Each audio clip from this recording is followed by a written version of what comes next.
ਵਾਹਿਗੁਰੂ ਜੀ ਕਾ ਖਾਲਸਾ ਵਾਹਿਗੁਰੂ ਜੀ ਕੀ ਫਤਿਹ। अस्सलाम वालेकुम आदाब और जमात ਤੁਹਾਡੀ ਹੋਸਟ ਨੀਲਮ ਕੌਰ ਤੇ ਮੈਂ ਟੀਵੀ 84 ਸਾਰੇ ਦਰਸ਼ਕਾਂ ਤੇ ਸਰੋਤਿਆਂ ਨੂੰ ਜੀ ਆਇਆਂ ਕਹਿੰਦੀ ਹਾਂ ਪ੍ਰੋਗਰਾਮ ਸੱਚਾ ਸੱਚ ਵਿੱਚ ਜਿਹੜੇ ਇਸ ਪ੍ਰੋਗਰਾਮ ਨਾਲ ਦੇਸ਼ਾਂ ਵਿਦੇਸ਼ਾਂ ਤੋਂ ਜੁੜ ਚੁੱਕੇ ਨੇ। ਖਾਲਸਾ ਅਫੇਅਰ ਸੈਂਟਰ ਦੇ ਸੰਚਾਲਕ ਡਾਕਟਰ ਅਮਰਜੀਤ ਸਿੰਘ ਜੀ ਸਟੂਡੀਓ ਮੇਰੇ ਨਾਲ ਸ਼ਾਮਲ ਨੇ। ਉਹਨਾਂ ਨਾਲ ਗੱਲਬਾਤ ਕਰਕੇ ਅੱਜ ਦਾ ਮਿਸ਼ਨ ਸਪੋਰਟ ਉਹਨਾਂ ਤੋਂ ਉਹਨਾਂ ਦਾ ਤਜਜ਼ੀਆ ਜਾਣਦੇ ਹਾਂ। ਜੀ ਡਾਕਟਰ ਸਾਹਿਬ ਵਾਹਿਗੁਰੂ ਜੀ ਕਾ ਖਾਲਸਾ ਵਾਹਿਗੁਰੂ ਜੀ ਕੀ ਫਤਿਹ। हाँ जी नीलम कौर जी ਤੁਹਾਨੂੰ ਵੀ ਤੇ ਦੁਨੀਆ ਭਰ ਚ ਬੈਠੇ ਸਾਡੇ ਬਹੁਤ ਹੀ ਪਿਆਰੇ ਸੋਹਣੇ ਸਿਆਣੇ ਸੁਨੱਖੇ ਟੀਵੀ 84 ਦੇ ਵਿਊਅਰਸ ਨੂੰ ਵੀ ਵਾਹਿਗੁਰੂ ਜੀ ਕਾ ਖਾਲਸਾ ਵਾਹਿਗੁਰੂ ਜੀ ਕੀ ਫਤਿਹ। ਸਾਡੇ ਬਹੁਤ ਹੀ ਪਿਆਰੇ ਮੁਸਲਮਾਨ ਭੈਣਾਂ ਭਰਾਵਾਂ ਨੂੰ ਅਸਲਾਮ ਅਲੈਕਮ।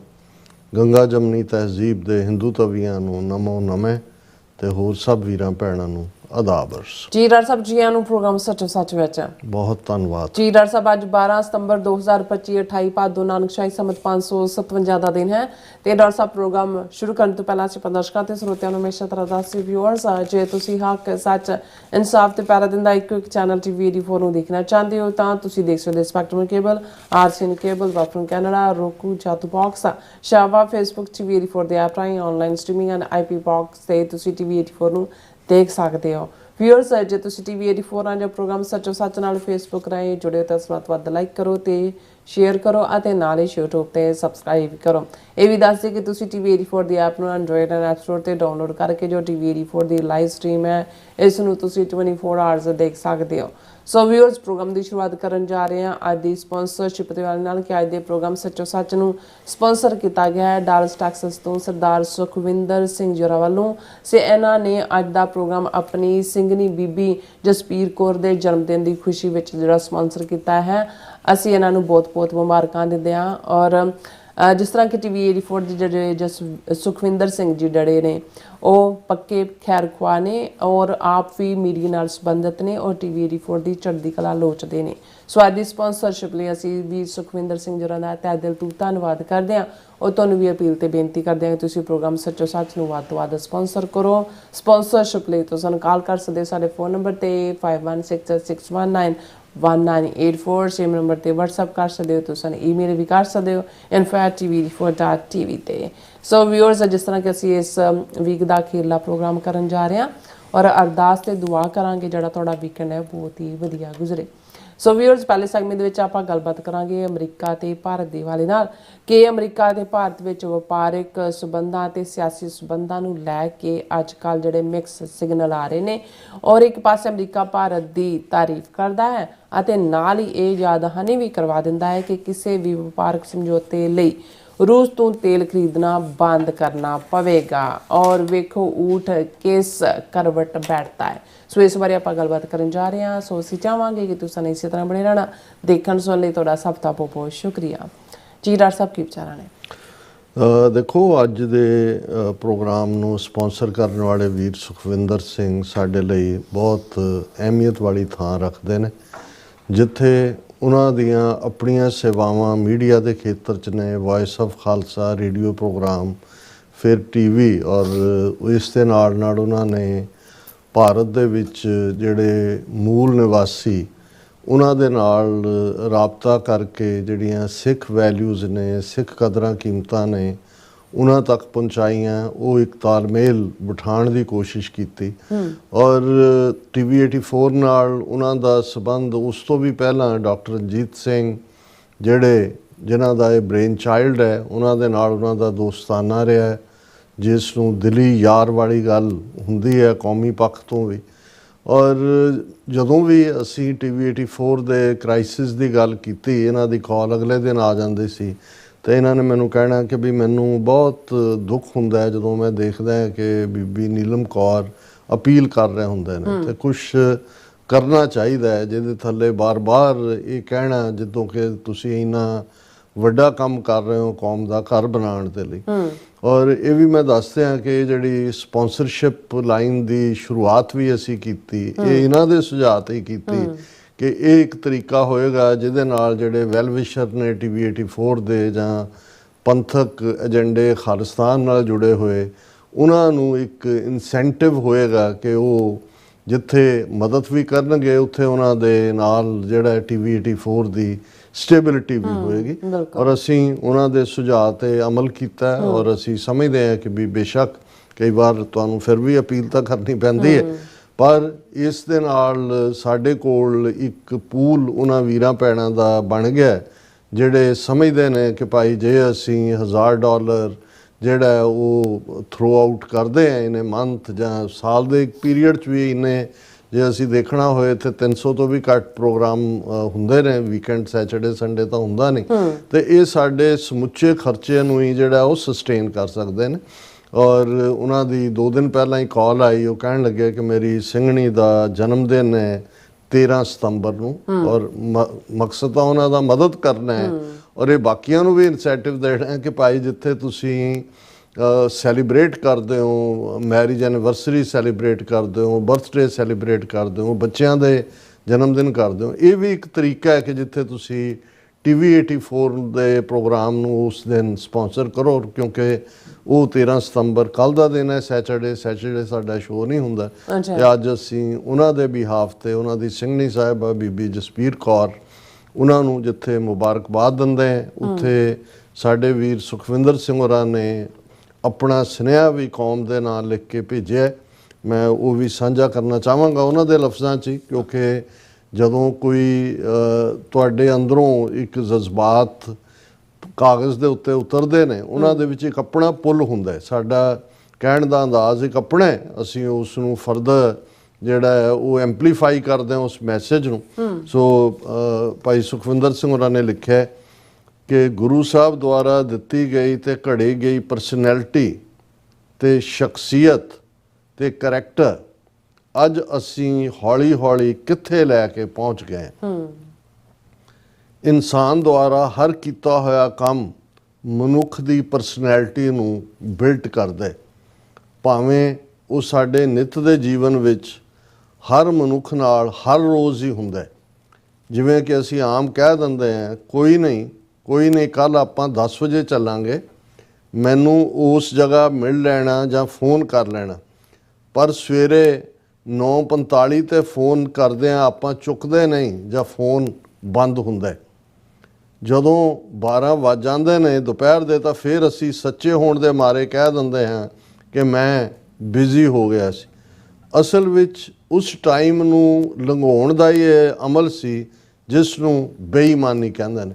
ਇਹ ਅਸੀਂ ਡੇ ਟੂ ਡੇ ਲਾਈਫ 'ਚ ਕਿਸ ਲੈਵਲ ਤੇ ਡਿਸਹੋਨੈਸਟ ਹੁੰਦੇ ਜਾ ਰਹੇ ਹਾਂ। ਉਹਨਾਂ ਨੇ ਇੱਕ ਸਿੰਪਲ ਉਦਾਹਰਣ ਦਿੱਤੀ ਹੈ, ਹਾਲਾਂ ਜੋਕਿੰਗਲੀ ਹੁੰਦਾ ਹੈ ਕਿ ਵੀ ਫੋਨ ਆਇਆ, ਬੱਚੇ ਨੇ ਚੁੱਕਿਆ ਤੇ ਉਹ ਕਹਿੰਦਾ ਪਾਪਾ ਵੱਲ ਅੰਦਰ ਨੂੰ ਜਾ ਕੇ ਕਹਿੰਦਾ ਫੋਨ ਹੈ, ਉਹ ਕਹਿੰਦਾ ਕਿ ਕਹਿ ਦੇ ਵੀ ਮੈਂ ਘਰ ਨਹੀਂ, ਤੇ ਉਹ ਵੀ ਕਹਿੰਦਾ ਵੀ ਪਾਪਾ ਘਰ। ਇਹ ਵੀ 2 ਕਲਚਰਸ ਦੀ ਇਮਾਨਦਾਰੀ ਔਰ ਬੇਈਮਾਨੀ ਦੱਸਦਾ, ਕਿਉਂਕਿ ਇੱਥੇ ਜਿਹੜੇ ਬੱਚੇ ਨੇ ਅਸੀਂ ਬੇਸ਼ੱਕ ਉਹਨਾਂ 'ਚ ਕਈ ਵਾਰੀ 100 ਨੁਕਸ ਵੀ ਕੱਢਦੇ ਹਾਂ, ਪਰ ਇੱਕ ਇਮਾਨਦਾਰ ਕਲਚਰ ਦੀ ਪ੍ਰੋਡਕਟ ਹੋਣ ਕਰਕੇ ਉਹ ਘੱਟੋ ਘੱਟ ਇਸ ਕਿਸਮ ਦੀਆਂ ਹੇਰਾਫੇਰੀਆਂ ਬੇਈਮਾਨੀਆਂ ਟਾਲਣਾ ਕਿਵੇਂ ਆ ਉਹ ਸਟ੍ਰੇਟ ਫਾਰਵਰਡ ਨੇ, ਜਾਂ ਯਸ ਜਾਂ ਨੋ। ਸੋ ਉਹਨਾਂ ਨੇ ਕਿਹਾ ਕਿ ਭਾਈ ਇਹ ਜਿਹੜਾ ਇਸ ਨੇ ਸਾਨੂੰ ਹੌਲੀ ਹੌਲੀ ਇਹ ਸਾਡੀ ਪਰਸਨੈਲਿਟੀ ਬਣ ਜਾਂਦੀ ਹੈ, ਤੇ ਫਿਰ ਇਸ 'ਚੋਂ ਹੀ ਅਸੀਂ ਕੱਢ ਲੈਂਦੇ ਹਾਂ ਵੀ ਇਸ ਦੇ ਉੱਤੇ ਵਿਸ਼ਵਾਸ ਨਹੀਂ ਕੀਤਾ ਜਾ ਸਕਦਾ।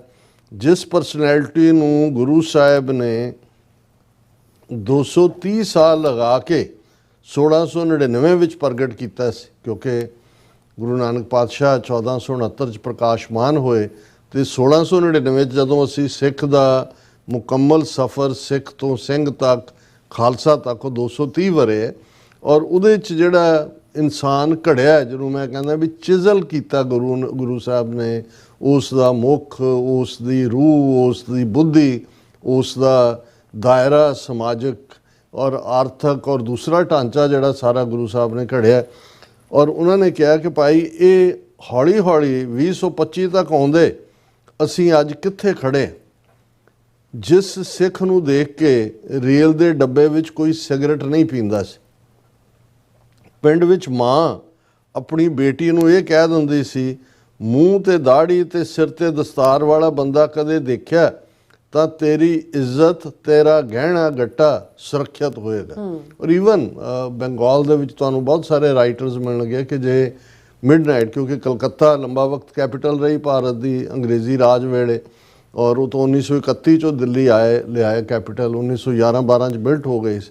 ਔਰ ਬਹੁਤ ਸਾਰੇ ਉਹ ਕਹਿਣਗੇ ਕਿ ਜੇ ਕੋਈ ਨੌਜਵਾਨ ਬੰਗਾਲੀ ਲੜਕੀ ਮਿਡਲ ਆਫ ਦਾ ਨਾਈਟ ਰਾਤ ਨੂੰ ਉਹਨੇ ਟੈਕਸੀ ਲੈਣੀ ਹੈ ਆਪਣੇ ਥਾਂ ਜਾਣ ਲਈ ਤੇ ਉਹ ਬੰਗਾਲੀ ਨੂੰ ਨਹੀਂ ਚੁਣੇਗੀ, ਉਹ ਦੇਖੇਗੀ ਕਿ ਸਿੱਖ ਟੈਕਸੀ ਵਾਲਾ ਆਇਆ ਤਾਂ ਉਹਦੇ ਨਾਲ ਜਾਏਗੀ, ਉਹਨੂੰ ਸੀ ਕਿ ਮੈਂ ਮਹਿਫੂਜ਼ ਹਾਂ। ਇਹ ਬਿਲਕੁਲ ਇੱਕ ਕਰੈਕਟਰ, ਇੱਕ ਸਾਡਾ ਜਿਹੜੀ ਹੈ ਇੱਕ ਪਰਸਨੈਲਿਟੀ ਦਾ ਇੱਕ ਇਮੇਜ ਬਣਿਆ ਹੋਇਆ ਸੀ ਕਿ ਔਰ ਉਹਨਾਂ ਨੇ ਕਿਹਾ ਕਿ ਵੀ ਅਦਾਲਤ ਵਿੱਚ ਜੇ ਸਿੱਖ ਦੀ ਗਵਾਹੀ ਹੈ ਤੇ ਉਹਨੂੰ ਸੱਚ ਮੰਨ ਕੇ ਫੈਸਲਾ ਕੀਤਾ ਜਾਂਦਾ ਸੀ। ਈਵਨ ਅਸੀਂ ਮੁਗਲੀਆ ਦੌਰ ਦੇ ਵਿੱਚ ਵੀ ਜਦੋਂ ਸਾਡੀ ਪਰਸੀਕਿਊਸ਼ਨ ਹੋ ਰਹੀ ਸੀ, ਕਾਜ਼ੀ ਅਦਾਲਤਾਂ ਸੀ, ਕਾਜ਼ੀ ਕੋਰਟ ਸੀ, ਪਰ ਉਸ ਕੋਰਟ 'ਚ ਵੀ 100 ਗਵਾਹੀਆਂ ਦੂਜੇ ਪਾਸੇ ਹੋਣ ਤੇ ਜੇ ਇੱਕ ਸਿੱਖ ਆ ਕੇ ਗਵਾਹੀ ਦੇ ਤੇ ਕਾਜ਼ੀ ਕਹਿੰਦਾ ਸੀ ਵੀ ਨਹੀਂ, ਸਿੱਖ ਝੂਠ ਨਹੀਂ ਬੋਲਦਾ, ਇਹਦੀ ਗਵਾਹੀ ਸੱਚ, ਭਾਵੇਂ ਕਾਫਰ ਹੈ ਲੇਕਿਨ ਇਹ ਬੋਲਦਾ ਸੱਚ ਹੈ। ਸੋ ਇਹ ਜਿਹੜਾ ਔਰ ਇਹੀ ਬ੍ਰਿਟਿਸ਼ ਪੀਰੀਅਡ 'ਚ ਵੀ ਜਦੋਂ ਸ਼ੁਰੂ ਦੇ ਵਿੱਚ ਅਸੀਂ ਬਹੁਤ ਸਾਰੇ ਇਸ ਕਿਸਮ ਦੀਆਂ ਉਦਾਹਰਨਾਂ ਦੇਖਦੇ ਜਿਹਦੇ 'ਚ ਉਹ ਕਹਿੰਦੇ ਸੀ ਕਿ ਭਾਈ ਇਹ ਸਿੱਖ ਦੀ ਗਵਾਹੀ ਹੈ ਔਰ ਇਹ ਸਿੱਖ ਝੂਠ ਨਹੀਂ ਬੋਲਦਾ। ਔਰ ਫਿਰ ਉਹਨਾਂ ਨੇ ਕਿਹਾ ਜੀ ਅੱਜ ਉਸ ਸ਼ਖਸੀਅਤ ਦੀ ਕਤਾਰ ਛੋਟੀ ਕਿਉਂ ਹੋ ਰਹੀ ਹੈ, ਅੱਜ ਅਸੀਂ ਕਿਉਂ ਸਿਮਟ ਗਏ ਹਾਂ ਇਹਨਾਂ ਸਾਰਿਆਂ ਤੋਂ।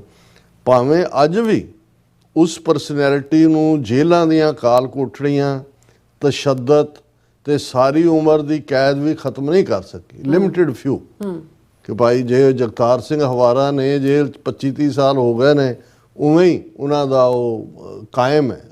ਔਰ ਈਵਨ ਜਿਹੜਾ ਸਿੰਘਾਂ ਦਾ ਦੁਸ਼ਮਣ ਨੂੰ ਸੋਧਾ ਲਾਣਾ ਹੈ, ਸੰਦੀਪ ਸਿੰਘ ਜਿਹੜੇ ਅੰਮ੍ਰਿਤਸਰ ਜਿਨ੍ਹਾਂ ਨੇ ਉਹਨੂੰ ਸੁਧੀਰ ਸੂਰੀ ਕਿ ਕੌਣ ਸ਼ਿਵ ਸੈਨਾ ਦਾ ਸੀ, ਉਹਦੇ ਆਲੇ ਦੁਆਲੇ 12 ਪੁਲਿਸ ਅਫਸਰ ਤੇ ਦੂਜੇ ਇਹਦੇ ਬਾਵਜੂਦ ਉਹਨੂੰ ਸੋਧਾ ਲਾਇਆ, ਉਹ ਪਟਿਆਲਾ ਜੇਲ੍ਹ 'ਚ ਨੇ। ਔਰ 2 ਦਿਨ ਤੋਂ ਜਿਹੜੀਆਂ ਖਬਰ ਬੜੀਆਂ ਕੰਟਰੋਲਡ ਨੇ, ਪਤਾ ਨਹੀਂ ਲੱਗ ਰਿਹਾ ਕਿ 3 ਪੁਲਿਸੀ ਹੈ ਜਿਨ੍ਹਾਂ 'ਚ ਇੱਕ ਜਿਹੜਾ ਆਪਣੇ ਆਪ ਨੂੰ ਸੂਬਾ ਸਰਹੰਦ ਕਹਿੰਦਾ ਸੀ, ਉਹਦਾ ਨਾਂ ਸੂਬਾ ਸਿੰਘ ਸਰਹੰਦ ਟਾਊਨ ਤੋਂ ਹੋਣਾ ਕਿ ਔਰ ਜਿਹਨੇ ਚੁਣ ਕੇ ਜਿਹੜੇ ਸਿੱਖ ਨੌਜਵਾਨ ਮਾਰੇ। ਔਰ 2 ਹੋਰ ਸੰਦੀਪ ਸਿੰਘ ਨਾਲ ਕਿਹਨਾਂ ਹਾਲਾਤਾਂ 'ਚ ਜੇਲ੍ਹ 'ਚ ਇਹਨਾਂ ਨੇ ਪੰਗਾ ਲਿਆ, ਉਹਨਾਂ ਨੇ ਤਿੰਨੋਂ ਹੀ ਜਿਹੜੇ ਨੇ ਉਹ ਐਸਾ ਉਹਨਾਂ ਦਾ ਮੁੱਕੂ ਠੱਪਿਆ ਕਿ ਜਿਹੜਾ ਸੂਬਾ ਸਿੰਘ ਹੈ ਉਹ ਤਾਂ ਬ੍ਰੇਨ ਡੈਡ ਹੈ ਪਿਆ ਹੈ, ਤਿੰਨੋਂ ਹੀ ਰਜਿੰਦਰਾ ਹਸਪੀਟਲ 'ਚ ਦਾਖਲ ਨੇ।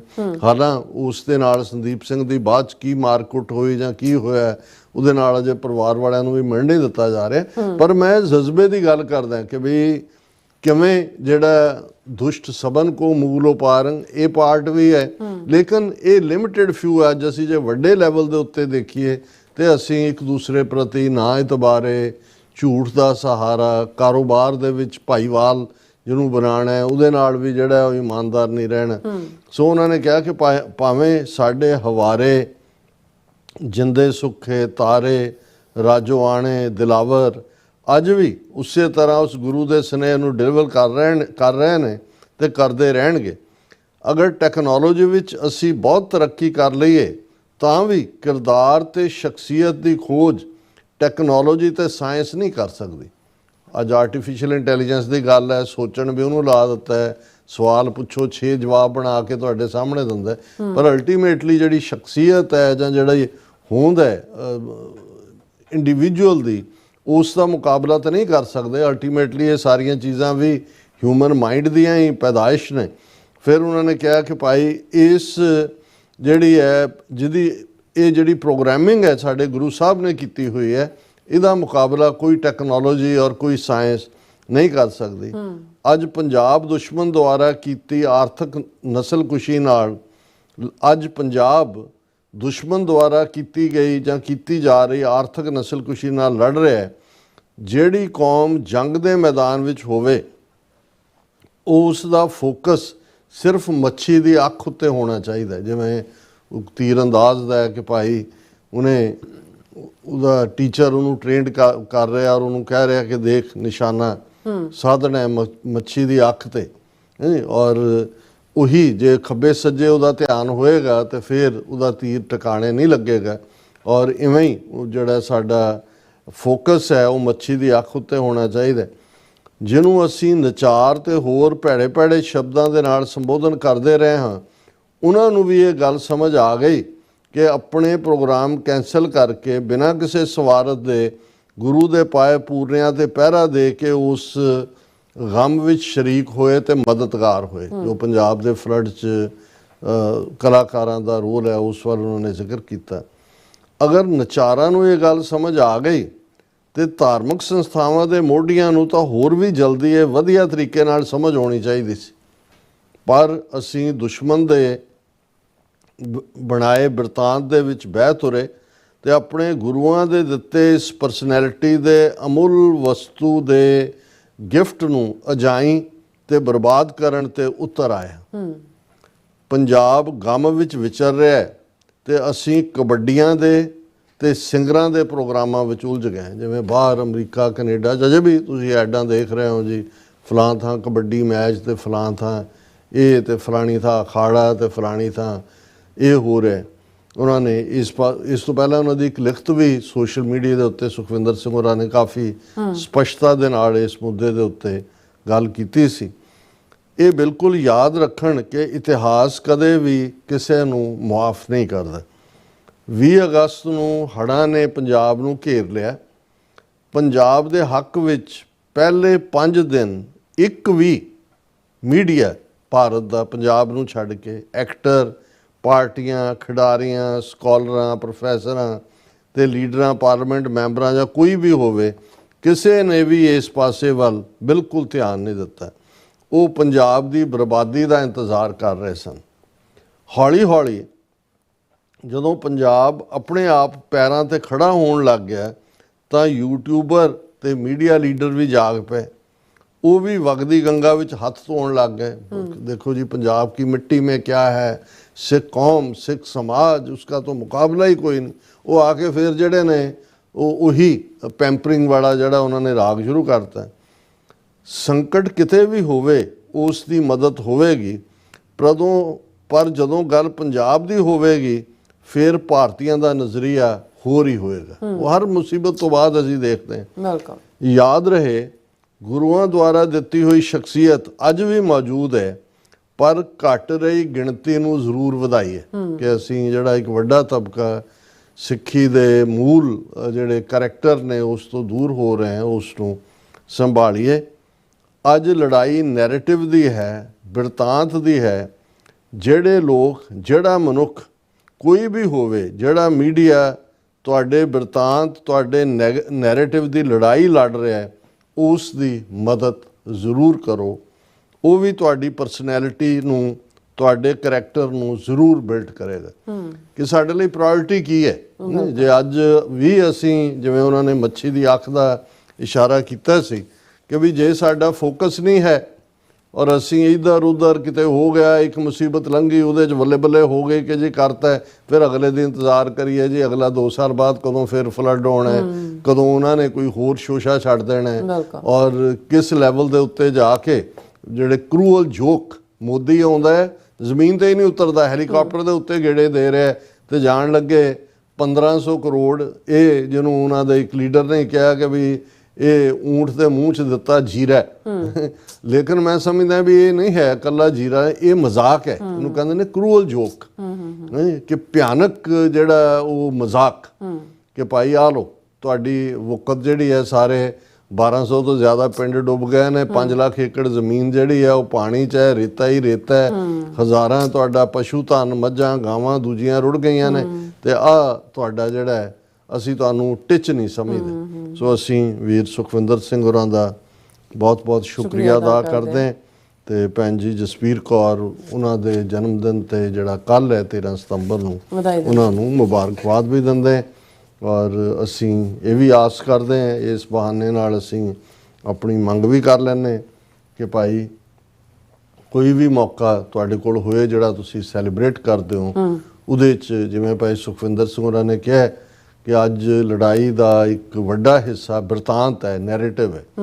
ਅਸੀਂ ਗੁਨਾਹਗਾਰ ਹੋ ਸਕਦੇ ਹਾਂ, ਲੇਕਿਨ ਇਸ 'ਚ ਕੋਈ ਜਿਹੜਾ ਅਸੀਂ ਗੁਰੂ ਦੇ ਭਰੋਸੇ ਮਾਣ ਨਾਲੇ ਕਹਿ ਸਕਦੇ ਹਾਂ ਕਿ ਇਹਨਾਂ 12-13 ਸਾਲਾਂ ਦੇ ਵਿੱਚ ਅਸੀਂ ਕੋਸ਼ਿਸ਼ ਕੀਤੀ ਹੈ ਕਿ ਸਿੱਖ ਨੈਰੇਟਿਵ ਨੂੰ, ਖਾਲਿਸਤਾਨ ਦੇ ਨੈਰੇਟਿਵ ਨੂੰ ਇੱਕ ਸੱਭਿਅਕ ਅੰਦਾਜ਼ ਦੇ ਵਿੱਚ, ਸਿਵਲਾਈਜ਼ਡ ਅੰਦਾਜ਼, ਦਲੀਲਾਂ 'ਤੇ ਆਧਾਰਿਤ, ਟਰੂਥ ਬੇਸਡ, ਗੁਰਬਾਣੀ ਆਧਾਰਿਤ, ਸਿੱਖ ਇਤਿਹਾਸ, ਸਿੱਖ ਰਵਾਇਤਾਂ ਆਧਾਰਿਤ, ਔਰ ਭਵਿੱਖ ਦੇ ਵਿੱਚ ਸਾਡੇ ਖਾਲਿਸਤਾਨ ਦਾ ਮੁਹਾਂਦਰਾ, ਉਸ ਦਾ ਓਵਰਆਲ ਜਿਹੜਾ ਪ੍ਰੈਕਟੀਕਲ ਮਾਡਲ ਕੀ ਹੋਏਗਾ, ਇਸ ਤਰਜ਼ ਦੇ ਉੱਤੇ ਹੀ ਜਿਹੜਾ ਹੈ ਇਸ ਨੈਰੇਟਿਵ ਨੂੰ ਸਿਰਜਣ ਦੀ ਕੋਸ਼ਿਸ਼ ਕੀਤੀ ਹੈ। ਜੀ ਸੋ ਤੁਹਾਡੇ ਲਈ ਵੀ ਜਦੋਂ ਤੁਸੀਂ ਕਿਸੇ ਵੀ ਓਕੇਜ਼ਨ ਨੂੰ ਸੈਲੀਬ੍ਰੇਟ ਕਰਦੇ ਹੋ, TV 84 ਨੂੰ ਆਪਣੀਆਂ ਦੁਆਵਾਂ ਦੇ ਵਿੱਚ ਵੀ ਰੱਖੋ, ਲੇਕਿਨ ਘੱਟੋ ਘੱਟ ਆਪਣੇ ਬਟੂਏ ਵੱਲ ਵੀ ਜ਼ਰੂਰ ਧਿਆਨ ਦਿਓ।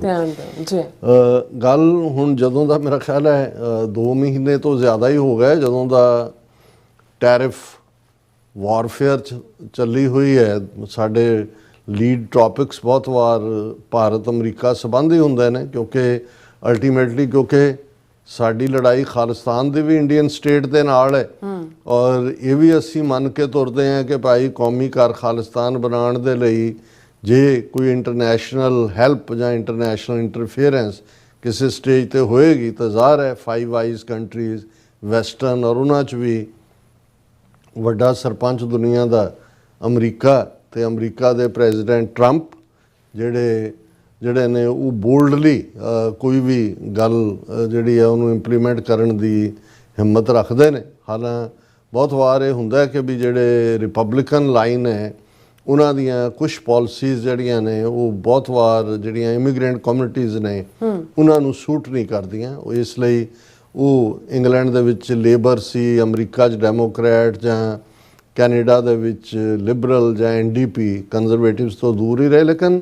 ਜੇ ਤੁਸੀਂ ਕੁੱਲ ਮਿਲਾ ਕੇ ਇਹਨਾਂ ਮੁਲਕਾਂ ਦਾ ਪੋਲੀਟੀਕਲ ਹਿਸਟਰੀ ਦੇਖੋ ਤੇ ਜਿਹੜੇ ਅਨਪੋਪੂਲਰ ਡਿਸੀਜਨ ਹੁੰਦੇ ਨੇ ਜਾਂ ਜਿਨ੍ਹਾਂ ਨੂੰ ਆਊਟ ਆਫ ਬਾਕਸ ਡਿਸੀਜਨ ਕਿਹਾ ਜਾਂਦਾ ਹੈ, ਉਹ ਕੰਜ਼ਰਵੇਟਿਵ ਹੀ ਲੈਂਦੇ ਨੇ ਜਾਂ ਅਮਰੀਕਾ 'ਚ ਰਿਪਬਲਿਕਨ ਹੀ ਲੈਂਦੇ ਨੇ। ਔਰ ਸਾਨੂੰ ਵੀ ਇਹ ਲੱਗਦਾ ਕਿ ਭਾਈ ਕਿਉਂਕਿ ਡੈਮੋਕਰੈਟ ਤਾਂ ਬਹੁਤ ਸਾਰੇ ਜਿਹੜੇ ਨੇ ਜਾਂ ਲਿਬਰਲ, ਉਹਨਾਂ ਦੇ ਲਈ ਤਾਂ ਉਹ ਗਾਂਧੀ ਮਾਡਲ ਤੇ ਦੂਜਾ ਤੀਜਾ ਜੋ ਉਹਨਾਂ ਨੂੰ ਮਿਸ ਇਨਫੋਰਮੇਸ਼ਨ ਉੱਥੋਂ ਫੀਡ ਕੀਤੀ ਹੋਈ ਹੈ ਉਹਨਾਂ ਦੇ ਲਈ। ਔਰ ਇਹੀ ਕਾਰਨ ਹੈ ਈਵਨ ਅਫਰੀਕਨ ਅਮਰੀਕਨ ਵੱਡਾ ਲੀਡਰ ਮਾਰਟਨ ਲੂਥਰ ਕਿੰਗ, ਜਿਹਨੇ ਇੱਕ ਵੱਡੀ ਲੀਡ ਦਿੱਤੀ ਅਮਰੀਕਾ ਦੇ ਵਿੱਚ ਜਦੋਂ 60s ਦੇ ਵਿੱਚ ਜਿਹੜਾ ਮਾਰਟਨ ਲੂਥਰ ਕਿੰਗ ਨੇ ਪੂਰੀ ਉਹ ਸਿਵਲ ਲਿਬਰਟੀ ਮੂਵਮੈਂਟ ਨੂੰ ਲੀਡ ਕੀਤਾ। ਹਾਲਾਂ ਉਹਦੇ ਬਿਹਾਈਂਡ ਤਾਕਤ ਜਿਹੜੀ ਹੈ ਉਹ ਮੈਲਕਮ ਐਕਸ ਵਰਗੇ ਜਿਹੜੇ ਰੈਵੋਲੂਸ਼ਨਰੀ ਸੀ ਉਹਨਾਂ ਦੀ ਵੀ ਸੀ, ਲੇਕਿਨ ਮਿਲੀਅਨ ਮੈਨ ਮਾਰਚ ਔਰ ਆਈ ਹੈਵ ਏ ਡ੍ਰੀਮ ਦੇ ਥੱਲੇ ਲੀਡ ਕੀਤਾ। ਦੋਨਾਂ ਹੀ ਬਾਅਦ ਜਿਹੜਾ ਮਾਰਟਨ ਲੂਥਰ ਕਿੰਗ ਦਾ ਵੀ ਮਰਡਰ ਹੋਇਆ, ਮੈਲਕਮ ਐਕਸ ਦਾ ਵੀ ਹੋਇਆ। ਪਰ ਤੁਹਾਨੂੰ ਮਾਰਟਨ ਲੂਥਰ ਕਿੰਗ PhD ਸੀ, ਵੈਲ ਰੈਡ, ਹਾਲਾਂ ਕ੍ਰਿਸਚਨ ਪਾਦਰੀ ਵਾਲਾ ਰੋਲ ਸੀ, ਲੇਕਿਨ ਅੱਜ ਵੀ ਇੱਕ ਵੱਡੇ ਜਿਹੜੇ ਅਫਰੀਕਨ ਅਮਰੀਕਨ ਜਿਨ੍ਹਾਂ ਨੂੰ ਗਾਂਧੀ ਕਿੰਨਾ ਵੱਡਾ ਰੇਸਿਸਟ ਸੀ, ਸਾਊਥ ਅਫਰੀਕਾ ਜਿਹਦਾ ਕੀ ਰੋਲ ਸੀ, ਉਹ ਮਾਰਟਨ ਲੂਥਰ ਕਿੰਗ ਦੀਆਂ ਅੱਖਾਂ ਨਾਲ ਗਾਂਧੀ ਨੂੰ ਦੇਖਣਗੇ, ਜਿਹਦੇ 'ਚ ਕਿ ਉਹਨੇ ਕਿਹਾ ਜੀ ਕਿ ਮੇਰੀ ਜਿਹੜੀ ਪ੍ਰੇਰਨਾ ਹੈ ਸਿਵਲ ਲਿਬਰਟੀ ਦੀ ਗਾਂਧੀ ਤੋਂ ਆਈ। ਹੁਣ ਜੇ ਇਸ ਲੈਵਲ ਦੇ ਲੋਕ ਟਪਲਾ ਖਾ ਸਕਦੇ ਨੇ, ਉਸ ਤੋਂ ਅਸੀਂ ਅੰਦਾਜ਼ਾ ਲਾ ਸਕਦੇ ਹਾਂ ਕਿ ਜਿਹੜਾ ਨੈਰੇਟਿਵ ਹੁੰਦਾ ਉਹਦੀ ਕਿੰਨੀ ਤਾਕਤ ਹੁੰਦੀ ਹੈ। ਬਿਲਕੁਲ। ਪੋਸਟ 47 ਗਾਂਧੀ ਨੂੰ ਪਹਿਲਾਂ ਤਾਂ ਬ੍ਰਿਟਿਸ਼ਰਸ ਨੇ ਵੀ ਉਭਾਰਿਆ ਉਹਨੂੰ, ਕਿਉਂਕਿ ਉਹਨਾਂ ਨੂੰ ਗਾਂਧੀ ਸੂਟ ਕਰਦਾ ਸੀ। ਉਹਨਾਂ ਦੇ ਲਈ ਈਵਨ ਵਿਦਨ ਕਾਂਗਰਸ ਵੀ ਸੁਭਾਸ਼ ਚੰਦਰ ਬੋਸ ਵਰਗੇ ਲੋਕ ਜਾਂ ਅਦਰਵਾਈਜ਼ ਜਿਹੜੇ ਮੋਰ ਬ੍ਰਿਲੀਅੰਟ ਸੀ ਔਰ ਮੋਰ ਓਨੈਸਟ ਸੀ ਆਪਣੇ ਲੋਕਾਂ ਦੇ ਨਾਲ, ਉਹ ਸੂਟ ਨਹੀਂ ਸੀ ਕਰਦੇ। ਪੋਸਟ 47 ਤਾਂ ਫਿਰ ਨਹਿਰੂਵੀਅਨ ਪੀਰੀਅਡ ਆ ਗਿਆ, ਇਹਨਾਂ ਦੇ ਕੋਲ ਹਕੂਮਤ ਆਈ, ਇਹਨਾਂ ਨੇ ਪੂਰਾ ਗੁੱਡਾ ਬੰਨਿਆ, ਕਿਵੇਂ ਮਿਲੀਅਨਸ ਆਫ ਡਾਲਰ ਖਰਚ ਕੇ ਗਾਂਧੀ ਫਿਲਮ ਬਣਾਈ, ਜਿਸ ਫਿਲਮ ਨੇ ਅੱਧਿਆਂ ਨੂੰ ਜਿਹੜਾ ਦੁਨੀਆ 'ਚ ਦੱਸਿਆ ਵੀ ਗਾਂਧੀ ਤਾਂ ਜਿਵੇਂ ਬੁੱਧਾ ਔਰ ਤੋਂ ਬਾਅਦ ਅਹਿੰਸਾ ਦਾ ਸਭ ਤੋਂ ਵੱਡਾ ਅਪੋਸਟਲ ਹੈ, ਨਾਨ ਵਾਇਲੈਂਸ ਦਾ ਅਵਤਾਰ ਪੈਦਾ ਹੋਇਆ। ਸੋ ਇਹੀ ਕਾਰਨ ਹੈ ਕਿ ਇੱਕ ਵੱਡਾ ਤਬਕਾ, ਜਦੋਂ ਅਸੀਂ ਕਹਿੰਦੇ ਹਾਂ ਕਿ ਭਾਈ ਇਹ ਤਾਂ ਬਾਅਦ ਦੇ ਵਿੱਚ ਜਦੋਂ ਕੋਈ ਉਹਦੀਆਂ ਕਮਜ਼ੋਰੀਆਂ ਦੀ ਗੱਲ, ਉਸ ਦਾ ਸੈਕਸ਼ੁਅਲੀ ਪਰਵਰਟ ਹੋਣਾ, ਉਹਦਾ ਰੇਸਿਸਟ ਹੋਣਾ, ਉਹਦਾ ਐਂਟਾਈ ਬਲੈਕ ਹੋਣਾ ਜਾਂ ਦੂਜਾ, ਇਹ ਜਿਹੜੇ ਕੱਢ ਕੇ ਲਿਆਉਂਦੇ ਨੇ ਉਹ ਨੈਰੇਟਿਵ ਜਾਂਦਾ ਨਹੀਂ ਹੈ ਦੂਰ ਤੱਕ। ਇੱਕ ਤਬਕੇ 'ਚ ਚੈਲੰਜ ਤਾਂ ਹੋਇਆ, ਲੇਕਿਨ ਅੱਜ ਵੀ ਨੈਰੇਟਿਵ ਉਹੀ ਹੈ, land of Gandhi, land of Buddha, land of piece, ਫਲਾਣਾ ਢਿਮਕਾ, ਇਹ ਸਾਰੇ ਦੇ ਨਾਲ ਹੀ। ਸੋ ਇਸ ਸਾਰੇ ਕੌਨਟੈਕਸਟ ਦੇ ਵਿੱਚ ਜਿਹੜਾ ਹੁਣ ਚਰਚਲ ਹੈ, ਚਰਚਲ ਕੰਜ਼ਰਵੇਟਿਵ ਸੀ, ਰੇਸਿਸਟ ਵੀ ਸੀ, ਪਰ ਗਾਂਧੀ ਬਾਰੇ ਉਹਨੂੰ ਕਦੇ ਕੋਈ ਭੁਲੇਖਾ ਨਹੀਂ ਸੀ। ਉਹਨੇ ਉਸ ਨੂੰ ਹਮੇਸ਼ਾ ਇੱਕ ਹਿਪੋਕਰਾਈਟ, ਹਾਫ ਨੇਕਡ ਫਕੀਰ, ਝੂਠਾ ਬੰਦਾ। ਔਰ ਇਸੇ ਤਰ੍ਹਾਂ ਈਵਨ ਲਾਰਡ ਵਾਵਲ ਜਿਹੜਾ ਵਾਇਸਰਾਏ ਸੀ ਉਸ ਵੇਲੇ ਇੱਕ ਜ਼ਮਾਨੇ 'ਚ ਇੰਡੀਆ ਦਾ, ਉਹਨੇ ਕਿਹਾ ਵੀ I don't know why people call him a Mahatma, he is a shrewd politician. ਹੁਣ ਇਹ ਇਸ ਲੈਵਲ ਦੇ ਬੰਦੇ ਹੀ ਜਿਹੜੇ ਨੇ ਉਹ ਸਮਝ ਸਕਦੇ ਨੇ, ਅਦਰਵਾਈਜ਼ ਜਿਹੜੇ ਉਹਨਾਂ ਦੇ ਲੇਬਰ ਔਰ ਦੂਜੇ ਤੀਜੇ ਉਹ ਤਾਂ ਇੰਗਲੈਂਡ ਤੋਂ ਜਾਂਦੇ ਸੀ ਮਿਲਣ ਗਾਂਧੀ ਦੇ ਸਾਬਰਮਤੀ ਆਸ਼ਰਮ 'ਚ, ਔਰ ਦੂਸਰੇ ਕਿੰਨੇ ਗੋਰੇ ਵੀ ਜਿਹੜੇ ਨੇ ਉਹ ਉਸ ਦੇ دیਵਾਨੇ ਹੋਏ ਸੀ ਉਹਨਾਂ ਜ਼ਮਾਨਿਆਂ 'ਚ। ਹਾਲਾਂ ਬ੍ਰਿਟਿਸ਼ ਰੂਲਰਸ ਨੂੰ ਸੂਟ ਕਰਦਾ ਸੀ ਗਾਂਧੀ ਦਾ ਰੋਲ। ਇਹ ਮੈਂ ਇਸ ਲਈ ਕਹਿ ਰਿਹਾ ਵੀ ਜਦੋਂ ਅਸੀਂ ਅੱਜ ਦੇ ਕੌਂਟੈਕਸਟ ਦੇ ਵਿੱਚ ਇਸ ਸਾਰੇ ਇਸ਼ੂ ਦੀ ਇੰਪੋਰਟੈਂਸ ਦੇਖਦੇ ਹਾਂ ਕਿ ਇੰਡੀਆ ਨੂੰ ਸਮਝਣਾ, ਜਿਵੇਂ ਪੀਟਰ ਨਵੈਰੋ ਜਿਹੜੇ ਐਡਵਾਈਜ਼ਰ ਨੇ ਟਰੰਪ ਦੇ, ਜਦੋਂ ਉਹ ਇਹ ਕਹਿੰਦੇ ਨੇ ਕਿ ਭਾਈ ਇਹ ਜਿਹੜੇ ਇੰਡੀਅਨ ਬ੍ਰਾਹਮਣ ਨੇ ਉਹਨਾਂ ਨੇ ਪ੍ਰੋਫਿਟ ਚੱਕਿਆ ਸਾਰਾ, ਉਹ ਜਿਹੜਾ ਉਹ ਫਾਇਦਾ ਲਿਆ ਹੈ ਰੂਸ ਦੇ ਨਾਲ, ਉਹ ਜਿਹੜਾ ਡੀਲ ਕਰੂਡ ਆਇਲ ਬਾਏ ਕਰਦੇ ਨੇ ਪ੍ਰੋਸੈਸ ਦਾ। ਹੁਣ ਇਹ ਕੋਈ ਡੈਮੋਕ੍ਰੇਟ ਨਹੀਂ ਕਹਿ ਸਕਦਾ ਕਦੇ ਵੀ ਕਿ ਵੀ ਇਹ ਬ੍ਰਾਹਮਨਸ, ਹਾਲਾਂ ਉਹ ਬੋਸਟਨ ਬ੍ਰਾਹਮਨਸ ਜਾਂ ਜੋ ਵੀ ਐਲੀਟ ਕਲਾਸ ਵਾਲੀ ਇਸ਼ਾਰਾ ਹੈ, ਲੇਕਿਨ ਇਹ ਉਹੀ ਕਹਿ ਸਕਦਾ। ਹੁਣ ਇਸੇ ਤਰ੍ਹਾਂ ਜੇ ਟਰੰਪ ਨੇ ਇਸ ਹੱਦ ਤੱਕ ਜਾ ਕੇ ਕਿਹਾ ਕਿ ਇੰਡੀਆ ਜਿਹੜਾ ਇਹ ਡੈਡ ਇਕੋਨਮੀ ਹੈ, ਹੁਣ ਇਹ 2 ਮਹੀਨੇ ਦੇ ਵਿੱਚ ਦੀਆਂ ਸਟੇਟਮੈਂਟਾਂ ਨੇ, ਇਹਦਾ ਮਤਲਬ ਇਹ ਹੈ ਵੀ ਇਹ ਇਨਸਾਈਡ ਹੈ। ਜਦੋਂ ਇਹ ਦੇਖਦੇ ਨੇ ਕਿ ਜੀ ਇੰਡੀਆ ਤਾਂ ਆਪਣਾ ਆਪ ਨੂੰ ਪ੍ਰੋਜੈਕਟ ਕਰ ਰਿਹਾ ਜੀ ਅਸੀਂ ਚੌਥੀ ਵੱਡੀ ਇਕੋਨਮੀ, ਉਹਨਾਂ ਦਾ ਇਟਸ ਅ ਡੈਡ ਇਕੋਨਮੀ। ਇਹਦੇ ਨਾਲ ਹੀ ਜਦੋਂ ਟਰੰਪ ਮੋਦੀ ਨੂੰ ਬੇਸ਼ੱਕ ਪਰਸਨਲੀ ਉਹਨੂੰ ਤਾਂ ਗ੍ਰੇਟ ਲੀਡਰ ਔਰ ਮਾਈ ਫਰੈਂਡ ਤੇ ਦੂਜਾ ਤੀਜਾ, ਲੇਕਿਨ ਉਹਨਾਂ ਨੇ ਜਿਹੜਾ ਇੰਡੀਆ ਦੀ ਹਕੀਕਤ ਨੂੰ ਉਹਨਾਂ ਦੇ ਐਡਵਾਈਜ਼ਰਸ ਨੇ, ਉਹਨਾਂ ਦੀ ਜਿਹੜੀ ਟ੍ਰੇਡ ਪਾਲਿਸੀ ਬਣਾਉਣ ਵਾਲੇ ਨੇ, ਉਹਨਾਂ ਨੇ ਚੰਗੀ ਤਰ੍ਹਾਂ ਸਮਝ ਲਿਆ। ਇਸ ਲਈ ਇਹਨਾਂ ਲਗਭਗ 6 ਮਹੀਨਿਆਂ ਦੇ ਵਿੱਚ ਪੂਰੀ ਤਰ੍ਹਾਂ ਉਹਨਾਂ ਨੇ ਝਟਕੇ ਦਿੱਤੇ, ਔਰ ਜਦੋਂ ਗੋਡਿਆਂ ਪਰਨੇ ਲੈ ਆਂਦਾ ਇਨਸਾਈਡ, ਹੁਣ ਤਾਂ ਇਹ ਵੀ ਸਾਹਮਣੇ ਆਇਆ ਕਿ ਗੋਲਫ ਖੇਡਦੇ ਆ 10 ਮਿੰਟ ਦੀ ਮੀਟਿੰਗ ਕਿਹਦੇ ਨਾਲ ਕੀਤੀ, ਇੰਡੀਆ ਨੇ ਕਿੰਨੀਆਂ ਲੌਬਿੰਗ ਫਰਮਸ ਹਾਇਰ ਕੀਤੀਆਂ ਇਸ ਪੀਰੀਅਡ 'ਚ, ਕਿੰਨੇ ਮਿਲੀਅਨ ਦੇ ਕੇ, ਕਿਹਨਾਂ ਰਾਹੀਂ ਬੈਕਡੋਰ ਡਿਪਲੋਮੇਸੀ। ਔਰ ਉਹਦੇ 'ਚ ਜ਼ਾਹਰ ਹੈ ਵੀ ਟਰੰਪ ਨੇ ਵੀ ਟਵੀਟ ਕਰ ਦਿੱਤਾ ਕਿ ਮਾਈ ਬੈਸਟ ਫਰੈਂਡ ਮੋਦੀ, ਮੈਂ ਜਿਹੜਾ ਉਹ ਇੰਡੀਆ ਕੁਛ ਗਲਤ ਕੰਮ ਕਰ ਰਿਹਾ ਇਸ ਲਈ ਹੈ, ਅਦਰਵਾਈਜ਼ ਤਾਂ ਮੈਂ ਜਿਹੜਾ ਉਹ ਮੇਰਾ ਦੋਸਤ ਹੈ ਔਰ ਇੰਡੀਆ ਗ੍ਰੇਟ ਕੰਟਰੀ ਹੈ। ਫਿਰ ਹੁਣ ambassador designate almost confirmation hearing ਚੱਲ ਰਹੀ ਹੈ, ਸਰਜੀਓ ਗੌਰ ਜੀ, ਉਹਨਾਂ ਨੇ ਵੀ ਜਦੋਂ ਇਹ ਕਿਹਾ ਕਿ ਜੀ ਦੇਖੋ ਅਸੀਂ ਮੇਰਾ ਇਹ ਰੋਲ ਹੋਏਗਾ ਉੱਥੇ ਜਾ ਕੇ ਅਸੀਂ ਕੁਆਡ ਵਾਲੀ ਮੀਟਿੰਗ ਵੀ ਦੇਖਾਂਗੇ, ਔਰ ਅਸੀਂ ਇੰਡੀਆ ਦੇ ਨਾਲ ਜਿਹੜਾ ਟੈਕਨੋਲੋਜੀ, ਡਿਫੈਂਸ, ਇਕਵਿਪਮੈਂਟ, ਪਾਰਟਨਰਸ਼ਿਪ, ਦੇਖੋ ਅਸੀਂ ਤਾਂ ਕਮਾਂਡ ਦਾ ਨਾਮ ਵੀ ਜਿਹੜਾ ਸਮੁੰਦਰੀ ਹੈ ਉਹਨੂੰ ਇੰਡੋ ਪੈਸੀਫਿਕ ਜਾਂ ਦੂਜਾ ਰੱਖਿਆ, ਤੇ ਉੱਥੇ ਗੋਦੀ ਮੀਡੀਆ ਉਛਲ ਕੇ ਉਹਨਾਂ ਦੀਆਂ 3-3 ਫੁੱਟੀਆਂ ਐਂਕਰਾਂ 10-10 फुट मोदी जीत गया, ट्रंप को झुकना पड़ा, अब मोदी जी महान और अब फलाना। पर हुण जदों मिक्सड सिग्नल, और उन्होंने ईवन द हिंदू अखबार ने एडिटोरीअल इहदे ते लिखिया डबल स्पीक कि अमरीका जिहड़ा है वो डबल स्पीक कर रहा है, double speak on the Trump administration's actions in India. तो अंग्रेजी का शब्द भी तुसीं इक्को वेले एक गल तारीफ भी कर रहे हो, जुत्तियां भी मार रहे हो। पर मैं मेरे माइंड 'ਚ आ ਰਿਹਾ ਸੀ, ਅਸੀਂ ਜਦੋਂ ਇੰਡੀਆ ਨੂੰ ਰੈਫਰ ਕਰਦੇ ਹਾਂ, ਕਾਊਂਟਰ ਵਾਈਟ ਪੇਪਰ ਪਹਿਲਾ ਜਾਰੀ ਕੀਤਾ ਹੈ ਜਿਹੜਾ ਇੰਡੀਅਨ ਸਟੇਟ ਨੇ ਜੂਨ 84 ਦੇ ਘੱਲੂਘਾਰੇ ਤੋਂ ਬਾਅਦ ਕੀਤਾ ਸੀ, ਤੇ ਉਹਦੇ ਲਈ ਅਸੀਂ ਉਹਦੇ 'ਚ ਇੱਕ ਲਫ਼ਜ਼ ਅੰਗਰੇਜ਼ੀ ਦਾ ਇਸਤੇਮਾਲ ਸੀ ਕੀਤਾ ਸੀ, ਸੂਡੋ ਸਪੀਕ। ਡਬਲ ਸਪੀਕ ਸਮਝ ਆ ਸਕਦਾ ਹੈ ਕਿ ਵੀ ਤੁਸੀਂ ਇਹ ਵੀ ਕਹਿ ਰਹੇ ਹੋ, ਤੁਸੀਂ ਉਹ ਵੀ ਕਹਿ ਰਹੇ ਹੋ, ਔਰ ਉਹਨੂੰ ਤੁਸੀਂ ਕੰਟੈਕਚੁਅਲਾਈਜ਼ ਕਰ ਸਕਦੇ ਹੋ ਕਿ ਕਿਸ ਕੰਟੈਕਸਟ, ਕਿਸ ਪ੍ਰਸੰਗ ਦੇ ਵਿੱਚ ਕਹਿ ਰਹੇ ਹੋ। ਪਰ ਅਸੀਂ ਕਿਹਾ ਵੀ ਇੰਡੀਆ ਜਿਹੜਾ ਹੈ ਉਹ ਤਾਂ ਸੂਡੋ ਸਪੀਕ ਹੈ ਕਿ ਕੂੜ ਦੇ ਉੱਤੇ ਮਬਨੀ ਹੈ, ਤੇ ਦਾਅਵਾ ਕਰੋ ਕਿ ਸਤਿਅਮੇਵ ਜਾਇਤੇ, ਕਿ ਸੱਤ ਦੀ ਜਿੱਤ ਹੁੰਦੀ ਹੈ, ਪਰ ਵਰਤਾਰਾ ਤੁਹਾਡਾ ਕੂੜ ਫਿਰੇ ਪ੍ਰਧਾਨ ਵੇ ਲਾ ਲਓ। ਔਰ ਮੈਨੂੰ ਨਹੀਂ ਲੱਗਦਾ ਕਿ ਵੀ ਟਰੰਪ ਨੇ ਜਾਂ ਉਹਨਾਂ ਦੇ ਨੋਮੀਨੀਜ਼ ਨੇ ਔਰ ਇਸ ਕਨਫਰਮੇਸ਼ਨ ਹੀਅਰਿੰਗ ਦੇ ਦੌਰਾਨ ਉਹਨਾਂ ਨੇ ਕੋਈ ਗੱਲ ਗਲਤ, ਕੋਈ ਵੀ, ਭਾਰਤ ਦੁਨੀਆ ਦਾ ਸਭ ਤੋਂ ਜ਼ਿਆਦਾ ਪਾਪੂਲੇਸ਼ਨ ਵਾਲਾ ਮੁਲਕ ਬਣਿਆ ਹੈ, ਭਾਰਤ ਨਾਲ ਕੌਣ ਨਹੀਂ ਚਾਹੇਗਾ ਅਮਰੀਕਾ ਦੇ, ਪਰ ਅਮਰੀਕਾ ਦੀਆਂ ਟਰਮਸ ਦੇ। ਔਰ ਉਸ ਦਾ ਅਸੀਂ ਇਹ ਸਬੂਤ ਦੇਖਦੇ ਹਾਂ ਕਿ ਜਦੋਂ ਸਰਜੀਓ ਗੌਰ ਉਹਨਾਂ ਦੀ ਕਨਫਰਮੇਸ਼ਨ ਹੀਅਰਿੰਗ ਦੇ ਸਵਾਲ ਚੱਲ ਰਹੇ ਨੇ, ਜਿਵੇਂ ਕੱਲ੍ਹ ਵਾਲੇ 'ਚ ਅਸੀਂ ਡਿਸਕਸ ਕੀਤਾ ਸੀ, ਨਬਰਾਸਕਾ ਦੇ ਸੈਨੇਟਰ ਨੇ ਜਦੋਂ ਉਹਨੂੰ ਪੁੱਛਿਆ ਕਿ ਐਗਰੀਕਲਚਰ ਸੈਕਟਰ ਔਰ ਦੂਸਰਿਆਂ ਦਾ ਕੀ ਬਣਿਆ ਟ੍ਰੇਡ ਡੀਲ 'ਚ, ਕਿਉਂਕਿ ਨਬਰਾਸਕਾ ਦੇ ਆਪਣੇ ਐਗਰੀਕਲਚਰ ਉਹਨਾਂ ਦੀ ਫਾਰਮਰ ਲੌਬੀ ਹੈ, ਉਹਨੇ ਕਿਹਾ ਜੀ ਬਿਲਕੁਲ ਅਸੀਂ 1 by 1 ਹਰ ਆਈਟਮ ਦੇ ਉੱਤੇ ਕਰ ਰਹੇ ਹਾਂ ਔਰ ਟ੍ਰੇਡ ਡੀਲ ਦੇ ਵਿੱਚ ਉਹਦਾ ਰੋਲ ਹੋਏਗਾ। ਹੁਣ ਅੱਜ ਸਰਜੀਓ ਗੌਰ ਨੇ ਕਿਹਾ ending India's Russian oil imports is top priority, says US envoy designate Sergio Gore.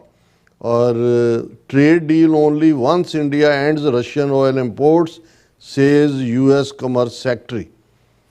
ਹੁਣ ਇਹ ਦੋਨਾਂ ਦੇ ਤੁਸੀਂ ਜੇ ਬਿਆਨ ਦੇਖੋ ਕਿ ਵੀ ਸਰਜੀਓ ਗੌਰ ਕਨਫਰਮੇਸ਼ਨ ਹੀਅਰਿੰਗ 'ਚ ਕਹਿ ਰਿਹਾ ਕਿ ਵੀ ਸਾਡੇ ਲਈ ਮੇਰੇ ਲਈ ਜਿਹੜੀ ਐਂਬੈਸਡਰ ਹੈ, ਔਰ ਇਸ ਗੱਲ ਦਾ ਧਿਆਨ ਰਹੇ ਕਿ ਸਰਜੀਓ ਗੌਰ ਇਕੱਲਾ ਇੰਡੀਆ ਦਾ ਐਂਬੈਸਡਰ ਨਹੀਂ ਹੈ, ਇਹ ਸਪੈਸ਼ਲ ਐਨਵੋਏ ਦੂਤ ਹੈ ਸਾਊਥ ਏਸ਼ੀਆ ਔਰ ਸੈਂਟਰਲ ਏਸ਼ੀਆ ਦਾ ਵੀ। ਇਹਦਾ ਮਤਲਬ ਹੈ ਕਿ ਵੱਡਾ ਦਾਇਰਾ ਦੂਤ ਸਿੱਧਾ ਟਰੰਪ ਨੂੰ ਜਵਾਬਦੇਹ ਹੈ, not going through the secretary of state ਮਹਿਕਮਾ।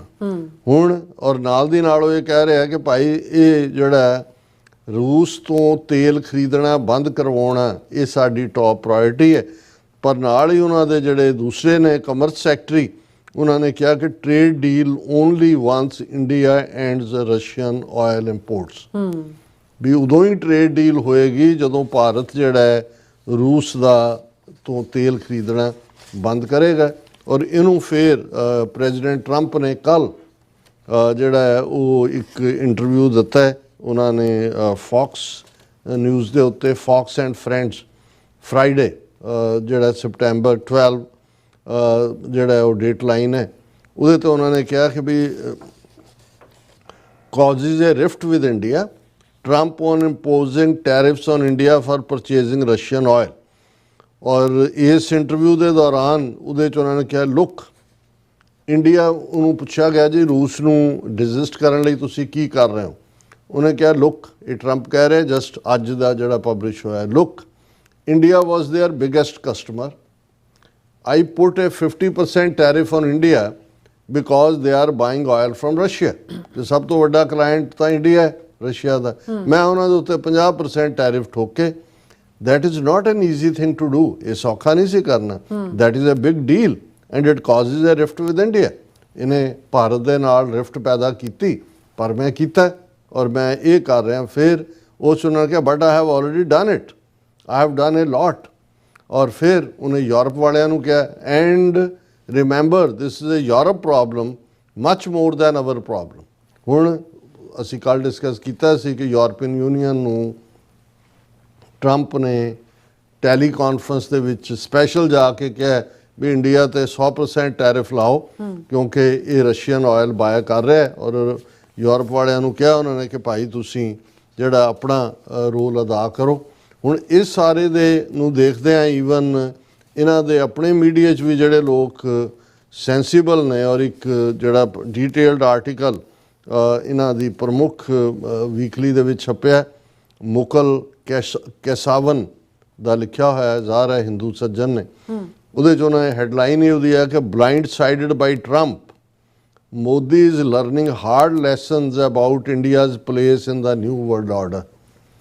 ਹੁਣ ਬਲਾਈਂਡ ਸਾਈਡਡ ਹੁੰਦਾ ਕਿ ਵੀ ਐਸਾ ਹਮਲਾ ਹੋਣਾ ਜਿਹੜਾ ਤੁਸੀਂ ਆਸ ਹੀ ਨਹੀਂ ਕਰ ਸਕਦੇ, ਵੀ ਤੁਸੀਂ ਕਹੀ ਜਾਓ ਅਬ ਕੀ ਬਾਰ ਟਰੰਪ ਸਰਕਾਰ ਫਲਾਣਾ, ਤੇ ਐਨ ਸਿਰ ਦੇ ਵਿੱਚ ਆ ਕੇ ਵੱਜਾ ਮੋਟਾ ਡੰਡਾ ਤੇ ਚਿੱਤ ਕਰਕੇ ਰੱਖਤਾ ਕਿ ਵੀ ਉਹ ਹੁਣ ਬਲਾਈਂਡ ਸਾਈਡ ਤੋਂ ਬਾਅਦ ਉਹ ਕਹਿੰਦਾ ਵੀ ਹੁਣ ਇਹਨਾਂ ਗੱਲਾਂ ਦੇ ਉੱਤੇ ਇੱਧਰਲੀਆਂ ਉੱਧਰਲੀਆਂ ਵੱਲ ਨਾ ਦੇਖੋ, ਤੁਸੀਂ ਇਹ ਦੇਖੋ ਵੀ ਤੁਹਾਡੀ ਔਕਾਤ ਕੀ ਹੈ। ਔਰ ਉਹਨੇ ਬਿਲਕੁਲ ਠੀਕ ਕਿਹਾ ਕਿ ਵੈਸਟਰਨ ਮੁਲਕਾਂ ਲਈ ਇਨ ਜਨਰਲ ਔਰ ਅਮਰੀਕਾ ਲਈ ਪਾਰਟੀਕੂਲਰ ਕੋਈ ਪਾਰਟਨਰ ਨਹੀਂ ਹੈ, you R A client.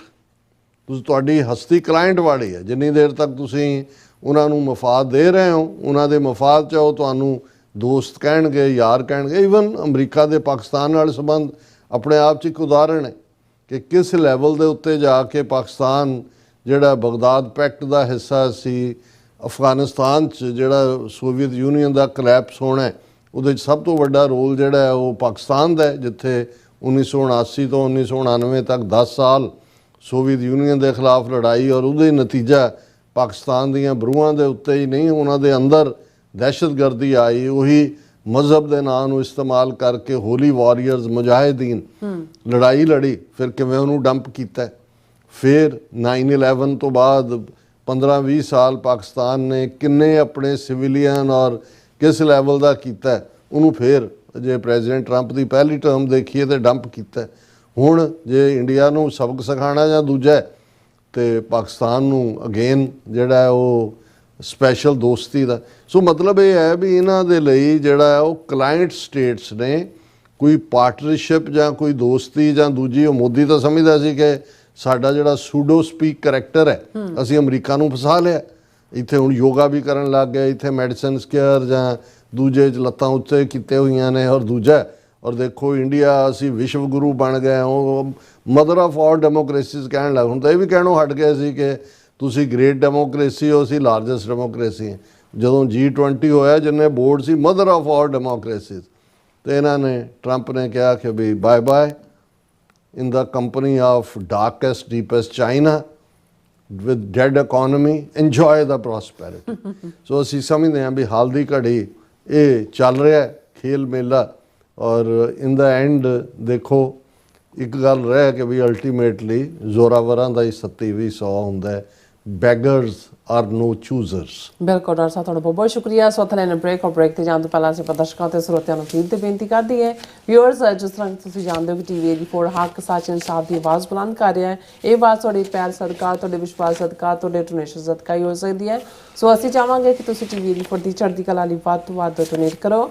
Donate ਕਰਨ ਲਈ ਸਾਡੀ ਵੈਬਸਾਈਟ tv84.tv ਤੇ ਜਾ ਕੇ ਪੇਪਲ ਦੀ ਵਰਤੋਂ ਕਰਕੇ ਵਨ ਟਾਈਮ ਡੋਨੇਟ ਕਰ ਸਕਦੇ ਹੋ, ਮੰਥਲੀ ਡੋਨੇਟ ਵੀ ਕਰ ਸਕਦੇ ਹੋ। ਤੁਸੀਂ TV 84 ਦੇ ਨਾਮ ਤੇ ਚੈੱਕ ਬਣਾ ਕੇ ਸਾਨੂੰ ਮੇਲ ਵੀ ਕਰ ਸਕਦੇ ਹੋ ਸਾਡੇ ਇਸ ਪਤੇ ਤੇ 36-01 37th Avenue, Long Island City, New York 11101 USA, ਜਾਂ ਫਿਰ ਤੁਸੀਂ ਸਾਨੂੰ ਫੋਨ ਰਾਹੀਂ ਸੰਪਰਕ ਕਰ ਸਕਦੇ ਹੋ 5166191984। ਤੁਸੀਂ ਸਾਨੂੰ ਈਮੇਲ ਵੀ ਕਰ ਸਕਦੇ info@tv84.tv ਤੇ। ਅਸੀਂ ਤੁਹਾਡੇ ਤਹਿ ਦਿਲ ਤੋਂ ਸ਼ੁਕਰਗੁਜ਼ਾਰ ਹੋਵਾਂਗੇ। ਸੋ ਇੱਥੇ ਲੈਣ ਬ੍ਰੇਕ। ਵਿਊਅਰਸ, ਤੁਸੀਂ ਇਸੇ ਤਰ੍ਹਾਂ ਬੜੇ ਰਹਿਣਾ। ਮਿਲਦੇ ਹਾਂ ਆਫਟਰ ਦਿਸ ਸ਼ਾਰਟ ਬ੍ਰੇਕ।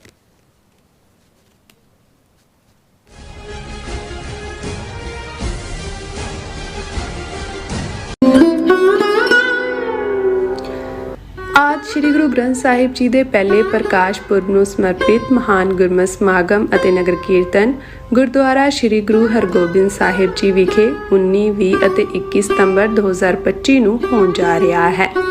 19 ਸਤੰਬਰ ਦਿਨ ਸ਼ੁੱਕਰਵਾਰ ਨੂੰ ਸ਼੍ਰੀ ਅਖੰਡ ਪਾਠ ਸਾਹਿਬ ਆਰੰਭ ਹੋਣਗੇ। 20 ਸਤੰਬਰ ਦਿਨ ਸ਼ਨੀਚਰਵਾਰ ਨੂੰ ਸਵੇਰੇ 11 ਵਜੇ ਗੁਰਦੁਆਰਾ ਸਾਹਿਬ ਤੋਂ ਨਗਰ ਕੀਰਤਨ ਦੀ ਆਰੰਭਤਾ ਹੋਏਗੀ, ਜਿਸ ਵਿੱਚ ਖਾਲਿਸਤਾਨ ਅਫੇਅਰ ਸੈਂਟਰ ਦੇ ਸੰਚਾਲਕ ਡਾਕਟਰ ਅਮਰਜੀਤ ਸਿੰਘ ਅਤੇ ਪੰਥ ਦੇ ਪ੍ਰਸਿੱਧ ਰਾਗੀ, ਢਾਡੀ ਅਤੇ ਕਥਾਵਾਚਕ ਸਿੰਘ ਹਾਜ਼ਰੀ ਲਗਵਾਉਣਗੇ। 21 ਸਤੰਬਰ ਦਿਨ ਐਤਵਾਰ ਨੂੰ ਸਵੇਰੇ 9 ਵਜੇ ਅੰਮ੍ਰਿਤ ਸੰਚਾਰ ਹੋਵੇਗਾ ਅਤੇ ਗੁਰੂ ਘਰ ਵਿਖੇ ਭਰਵਾਂ ਦੀਵਾਨ ਸਜਾਇਆ ਜਾਵੇਗਾ। ਗੁਰੂ ਘਰ ਕਮੇਟੀ ਵੱਲੋਂ ਆਪ ਸਭ ਨੂੰ ਇਹਨਾਂ ਸਮਾਗਮਾਂ ਵਿੱਚ ਹੁਮਾ ਕੇ ਪਹੁੰਚਣ ਦੀ ਬੇਨਤੀ ਕੀਤੀ ਜਾਂਦੀ ਹੈ। ਵਧੇਰੇ ਜਾਣਕਾਰੀ ਲਈ ਤੁਸੀਂ ਸਕਰੀਨ ਤੇ ਦਿੱਤੇ ਨੰਬਰਾਂ ਤੇ ਸੰਪਰਕ ਕਰ ਸਕਦੇ ਹੋ।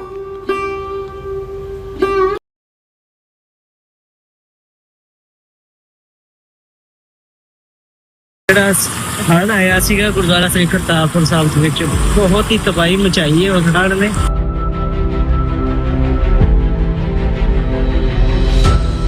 ਟੀਮ ਯੂਨਾਈਟਿਡ 6 ਇੱਥੇ ਪਿੰਡ ਸਸਰਾਲੀ ਵਿਖੇ ਬੰਦ ਬਣਾਉਣ ਦੀ ਸੇਵਾ ਪਿਛਲੇ 2 ਦਿਨਾਂ ਤੋਂ ਗੁਰੂ ਮਹਾਰਾਜ ਯੂਨਾਈਟਿਡ 6 ਵੱਲੋਂ ਵੀ ਲੈ ਰਹੇ ਹਨ ਜੀ। ਟੀਮ ਯੂਨਾਈਟਿਡ 6 ਇੱਥੇ ਹਰ ਵਕਤ ਹਾਜ਼ਰ ਹੈ ਜੀ। ਜਿਸ ਵੀ ਚੀਜ਼ ਦੀ ਜ਼ਰੂਰਤ ਹੋਵੇਗੀ ਉਸ ਚੀਜ਼ ਦੀ ਜਾਣਕਾਰੀ ਟੀਮ ਯੂਨਾਈਟਿਡ 6 ਤੁਹਾਨੂੰ ਪਹੁੰਚਾਉਂਦੀ ਰਹੇਗੀ ਜੀ।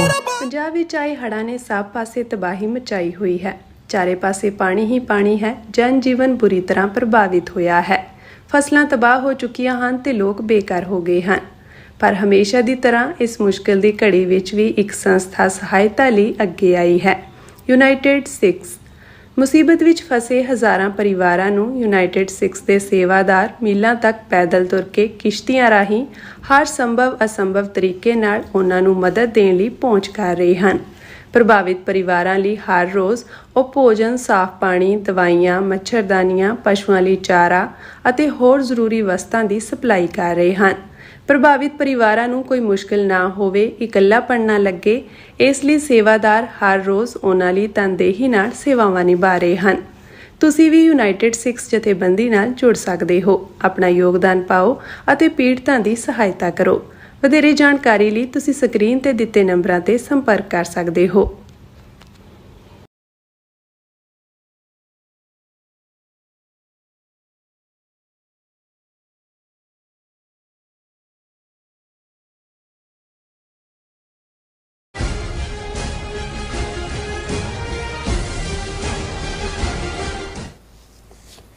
Viewers, welcome back to programme. So viewers, ਗੱਲਬਾਤ ਕਰਨ ਜਾ ਰਹੇ ਹਾਂ ਕਿ ਨੇਪਾਲ ਦੇ ਹਵਾਲੇ ਨਾਲ ਕਿ ਨੇਪਾਲ ਵਿੱਚ ਸੁਸ਼ੀਲਾ ਕਾਰਕੀ ਨੇ ਇੰਟਰਮ ਪ੍ਰਾਈਮ ਮਿਨਿਸਟਰ ਵਜੋਂ ਸਹੁੰ ਚੁੱਕ ਲਈ ਹੈ ਔਰ 6 ਮਹੀਨੇ ਦੇ ਵਿੱਚ ਨੇਪਾਲ ਵਿੱਚ ਚੋਣਾਂ ਕਰਵਾਉਣ ਦਾ ਐਲਾਨ ਕੀਤਾ ਗਿਆ ਹੈ ਔਰ ਸੁਸ਼ੀਲਾ ਕਾਰਕੀ ਨੇਪਾਲ ਦੀ ਸਾਬਕਾ ਚੀਫ ਜਸਟਿਸ ਹੈ। ਦਿਲਚਸਪ ਗੱਲ ਇਹ ਹੈ ਕਿ ਸੁਸ਼ੀਲਾ ਕਾਰਕੀ ਦੇ ਹਸਬੈਂਡ ਨੇ 10 ਜੂਨ 1973 ਨੂੰ ਇੱਕ ਨੇਪਾਲੀ ਜਹਾਜ਼ ਅਗਵਾ ਕਰਕੇ ਭਾਰਤ ਲਿਆਂਦਾ ਸੀ। ਉਦੋਂ ਉਹ ਨੇਪਾਲੀ ਕਾਂਗਰਸ ਦੇ ਜਿਹੜੇ ਯੂਥ ਆਗੂ ਸਨ। ਸੋ ਇਸ ਬਾਰੇ ਆਪਾਂ ਗੱਲਬਾਤ ਕਰਨ ਜਾ ਰਹੇ ਹਾਂ। ਸੋ ਅਸੀਂ ਚਾਹਾਂਗੇ ਕਿ ਤੁਸੀਂ ਇਸੇ ਤਰ੍ਹਾਂ ਬਣੇ ਰਹਿਣਾ। ਦੇਖਣ ਸੁਣ ਲਈ ਲਿਖਣ ਲਈ ਤੁਹਾਡਾ ਸਭ ਦਾ ਬਹੁਤ ਬਹੁਤ ਧੰਨਵਾਦ ਜੀ। ਡਾਕਟਰ ਸਾਹਿਬ ਕੀ ਕਹਿਣਾ ਚਾਹੋਗੇ? ਦੇਖੋ, ਸਾਡਾ ਪਰਸੋਂ ਦਾ ਸੈਗਮੈਂਟ ਜਿਹੜਾ ਲੀਡ ਸੈਗਮੈਂਟ ਸੀ ਨੇਪਾਲ ਦੇ ਵਿੱਚ ਜੋ ਚੱਲ ਰਿਹਾ ਹੈ ਉਸ ਨੂੰ ਅਸੀਂ ਐਨਾਲਾਈਜ਼ ਕੀਤਾ। ਉਹਨਾਂ ਦੀ ਮੋਨਾਰਕੀ ਦੀ ਹਿਸਟਰੀ ਜਿਹੜੀ 1766 ਤੋਂ ਲੈ ਕੇ ਨੇਪਾਲ ਦੇ ਮਹਾਰਾਜੇ ਦੇ ਸਿੱਖ ਰਾਜ ਨਾਲ ਸੰਬੰਧ, ਮਹਾਰਾਜਾ ਰਣਜੀਤ ਸਿੰਘ ਪੀਰੀਅਡ ਦੇ ਵਿੱਚ, ਉਸ ਪੀਰੀਅਡ 'ਚ ਈਵਨ ਗੋਰਖਾ ਫੌਜੀਆਂ ਦਾ ਸਿੱਖ ਰਾਜ ਦੀ ਫੌਜ ਦਾ ਹਿੱਸਾ ਹੋਣਾ, ਉਹਨਾਂ ਦਾ ਰੋਲ, ਔਰ ਮਹਾਰਾਣੀ ਜਿੰਦਾਂ ਜਿਹੜੇ ਕਿ ਪੋਲੀਟੀਕਲ ਐਗਜ਼ਾਈਲ ਦੇ ਵਿੱਚ ਮਹਾਰਾਜਾ ਨੇਪਾਲ ਦੀ ਜਿਹੜੀ ਹੈ ਸ਼ਰਨ ਦੇ ਵਿੱਚ ਪੋਲੀਟੀਕਲ ਅਸਾਈਲਮ 'ਚ 13-14 ਸਾਲ ਰਹੇ, ਉਸ ਦਾ ਜ਼ਿਕਰ।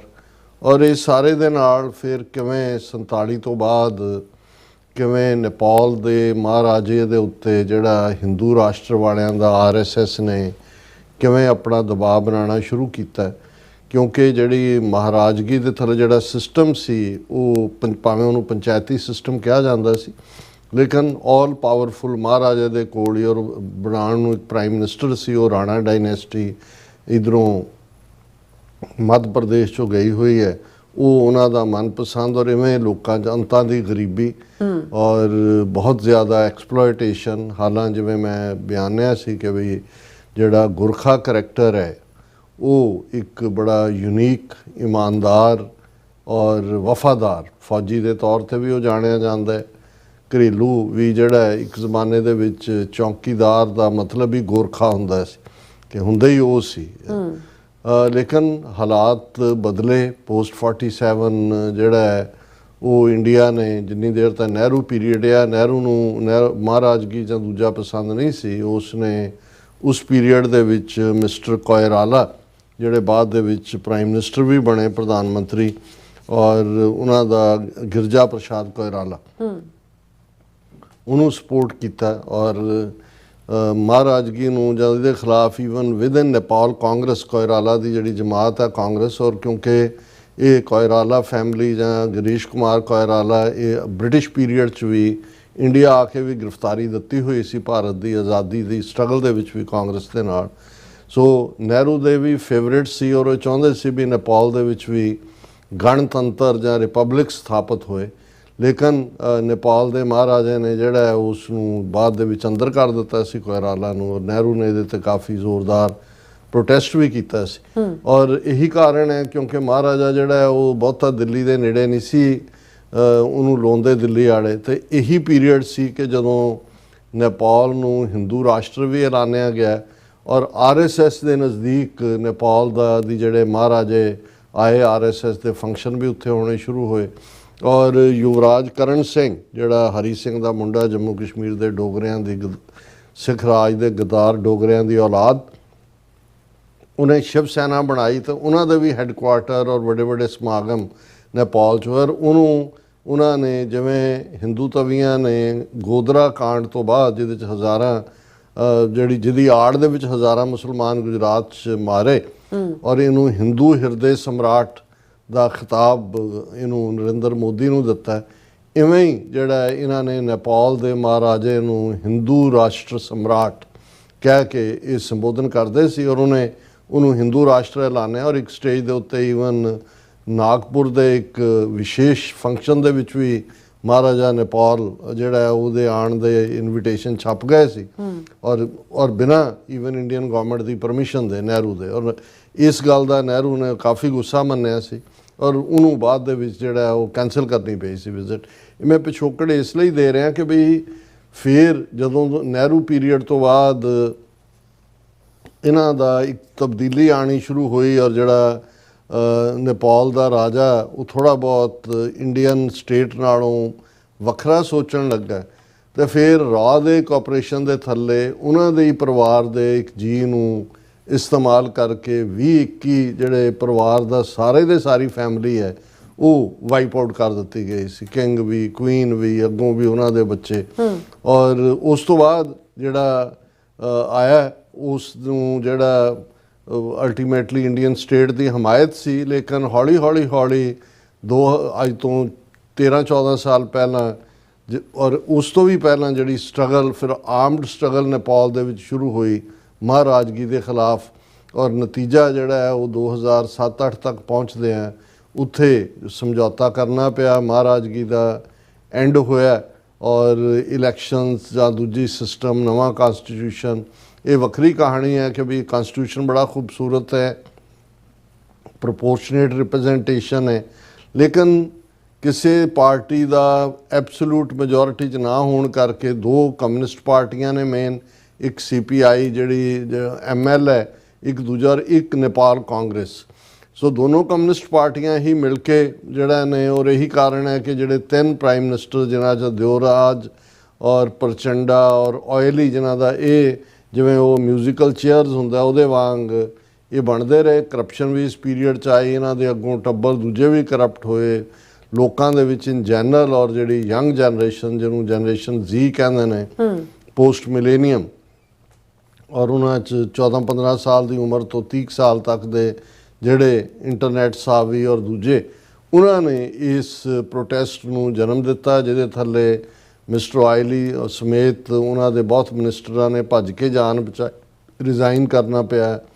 ਔਰ ਨਤੀਜੇ ਦੇ ਤੌਰ ਦੇ ਉੱਤੇ ਹਾਲਾਂ ਉਹਦੇ 'ਚ ਕਿਹੜੀਆਂ ਤਾਕਤਾਂ ਜੁਆਇਨ ਕੀਤੀਆਂ, ਕਿਉਂਕਿ ਹੁਣ ਜਿਨ੍ਹਾਂ ਨੇ ਉਹਨਾਂ ਦੀ ਜਿਹੜੀ ਜਨਰੇਸ਼ਨ Z ਦੇ ਆਰਗੇਨਾਈਜ਼ਰ ਨੇ, ਉਹਨਾਂ ਨੇ ਆਪਣੇ ਆਪ ਨੂੰ ਡਿਸਟੈਂਸ ਕੀਤਾ ਹੈ ਕਿ ਭਾਈ ਕਿੱਥੋਂ ਕੌਣ ਆਏ ਜਿਨ੍ਹਾਂ ਨੇ ਪਾਰਲੀਮੈਂਟ ਨੂੰ ਸਾੜਿਆ, ਜਿਨ੍ਹਾਂ ਨੇ ਸੁਪਰੀਮ ਕੋਰਟ ਨੂੰ, ਸਿੰਘ ਦੁਆਰ ਨੂੰ, ਮੀਡੀਆ ਨੂੰ ਬਿਲਕੁਲ ਜਿਹੜਾ ਅੱਗ ਲਾ ਕੇ ਸਾੜ ਕੇ। ਔਰ ਉਹਦੇ 'ਚ ਜ਼ਾਹਰ ਹੈ, ਅਸੀਂ ਜ਼ਿਕਰ ਕੀਤਾ ਸੀ ਪਰਸੋਂ ਦੇ ਪ੍ਰੋਗਰਾਮ 'ਚ, ਕਿ ਕਿਵੇਂ RSS ਦੀ ਲੌਬੀ ਔਰ ਆਦਿੱਤਿਆਨਾਥ ਯੋਗੀ ਖਾਸ ਤੌਰ ਤੇ, ਕਿਉਂਕਿ 6 ਜ਼ਿਲ੍ਹੇ ਆਲਮੋਸਟ ਨੇਪਾਲ ਦੇ 8% ਪੋਪੂਲੇਸ਼ਨ ਬਣਦੀ ਹੈ ਉਹਨਾਂ ਦੀ, ਜਿਹਨਾਂ ਦਾ ਬਾਰਡਰ ਜਿਹੜਾ ਉਹ ਬਿਹਾਰ ਨਾਲ, ਉੱਤਰਾਖੰਡ ਨਾਲ ਔਰ UP ਨਾਲ ਲੱਗਦਾ। ਬੇਸਿਕਲੀ ਇਹ ਹਿੰਦੂ ਬੈਲਟ ਦੇ ਜਾਂ ਹਿੰਦੀ ਬੈਲਟ ਦੇ ਜ਼ਿਲ੍ਹੇ ਨੇ, ਨੇਪਾਲੀ ਨਹੀਂ ਨੇ। ਪਰ 1857 ਦੇ ਜਦੋਂ ਇਹਨਾਂ ਨੇ ਤਾਂਤੀਆ ਟੋਪੇ ਔਰ ਦੂਸਰਿਆਂ ਨੇ, ਜਿਹਨੂੰ ਇਹ ਗਦਰ ਕਹਿੰਦੇ ਨੇ, ਔਰ ਹੁਣ ਤਾਂ ਸੁਤੰਤਰਤਾ ਸੰਗਰਾਮ ਕਹਿਣ ਲੱਗ ਗਏ ਪਹਿਲਾ ਭਾਰਤ ਦਾ, ਉਹਦੇ 'ਚ ਨੇਪਾਲ ਦਾ ਮਹਾਰਾਜਾ ਜਿਹੜਾ ਹੈ ਉਹ ਖੁਦ ਫੌਜ ਲੈ ਕੇ ਅੰਗਰੇਜ਼ਾਂ ਦੇ ਹੱਕ ਦੇ ਵਿੱਚ ਜਿਹੜਾ ਉਹ ਦਿੱਲੀ ਪਹੁੰਚਿਆ ਸੀ, ਔਰ ਬਾਕੀ ਵੀ ਉਹਨਾਂ ਨੇ ਮਦਦ ਕੀਤੀ ਸੀ। ਸੋ ਇਹ ਜਿਹੜੇ 6 ਜ਼ਿਲ੍ਹੇ ਜਿਹੜੇ ਨੇ ਇਹਨਾਂ 3 ਸਟੇਟਾਂ ਦੇ ਨਾਲ ਲੱਗਦੇ ਆਲਮੋਸਟ, ਮੇਧਵੀ ਜਾਂ ਮਾਧਵੀ, ਮੇਧਵੀ ਇਹਨਾਂ ਨੂੰ ਕਿਹਾ ਜਾਂਦਾ, ਇਹ ਐਜ਼ ਏ ਇਨਾਮ ਜਿਹੜਾ ਬ੍ਰਿਟਿਸ਼ ਗੌਰਮੈਂਟ ਨੇ ਨੇਪਾਲ ਨੂੰ ਦਿੱਤੇ ਸੀ। ਹਾਲਾਂਕਿ ਇੰਡੀਆ ਨੇ ਕਦੇ ਉੱਥੇ ਆਪਣਾ ਹੁਣ ਕਲੇਮ ਨਹੀਂ ਕੀਤਾ ਕਿਉਂਕਿ ਨੇਪਾਲ ਦਾ ਹਿੱਸਾ ਬਣ ਗਿਆ, ਲੇਕਿਨ ਆਬਾਦੀ ਜਿਹੜੀ ਆ ਉਹ ਹਿੰਦੂਤਵਾ ਦੀ ਆਈਡੀਓਲੋਜੀ ਵਾਲੀ ਹੈ। ਹੁਣ ਇਸ ਸਭ ਦਾ ਔਰ ਇਹਨਾਂ ਨੂੰ ਮਹਾਰਾਜੇ ਦੇ ਥੱਲੇ, ਕਿਉਂਕਿ ਉਹ ਹਿੰਦੂ ਰਾਸ਼ਟਰ ਤੇ ਹਿੰਦੂ ਫਲਾਣੇ ਦੇ ਥੱਲੇ ਜੁੜਿਆ ਹੋਇਆ ਸੀ, ਸੋ ਉਹਨਾਂ ਨੂੰ ਇਹ ਲੱਗਾ ਕਿ ਵੀ ਇਸ ਮੌਕੇ ਦਾ ਜਦੋਂ ਕਿ ਇੱਕ ਡਿਸਸੈਟਿਸਫੈਕਸ਼ਨ ਹੈ, ਫਾਇਦਾ ਚੁੱਕਦੇ ਆ, ਰਾਜਾਸ਼ਾਹੀ ਨੂੰ ਵਾਪਸ ਲਿਆਓ। ਇਹ ਇੱਕ ਮੂਵਮੈਂਟ ਵੀ ਉਹਨਾਂ ਨੇ ਖੜੀ ਕੀਤੀ। ਔਰ BBC ਦੀ ਇੱਕ ਸਟੋਰੀ ਮੈਂ ਜਿਹੜੀ ਡਿਸਕਸ ਨਹੀਂ ਕੀਤੀ ਡਿਟੇਲ 'ਚ, ਕਿ ਕਿਵੇਂ RSS ਨੇ ਵਿਦਿਨ ਨੇਪਾਲ ਕਿੰਨੇ ਹਜ਼ਾਰ ਸ਼ਾਖਾਵਾਂ ਨੇ, ਕਿਵੇਂ ਇਹਨਾਂ ਨੇ ਉੱਥੇ ਬੇਸ ਬਣਾਇਆ ਹੋਇਆ। ਔਰ ਖ਼ਾਸ ਤੌਰ 'ਤੇ ਕਿਉਂਕਿ ਨੇਪਾਲ ਦੇ ਵਿੱਚ so called schedule caste population ਵੀ ਬੜੀ ਹੈ, ਗਰੀਬੀ ਬੜੀ ਹੈ। ਏਕਲ ਵਿਦਿਆਲੇ ਇਹਨਾਂ ਨੇ ਖੋਲ੍ਹੇ ਹੋਏ ਨੇ ਏਕਲਵਿਆ ਦੇ ਨਾਂ ਥੱਲੇ। ਹਾਲਾਂਕਿ ਏਕਲਵਿਆ ਦੇ ਨਾਲ ਕੀ ਕੀਤਾ ਇਹ ਵੱਖਰੀ ਕਹਾਣੀ ਹੈ। ਔਰ ਬੜਾ ਵੱਡਾ ਦਾਇਰਾਕਾਰ ਹੈ। ਉਹ ਗਰੀਬ ਘਰਾਂ ਦੇ ਬੱਚਿਆਂ ਨੂੰ ਉਹ ਹਿੰਦੂਤਵਾ ਅਤੇ ਉਹੀ ਸੈਲਿਊਟ ਸਟਾਈਲ ਅਤੇ ਉਹੀ ਹਿੰਦੂ ਹਿੰਦੀ ਹਿੰਦੁਸਤਾਨ, ਕਿਉਂਕਿ ਉਹਨਾਂ ਦੇ ਅਖੰਡ ਭਾਰਤ ਦੇ ਵਿੱਚ ਨੇਪਾਲ ਉਸ ਅਖੰਡ ਭਾਰਤ ਦਾ ਹਿੱਸਾ। ਸੋ ਉਹ ਗਰਾਊਂਡ ਲੈਵਲ ਦੇ ਉੱਤੇ ਵੀ RSS ਨੇ ਆਪਣਾ ਜਿਹੜੀਆਂ ਨੇ ਜੜ੍ਹਾਂ ਉਹ ਮਜ਼ਬੂਤ ਕੀਤੀਆਂ ਹੋਈਆਂ ਨੇ। ਸੋ ਉਹ ਇਹ ਸਮਝਦੇ ਸੀ ਵੀ ਸ਼ਾਇਦ ਇਹ ਅਨਾਰਕੀ ਜਿਹੜੀ ਆ ਹੋਰ ਵਧੇਗੀ, ਔਰ ਉਸ ਪੀਰੀਅਡ ਦੇ ਵਿੱਚ ਇੰਡੀਅਨ ਇੰਟਰਵੈਂਸ਼ਨ ਵੀ ਦੇਖੀ ਜਾ ਸਕਦੀ ਸੀ। ਸ਼ਾਇਦ ਇੰਡੀਅਨ ਸਟੇਟ ਪਹਿਲੇ 3 ਦਿਨ ਤਾਂ ਇੰਡੀਆ ਦੀ ਐਕਸਟਰਨਲ ਅਫੇਅਰਸ ਮਿਨਿਸਟਰੀ ਨੇ ਕੋਈ ਬਿਆਨ ਨਹੀਂ ਦਿੱਤਾ, ਪਰ ਮੈਂ ਸਮਝਦਾ ਵੀ ਨੇਪਾਲ ਦੇ ਯੂਥ ਖਾਸ ਤੌਰ 'ਤੇ ਉਹ ਵੀ ਮੈਚਿਓਰ ਨੇ ਬੰਗਲਾਦੇਸ਼ ਵਾਂਗ। ਉਹਨਾਂ ਨੇ ਆਪਣੀ ਤਨਜ਼ੀਮ ਨੂੰ, ਔਰ ਉਹਨਾਂ ਨੇ ਦੇਖਿਆ ਵੀ ਗਲਤ ਐਲੀਮੈਂਟ ਵੀ ਸਾਡੇ 'ਚ ਵੜੇ ਨੇ, ਇਹਨਾਂ ਨੂੰ ਕਿਵੇਂ ਪਾਸੇ ਕਰਨਾ।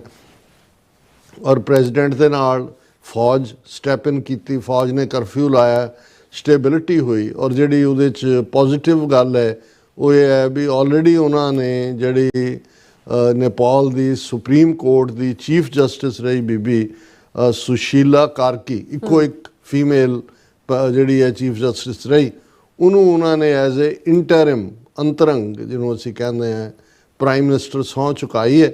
ਔਰ ਇਹ ਆਰਗੇਨਾਈਜ਼ਡ ਸਿਸਟਮ 'ਚ ਕਿਉਂਕਿ ਜਿਹੜੀ ਰਾਜਾਸ਼ਾਹੀ ਵਾਲੇ ਜਾਂ ਇੰਡੀਅਨ ਸਟੇਟ ਜਾਂ RSS ਨੈਰੇਟਿਵ ਥਰੋ ਕਰ ਰਿਹਾ ਸੀ ਕਿ ਜੀ ਉਹ ਜਿਹੜਾ ਰਾਜਾ ਗਿਆ ਛੱਡ ਕੇ ਜਿਹਨੂੰ 13-14 ਸਾਲ ਪਹਿਲਾਂ ਉਹਨੂੰ ਵਾਪਸ ਲਿਆਓ, ਲੇਕਿਨ ਉਹ ਸਾਰੇ ਮਾਡਲ ਨੂੰ ਇੱਕ ਵਾਰੀ ਫੇਰ ਇਹਨਾਂ ਨੇ ਧਰਾਸ਼ਾਹੀ ਕਰਦਿਆਂ ਈਵਨ ਹੁਣ ਤੋਂ 6 ਮਹੀਨੇ ਬਾਅਦ ਨੈਕਸਟ ਈਅਰ ਚੋਣਾਂ ਦੀ ਡੇਟ ਵੀ ਦੇ ਦਿੱਤੀ ਹੈ ਕਿ ਫਰੈਸ਼ ਇਲੈਕਸ਼ਨਸ ਹੋਣਗੀਆਂ ਔਰ ਉਸ ਤੋਂ ਬਾਅਦ ਉਹ ਗਵਰਨਮੈਂਟ ਜਿਹੜੀ ਹੈ ਉਹ ਫਰਦਰ ਜਾਏਗੀ। ਸੋ ਜਿਹੜਾ ਬੇਸਿਕ ਕਨਸਟੀਟਿਊਸ਼ਨ ਜਿਹਦੇ 'ਚ ਹਿੰਦੂ ਰਾਸ਼ਟਰ ਨਹੀਂ ਹੈ ਨੇਪਾਲ, ਰਿਪਰੈਜ਼ੈਂਟੇਟਿਵ ਗੈਦਰਿੰਗ ਔਰ ਬਹੁਤ ਖੂਬਸੂਰਤ ਕਨਸਟੀਟਿਊਸ਼ਨ ਹੈ, ਉਹ ਹੀ ਉਹਦੇ ਥੱਲੇ ਇਹ ਚੋਣਾਂ ਹੋਣਗੀਆਂ।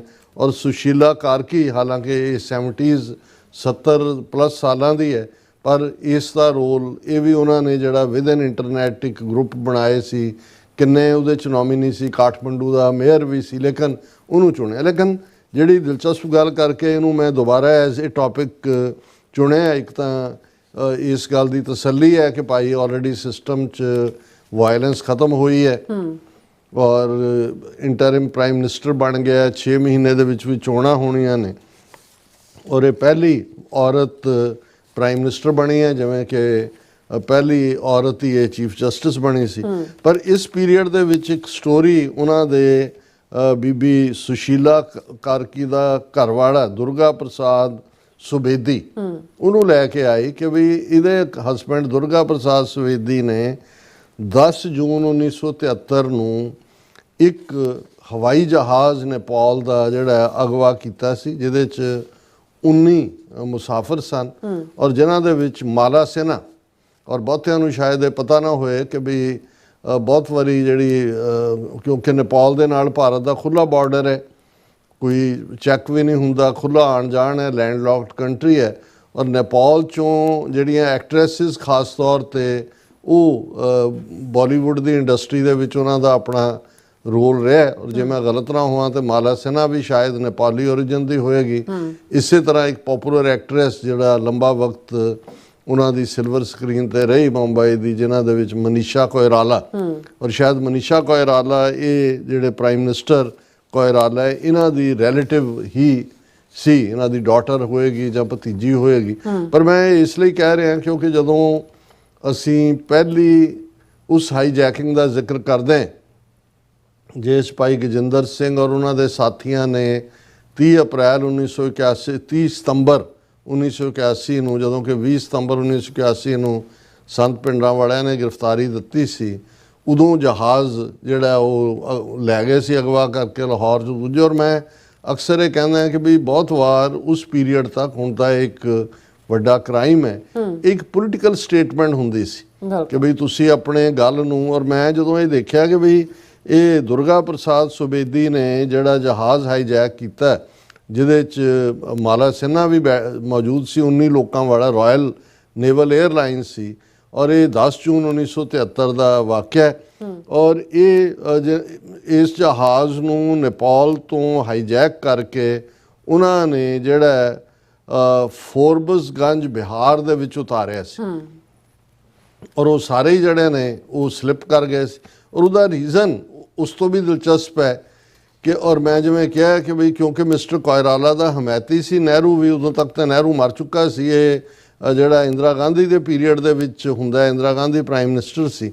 ਇਸ ਜਹਾਜ਼ ਦੇ ਵਿੱਚ ਜਿਹੜਾ ਕੈਸ਼ ਹੈ, ਜਿਹੜਾ ਉਹਨਾਂ ਦੇ ਮੇਨ ਨੇਪਾਲ ਰਾਸ਼ਟਰ ਬੈਂਕ ਦਾ ਪੈਸਾ ਸੀ, 30 ਲੱਖ ਰੁਪਈਆ ਕੈਸ਼ ਸੀ, ਜਿਹਨੂੰ ਇਹਨਾਂ ਨੇ ਇਹਦੇ ਬੀਬੀ ਦੇ ਘਰ ਵਾਲੇ ਨੇ ਜਾਂ ਦੂਜਿਆਂ ਨੇ ਉਸ ਨੂੰ ਉੱਥੋਂ ਉਸ ਜਹਾਜ਼ 'ਚੋਂ ਚੁੱਕਿਆ।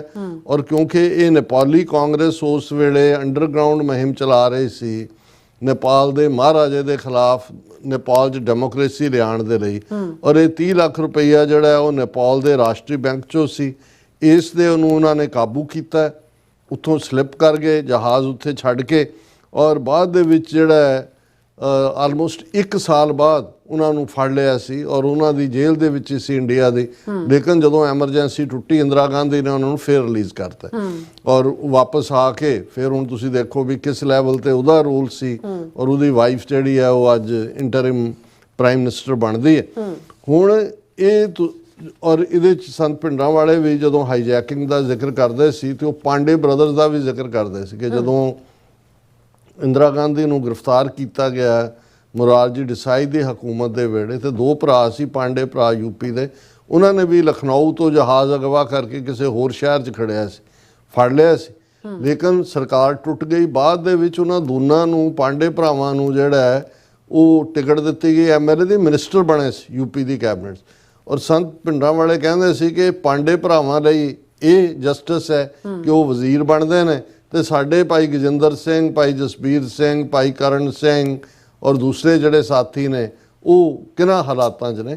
ਸੋ ਮੈਂ ਕਿਉਂਕਿ ਜਦੋਂ ਅਸੀਂ ਜ਼ਿਕਰ ਕੀਤਾ ਕਿ ਪੋਲੀਟੀਕਲ ਸਟੇਟਮੈਂਟ ਸੀ ਤਾਂ ਮੈਨੂੰ ਕੁਦਰਤੀ ਜਦੋਂ ਮੈਂ ਇਹ ਦੇਖਿਆ ਕਿ ਭਾਈ ਇਹ ਤਾਂ ਨੇਪਾਲ ਦੇ ਵਿੱਚ ਵੀ ਵਿਦ ਇਨ ਇੰਡੀਆ ਵੀ ਸਾਨੂੰ ਪਤਾ ਹੈ, ਇੰਟਰਨੈਸ਼ਨਲੀ ਵੀ ਉਹ ਫਲਸਤੀਨੀ ਸਟਰਗਲ ਹੋਏ, ਆਇਰਿਸ਼ ਸਟਰਗਲ ਹੋਏ, ਬਟ ਵਿਦ ਇਨ ਨੇਪਾਲ ਔਰ ਇਹ ਜਿਹੜਾ ਹੈ ਇੰਦਰਾ ਗਾਂਧੀ ਦੀ ਮਦਦ ਨਾਲ, ਕਿਉਂਕਿ ਉਹੀ ਕੋਇਰਾਲਾ ਫੈਮਿਲੀ ਨਹਿਰੂ ਦੇ ਨੇੜੇ ਸੀ, ਇੰਦਰਾ ਗਾਂਧੀ ਦੇ ਵੀ ਨੇੜੇ ਸੀ ਔਰ ਇਹ ਸਾਰੀ ਜਿਹੜੀ ਹੈ ਇਸ ਲੈਵਲ ਦੀ ਹਾਈਜੈਕਿੰਗ ਵੀ ਉਸ ਜ਼ਮਾਨੇ ਦੇ ਵਿੱਚ ਹੋਈ ਸੀ। ਬਿਲਕੁਲ ਡਾਕਟਰ ਸਾਹਿਬ, ਤੁਹਾਡਾ ਬਹੁਤ ਬਹੁਤ ਸ਼ੁਕਰੀਆ। ਸਵਥਲੈਨ ਬ੍ਰੇਕ ਵਿਊਅਰਸ, ਜਦੋਂ ਸਾਰੇ ਇਸ ਤਰ੍ਹਾਂ ਬਣੇ ਰਹਿਣਾ, ਮਿਲਦੇ ਹਾਂ ਛੋਟੇ ਜਿਹੇ ਵਕਫੇ ਤੋਂ ਬਾਅਦ।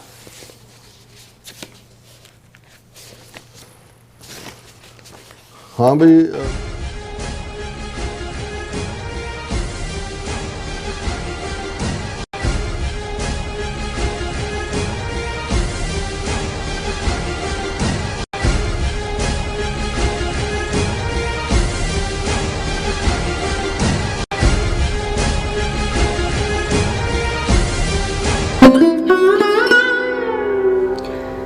आज श्री गुरु ग्रंथ ਸਾਹਿਬ ਜੀ ਦੇ ਪਹਿਲੇ ਪ੍ਰਕਾਸ਼ ਪੁਰਬ ਨੂੰ ਸਮਰਪਿਤ ਮਹਾਨ ਗੁਰਮਤਿ ਸਮਾਗਮ ਅਤੇ ਨਗਰ ਕੀਰਤਨ ਗੁਰਦੁਆਰਾ ਸ਼੍ਰੀ ਗੁਰੂ ਹਰਗੋਬਿੰਦ ਸਾਹਿਬ ਜੀ ਵਿਖੇ 19, 20 ਅਤੇ 21 ਸਤੰਬਰ 2025 ਨੂੰ ਹੋਣ ਜਾ ਰਿਹਾ ਹੈ।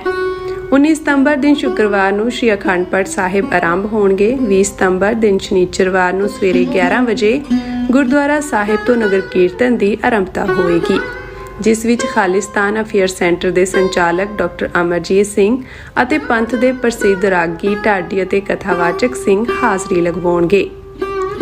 21 ਸਤੰਬਰ ਦਿਨ ਐਤਵਾਰ ਨੂੰ ਸਵੇਰੇ 9 ਵਜੇ ਅੰਮ੍ਰਿਤ ਸੰਚਾਰ ਹੋਵੇਗਾ ਅਤੇ ਗੁਰੂ ਘਰ ਵਿਖੇ ਭਰਵਾਂ ਦੀਵਾਨ ਸਜਾਇਆ ਜਾਵੇਗਾ। ਗੁਰੂ ਘਰ ਕਮੇਟੀ ਵੱਲੋਂ ਆਪ ਸਭ ਨੂੰ ਇਹਨਾਂ ਸਮਾਗਮਾਂ ਵਿੱਚ ਹੁਮ-ਹੁਮਾ ਕੇ ਪਹੁੰਚਣ ਦੀ ਬੇਨਤੀ ਕੀਤੀ ਜਾਂਦੀ ਹੈ। ਵਧੇਰੇ ਜਾਣਕਾਰੀ ਲਈ ਤੁਸੀਂ ਸਕਰੀਨ ਤੇ ਦਿੱਤੇ ਨੰਬਰਾਂ ਤੇ ਸੰਪਰਕ ਕਰ ਸਕਦੇ ਹੋ।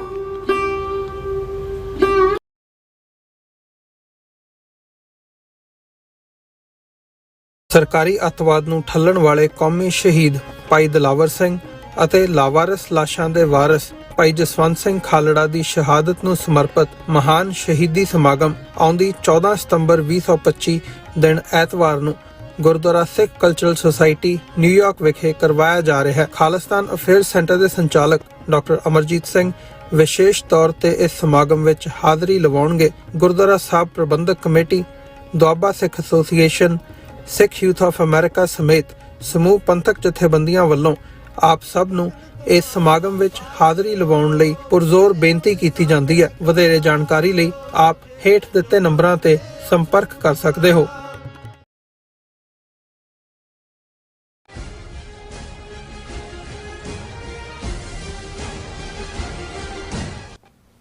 ਦਰਸ਼ਕੋ, ਬ੍ਰੇਕ ਤੋਂ ਬਾਅਦ ਤੁਹਾਡਾ ਸਭ ਦਾ ਭਰਪੂਰ ਸਵਾਗਤ ਹੈ। ਸੋ ਵੀਰਸ, ਗੱਲਬਾਤ ਕਰਾਂਗੇ ਕਿ ਕੈਲੀਫੋਰਨੀਆ ਅਸੈਂਬਲੀ ਅਤੇ ਸੈਨੇਟ ਵਿੱਚ ਟ੍ਰਾਂਸਨੈਸ਼ਨਲ ਰਿਪਰੈਸ਼ਨ ਸੰਬੰਧੀ ਬਿੱਲ SB 509 ਨੂੰ ਪਾਸ ਕਰ ਦਿੱਤਾ ਗਿਆ ਹੈ। ਹੁਣ ਇਹ ਬਿੱਲ ਗਵਰਨਰ ਦੇ ਟੇਬਲ ਤੇ ਪਹੁੰਚ ਗਿਆ ਹੈ ਔਰ ਭਾਰਤ ਪੱਖੀ ਹਿੰਦੂ ਤਵੀ ਜਥੇਬੰਦੀਆਂ ਵੱਲੋਂ ਬਹੁਤ ਵਾਵੇਲਾ ਕੀਤਾ ਜਾ ਰਿਹਾ ਹੈ। ਔਰ ਸਵਾਲ ਇਹ ਹੈ ਕਿ ਕੀ ਇਹ ਹਿੰਦੂ ਤਵੀ ਜਥੇਬੰਦੀਆਂ ਅਮਰੀਕਾ ਦੀਆਂ ਵਫਾਦਾਰ ਹਨ ਜਾਂ ਭਾਰਤ ਦੀਆਂ। ਸੋ ਇਸ ਬਾਰੇ ਆਪਾਂ ਗੱਲਬਾਤ ਕਰਨ ਜਾ ਰਹੇ ਹਾਂ। ਸੋ ਅਸੀਂ ਚਾਹਾਂਗੇ ਕਿ ਤੁਸੀਂ ਇਸੇ ਤਰ੍ਹਾਂ ਬਣੇ ਰਹਿਣਾ। ਦੇਖਣ ਸੁਣ ਲਈ ਲਿਖਣ ਲਈ ਤੁਹਾਡਾ ਸਭ ਦਾ ਬਹੁਤ ਬਹੁਤ ਧੰਨਵਾਦ ਜੀ। ਡਾਕਟਰ ਸਾਹਿਬ, ਕੀ ਕਹਿਣਾ ਚਾਹੋਗੇ? ਦੇਖੋ, ਇਸ ਵੇਲੇ ਕਾਫੀ ਦਿਲਚਸਪ ਸਿਚੁਏਸ਼ਨ ਖਾਸ ਤੌਰ ਤੇ ਹਿੰਦੂ ਤਵੀਆਂ ਦੀਆਂ ਜਿਹੜੀਆਂ ਅਮਰੀਕਾ ਦੇ ਵਿੱਚ ਜਥੇਬੰਦੀਆਂ ਨੇ, ਜਿਨ੍ਹਾਂ ਦਾ ਆਧਾਰ ਤਾਂ ਨਫ਼ਰਤ ਹੈ, ਪਰ ਵਿਦਨ ਅਮਰੀਕਾ ਇੱਕ ਸਟੇਜ ਦੇ ਉੱਤੇ RSS ਦੇ ਕੋਰ ਗਰੁੱਪ ਨੇ ਜਿਹੜਾ ਜਿਹਦੇ ਲਈ ਕਦੇ ਅਮਰੀਕਾ 'ਚ ਲਫ਼ਜ਼ KKK 3K ਜਾਂ ਕੂ ਕਲੈਕਸ ਕਲੈਨ ਜਿਹਦਾ ਮਤਲਬ ਰੇਸਿਸਟ ਸੁਪਰ ਜਿਹੜੇ ਉਸ ਕਿਸਮ ਦੇ ਵਾਈਟ ਰੇਸ ਦੀ ਸੁਪਰਾਮੇਸੀ ਦੀ ਐਡਵੋਕੇਸੀ ਕਰਨ ਵਾਲੇ ਸੀ, ਉਹਨਾਂ ਦੇ ਨਾਲ ਵੀ ਇਹਨਾਂ ਨੇ ਰਾਬਤਾ ਬਣਾਇਆ, ਕਿਉਂਕਿ ਇਹਨਾਂ ਦਾ ਕਾਸਟ ਸਿਸਟਮ ਬ੍ਰਾਹਮਣ ਕਸ਼ਤਰੀ ਵੈਸ਼ ਸ਼ੂਦ ਵਰਨ ਆਸ਼ਰਮ ਉਹ ਤਾਂ ਬੇਸ ਹੀ ਨਸਲਵਾਦ 'ਤੇ ਹੈ। ਜੇ ਇਹ ਕਹਿਣਾ ਹੋਏ ਕਿ ਹਿਊਮਨ ਹਿਸਟਰੀ ਦਾ ਸਭ ਤੋਂ ਪੁਰਾਣਾ ਨਸਲਵਾਦ ਜਾਂ ਰੇਸਿਜ਼ਮ ਕਦੋਂ ਤੇ ਕਿੱਥੇ ਹੈ ਔਰ ਅੱਜ ਵੀ ਐਗਜ਼ਿਸਟ ਕਰਦਾ ਹੈ, ਤੇ ਉਹ ਲਗਭਗ 4000 ਸਾਲ ਪਹਿਲਾਂ ਰਿਗਵੇਦ ਤੋਂ ਜਿਹਦੀ ਸ਼ੁਰੂਆਤ ਹੁੰਦੀ ਹੈ, ਜਿਸ ਦੇ ਵਿੱਚ ਲੰਬਾ ਕੱਦ, ਗੋਰਾ ਰੰਗ, ਲੰਮਾ ਨੱਕ ਵਾਲਾ ਜਿਹੜਾ ਬ੍ਰਾਹਮਣ ਹੈ ਉਹ ਸਭ ਤੋਂ ਉੱਪਰ ਪੈਡੈਸਟਲ 'ਤੇ ਬੈਠਾ ਹੈ। ਅੱਧਿਓਂ ਜ਼ਿਆਦਾ ਸੁਸਾਇਟੀ ਜਿਹਦੇ 'ਚ ਔਰਤਾਂ ਔਰ ਦੂਸਰਿਆਂ ਨੂੰ ਸ਼ੂਦਰ ਬਣਾਇਆ ਹੋਇਆ, ਔਰ ਉਹਦੇ ਕੋਲ ਇੰਨੇ ਕੁ ਰਾਈਟ ਨੇ ਕਿ ਵੀ ਨਾ ਉਹਦੇ 'ਤੇ ਕੋਈ ਉਹ ਮਰਡਰ ਵੀ ਕਰਦੇ ਤਾਂ ਉਸ ਨੂੰ ਨਹੀਂ ਕੁਝ ਕਿਹਾ ਜਾ ਸਕਦਾ, ਤੇ ਜੇ ਕੋਈ ਕਹਿ ਦੇਗਾ ਤਾਂ ਉਹ ਬ੍ਰਹਮ ਹੱਤਿਆ ਹੈ। ਸੋ ਬ੍ਰਾਹਮਣ ਦੀ ਹੱਤਿਆ, ਬ੍ਰਹਮ ਹੱਤਿਆ ਜਿਹੜੀ ਨਾ ਕਾਬਲੇ ਮੁਆਫ ਹੈ। ਸੋ ਇਸ ਕਿਸਮ ਦੇ ਹਕੂਕ ਜਿਨ੍ਹਾਂ ਨੇ ਲਏ ਨੇ, ਔਰ ਅੱਜ ਵੀ ਉਹਨਾਂ ਦਾ ਕਾਸਟ ਸਿਸਟਮ ਹੀ ਹਿੰਦੂ ਧਰਮ ਦਾ ਉਹ ਸਾਰਾ ਬੇਸ ਖੜਾ ਹੁੰਦਾ ਹੈ। ਲੇਕਿਨ ਜੇ ਅਸੀਂ ਇਸ ਸਾਰੇ 'ਚ ਦੇਖੀਏ ਕਿ ਵੀ ਟਰੰਪ ਐਡਮਿਨਿਸਟ੍ਰੇਸ਼ਨ ਦੇ ਆਉਣ ਦੇ ਨਾਲ, ਔਰ ਖ਼ਾਸ ਤੌਰ 'ਤੇ ਮੇਕ ਅਮਰੀਕਾ ਗ੍ਰੇਟ ਅਗੇਨ ਜਿਹੜੀ ਮੂਵਮੈਂਟ ਚੱਲੀ, ਜਿਸ ਦਾ ਇੱਕ ਵੱਡਾ ਹੀਰੋ ਜਿਹਦਾ ਮਰਡਰ ਯੂਟਾ ਦੇ ਵਿੱਚ ਹੋਇਆ, ਯੂਨੀਵਰਸਿਟੀ ਕੈਂਪਸ ਦੇ ਵਿੱਚ, ਚਾਰਲੀ ਕਿਰਕ, ਹਾਲਾਂ ਉਹਦਾ ਜਿਹੜਾ ਮਰਡਰਰ ਹੈ ਮੁੰਡਾ, ਉਸ ਨੂੰ ਫੜ ਲਿਆ, ਉਹਦੇ ਬਾਪ ਨੇ ਲਿਆ ਕੇ ਉਹਨੂੰ ਹੈਂਡਓਵਰ ਕੀਤਾ। ਔਰ ਜੈਸਾ ਇਨੀਸ਼ੀਅਲੀ ਆ ਰਿਹਾ ਕਿ ਭਾਈ ਉਹ ਵੀ ਇੰਟਰਨੈਟ ਗਰੁੱਪਾਂ 'ਚ ਉਸ ਗਰੁੱਪ ਨਾਲ ਜਿਹੜੇ ਐਂਟਾਈ ਫਾਸ਼ਿਸਟ ਨੇ, ਕਿਉਂਕਿ ਜਿਹੜੀਆਂ ਬੁਲਟ ਦੇ ਖੋਲ ਵਗੈਰਾ ਮਿਲੇ ਉਹਨਾਂ ਦੇ ਉੱਤੇ ਜਿਹੜੀ ਇਨਸਕ੍ਰਿਪਸ਼ਨ ਸੀ, ਉਸ ਤੋਂ ਹੀ ਉਹਨਾਂ ਨੂੰ ਅੰਦਾਜ਼ਾ ਹੋ ਗਿਆ ਸੀ ਕਿ ਵੀ ਐਕਸਟ੍ਰੀਮ ਲਿਬਰਲ ਲੈਫਟ ਜਿਨ੍ਹਾਂ ਦੇ ਵਿੱਚ ਜਿਹੜੇ ਫਾਸ਼ਿਜ਼ਮ ਦੇ ਖਿਲਾਫ, ਨਾਜ਼ੀਜ਼ਮ ਦੇ ਖਿਲਾਫ ਲੜਨ ਵਾਲੇ ਜਾਂ ਉਹਨਾਂ ਦੇ ਗਰੁੱਪ ਨੇ, ਉਹਨਾਂ ਦਾ ਉਹ ਹਿੱਸਾ ਸੀ। ਹਾਲਾਂ ਉਸ ਕਾਲਜ ਜਾਂ ਯੂਨੀਵਰਸਿਟੀ 'ਚੋਂ ਪੜ੍ਹਦਾ ਨਹੀਂ ਸੀ, ਰਹਿੰਦਾ ਵੀ ਉਹਦੇ ਯੂਟਾ ਸਟੇਟ 'ਚ। ਹਾਲਾਂ ਹਮੇਸ਼ਾ ਜਦੋਂ ਕੋਈ ਵਾਕਿਆ ਹੁੰਦਾ, ਮੇਰਾ ਫੀਅਰ ਜਦੋਂ ਤੱਕ 48 ਘੰਟੇ 'ਚ ਸਾਹਮਣੇ ਨਹੀਂ ਆਇਆ ਕਿ ਵੀ ਕੋਈ ਮੁਸਲਮਾਨ ਨਾ ਹੋਏ, ਕੋਈ ਹੋਰ ਜਿਹੜਾ ਉਹ ਨਾ ਹੋਏ, ਵੀ ਇੱਕਦਮ ਕੋਈ ਇਮੀਗ੍ਰੈਂਟ ਨਾ ਹੋਏ ਜਿਹਦੇ ਖਿਲਾਫ ਫਿਰ ਇਹ ਨਫ਼ਰਤ ਫੈਲੇ। ਸੋ ਉਹ ਉਹਨਾਂ 'ਚੋਂ ਹੀ ਹੈ। ਹਾਲਾਂ ਕੰਡੈਮਨੇਬਲ ਐਕਟ ਹੈ, ਅਸੀਂ ਤਾਂ 2 ਦਿਨ ਪਹਿਲਾਂ ਹੀ ਉਸ ਦੇ ਉੱਤੇ ਸੈਗਮੈਂਟ ਕੀਤਾ ਸੀ। ਲੇਕਿਨ ਉਸ ਸਾਰੇ ਪਾਰਟ 'ਚ ਜਿਹੜਾ ਈਵਨ ਇਹਦਾ ਕ੍ਰਿਟਿਸਿਜ਼ਮ ਮਿਸਟਰ ਚਾਰਲੀ ਦਾ ਹਿੰਦੂ ਤਵੀਆਂ ਵੱਲੋਂ ਵੀ ਹੋਣ ਲੱਗ ਗਿਆ ਸੀ ਕਾਫੀ, ਕਿਉਂਕਿ ਉਹ H1B ਵੀਜ਼ਾ ਸਕੀਮ ਔਰ ਇਹਨਾਂ ਦੀ ਜਿਹੜੀ ਹੈ ਹਿਪੋਕਰੇਸੀ ਔਰ ਰਸ਼ੀਅਨ ਆਇਲ, ਔਰ ਕਿਉਂਕਿ ਟਰੰਪ ਦੇ ਨਾਲ ਖਲੋਣ ਵਾਲਾ ਜਾਂ ਉਸ ਦਾ ਮੇਨ ਇੱਕ ਮੋਟੀਵੇਸ਼ਨਲ ਸਪੀਕਰ ਵੀ ਸੀ।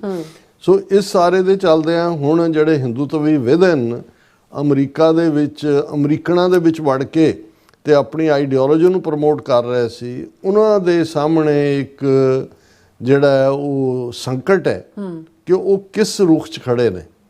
ਕਿ ਉਹ ਅਮਰੀਕਾ ਨਾਲ ਖੜੇ ਨੇ ਐਜ਼ ਏ ਅਮਰੀਕਨ ਸਿਟੀਜ਼ਨ ਜਦੋਂ ਗੱਲ ਕਰਦੇ ਨੇ, ਫਿਰ ਜੇ ਅਮਰੀਕਨ ਇੰਟਰਸਟ ਹੈ ਤਾਂ ਫਿਰ ਟਰਾਂਸਨੈਸ਼ਨਲ ਰਿਪਰੈਸ਼ਨ, ਅਮਰੀਕਾ ਦੀ ਧਰਤੀ ਦੇ ਉੱਤੇ ਅਮਰੀਕਨ ਸ਼ਹਿਰੀ ਨੂੰ ਮਾਰਨ ਦੀ ਸਾਜ਼ਿਸ਼ ਜਾਂ ਮਾਰਨ ਦੇ ਮਨਸੂਬੇ, ਇਹ ਤਾਂ ਅਗੇਂਸਟ ਦਾ ਅਮਰੀਕਨ ਲਾਅ ਔਰ ਇੰਟਰਨੈਸ਼ਨਲ ਲਾਅ ਹੈ। ਤੇ ਜੇ ਇੰਡੀਆ ਨਾਲ ਖੜੇ ਨੇ ਫਿਰ ਜ਼ਾਹਰ ਹੈ ਵੀ ਜਾਓ ਜਿੱਥੇ ਤੁਹਾਡੀ ਲਾਇਲਟੀ ਹੈ, ਫਿਰ ਤੁਹਾਡਾ ਅਮਰੀਕਾ ਨਾਲ ਕੀ ਸੰਬੰਧ ਹੈ। ਔਰ ਇਹ ਜਿਹੜਾ ਇਹਨਾਂ ਨੇ ਮਾਸਕ ਪਾ ਕੇ ਐਜ਼ ਏ ਅਮਰੀਕਨ ਔਰ ਅਬ ਕੀ ਬਾਰ ਟਰੰਪ ਸਰਕਾਰ ਵਾਲੀ ਹੈ ਜਿਹੜੀ ਸਾਰੀ ਲਾਈਨ ਮੋਦੀ ਨੇ ਖੜੀ ਕੀਤੀ, ਔਰ ਜਿਹੜੇ ਅਮਰੀਕਾ ਦੇ ਹਿੰਦੂ ਨੇ ਵੱਡੀ ਗਿਣਤੀ 'ਚ ਉਹ ਰਾਤੋਂ ਰਾਤ ਡੈਮੋਕ੍ਰੈਟਾਂ ਤੋਂ ਰਿਪਬਲਿਕ ਹੋ ਗਏ, ਕਿਉਂਕਿ ਉਹਨਾਂ ਨੂੰ ਲੱਗਦਾ ਸੀ ਵੀ ਐਂਟਾਈ ਮੁਸਲਿਮ ਏਜੰਡਾ ਜਿਹੜਾ ਇਹਨਾਂ ਦੇ ਵੱਡੇ ਰੇਸਿਸਟ ਗਰੁੱਪਾਂ ਦਾ ਉਹ ਵੀ ਇਹਨਾਂ ਨੂੰ ਸੂਟ ਕਰਦਾ ਸੀ। ਔਰ ਉਹਨਾਂ ਨੂੰ ਲੱਗਦਾ ਸੀ ਅਮਰੀਕਾ ਨਾਲ ਯਾਰੀ ਵਿਦਨ ਤੁਸੀਂ ਮਾਈਨੋਰਟੀਜ਼ ਨੂੰ ਦੱਬ ਦਿਓ। ਬਾਕੀ ਇਹ ਹੁੰਦਾ ਹੈ ਵੀ ਨਰ ਚਾਹਤ ਕੁਛ ਔਰ ਹੈ ਕਿ ਔਰ ਹੈ ਵੀ ਚਾਹੁੰਦਾ ਬੰਦਾ ਕੁਛ ਹੁੰਦਾ ਹੈ। ਅਮਰੀਕਨ ਏਜੰਸੀਆਂ ਦੀ ਮੁਸਤੈਦੀ ਨੇ ਟਰਾਂਸਨੈਸ਼ਨਲ ਰਿਪਰੈਸ਼ਨ ਦੀ ਇਹਨਾਂ ਦੀ ਸਾਜ਼ਿਸ਼ ਨੂੰ ਰੋਕ ਦਿੱਤਾ। ਅਮਰੀਕਾ ਨੇ ਕਿਵੇਂ ਫਿਰ ਭਾਰਤ ਨੂੰ ਰਗੜਾ ਦਿੱਤਾ, ਉਹ ਹੁਣ ਨਿਖਿਲ ਗੁਪਤਾ ਜਿਹੜਾ ਬੈਠਾ ਜਿਹਦਾ ਟਰਾਇਲ 3 ਨਵੰਬਰ ਤੋਂ ਸ਼ੁਰੂ ਹੋਣਾ, ਇਹ ਅੱਗੇ ਜਾ ਕੇ ਪਤਾ ਲੱਗੇਗਾ ਵੀ ਕੀ ਭੇਤ ਉਹਦੇ ਖੁੱਲ੍ਹਦੇ ਨੇ। ਔਰ ਇਸ ਸਾਰੇ ਪੀਰੀਅਡ 'ਚ ਜ਼ਾਹਰ ਹੈ ਕਿ ਵੀ ਸਿੱਖਾਂ ਨੇ ਮੋਰ ਵੋਕਲ, ਕਿਉਂਕਿ ਸਿੱਖ ਉਹਨਾਂ ਦੇ ਟਾਰਗੇਟ ਦੇ ਉੱਤੇ ਆਏ ਪੋਲੀਟੀਕਲ ਡਿਸੀਡੈਂਸ ਜਾਂ ਖਾਲਿਸਤਾਨ ਦੀ ਮੂਵਮੈਂਟ ਜਾਂ ਈਵਨ ਫਰੀडम ਨਾਲ ਗੱਲ ਕਰਨ ਦੀ ਗੱਲ, ਕਿਉਂਕਿ ਬਹੁਤ ਕੁਛ ਐਸਾ ਹੈ ਜਿਹੜਾ ਅਜੇ ਰਿਵੀਲ ਹੋਣਾ ਕਿ ਇਹਨਾਂ ਦੀਆਂ ਏਜੰਸੀਆਂ ਜਾਂ ਰਾਅ ਵਾਲਿਆਂ ਨੇ America, Canada, Australia, UK, New Zealand 'ਚ ਬਹਿ ਕੇ ਕੀ ਕੀਤਾ ਹੋਇਆ। ਹਰਦੀਪ ਸਿੰਘ ਨਿੱਜਰ ਦਾ ਮਰਡਰ ਤਾਂ ਸਾਹਮਣੇ। ਉਸ 'ਤੇ ਚੱਲਦੇ ਆ ਕੈਲੀਫੋਰਨੀਆ ਅਸੈਂਬਲੀ ਦੇ ਵਿੱਚ ਜਿਹੜਾ SB 509 ਬਿੱਲ ਲਿਆਂਦਾ ਗਿਆ, ਡਾਕਟਰ ਜਸਮੀਤ ਬੈਂਸ ਨੇ ਵੱਡਾ ਰੋਲ ਅਦਾ ਕੀਤਾ, ਪਰ ਨਾਲ ਸੈਨੇਟਰ ਦੂਜੇ ਤੀਜੇ ਬੀਬੀ ਕੈਰਲਾ ਜਾਂ ਕੀ ਨਾਂ ਹੈ ਉਹਨਾਂ ਦਾ, ਉਹ ਕੋ ਸਪਾਂਸਰ। ਔਰ ਉਹ ਅਸੀਂ ਦੇਖਦੇ ਹਾਂ ਕਿ ਵੀ ਪਰਸੋਂ ਦੀਆਂ ਅਸੀਂ ਆਪਣੇ ਪ੍ਰੋਗਰਾਮ 'ਚ ਮੈਂਸ਼ਨ ਕੀਤਾ ਸੀ, ਕੁਇਕਲੀ ਸਾਡੇ ਕੋਲ ਖਬਰ ਸੀ ਕਿ ਵੀ ਉਹ ਪਾਸ ਹੋ ਗਿਆ, ਕਿਉਂਕਿ ਇਸ ਵਾਰ 2-3 ਐਪਰੋਪ੍ਰੀਏਸ਼ਨ ਕਮੇਟੀ ਦੇ ਕੋਲ ਗਿਆ ਟਵਾਈਸ, ਫਿਰ ਸੈਨੇਟ ਦੇ ਹਾਊਸ ਦੇ ਵਿੱਚ ਆਇਆ, ਫਿਰ ਸੈਨੇਟ ਦੇ ਵਿੱਚ ਗਿਆ, ਔਰ ਹੁਣ ਇਹ ਜ਼ਾਹਰ ਹੈ ਕਿ ਹਾਊਸ ਸੈਨੇਟ ਨੇ ਉਹਨੂੰ ਪਾਸ ਕਰ ਦਿੱਤਾ ਹੈ ਔਰ ਉਹ ਇਸ ਵੇਲੇ ਗਵਰਨਰ ਦੀ ਟੇਬਲ ਤੇ ਆ ਗਿਆ। ਹੁਣ ਜਿਹੜਾ ਸਾਡਾ ਖਦਸ਼ਾ ਹੈ, ਕਿਉਂਕਿ ਇਹ ਜਿਹੜੀ ਖਾਸ ਤੌਰ ਤੇ ਹਿੰਦੂਤਵੀ ਆਰਗੇਨਾਈਜੇਸ਼ਨ ਹਿੰਦੂ ਅਮਰੀਕਨ ਫਾਊਂਡੇਸ਼ਨ ਜਿਹੜੀ ਬਿਲਕੁਲ ਪ੍ਰੋਕਸੀ ਹੈ ਇੰਡੀਅਨ ਗਵਰਨਮੈਂਟ ਦੀ, ਜਿਹਨੂੰ ਇਨਫੈਕਟ ਜਿਹੜੀ ਬੜੀ ਡੀਟੇਲ ਦੇ ਵਿੱਚ ਫਰੀਮਾਊਂਟ ਗੁਰਦੁਆਰੇ ਨੇ ਜਿਨ੍ਹਾਂ ਨੂੰ ਐਕਸਪੋਜ਼ ਕੀਤਾ ਹੈ, ਉਹਦੀ ਵੀ ਇਨਵੈਸਟੀਗੇਸ਼ਨ ਚੱਲ ਰਹੀ ਹੈ ਜਿਹੜੀ ਅਮਰੀਕਨ ਜਸਟਿਸ ਡਿਪਾਰਟਮੈਂਟ ਦੇ ਕੋਲ। ਇਹਨਾਂ ਨੇ ਇੰਨੀਆਂ ਰੁਕਾਵਟਾਂ ਖੜੀ ਕਰਨ ਦੀ ਕੋਸ਼ਿਸ਼ ਕੀਤੀ, ਅਮੈਂਡਮੈਂਟ ਲਿਆਉਣ ਦੀ ਕੋਸ਼ਿਸ਼ ਕੀਤੀ, ਹੀਅਰਿੰਗ ਦੇ ਵਿੱਚ ਆਪਣੇ ਬੰਦੇ ਲਿਆਂਦੇ, ਦੂਜੇ ਤੀਜੇ ਰੋਕਣ ਦੀ ਕੋਸ਼ਿਸ਼ ਕੀਤੀ, ਲੇਕਿਨ ਇਹ ਪਾਸ ਹੋ ਗਿਆ। ਹੁਣ ਜਿਹੜਾ ਇਹਨਾਂ ਦਾ ਵੱਡਾ ਜ਼ੋਰ ਲੱਗੇਗਾ ਜਾਂ ਜਿਸ ਦੇ ਉੱਤੇ ਉਹ ਸ਼ਾਇਦ ਬੈਂਕ ਕਰਦੇ ਹੋਣ, ਗਵਰਨਰ ਤੋਂ ਇਹਨੂੰ ਵੀਟੋ ਕਰਵਾਉਣਾ।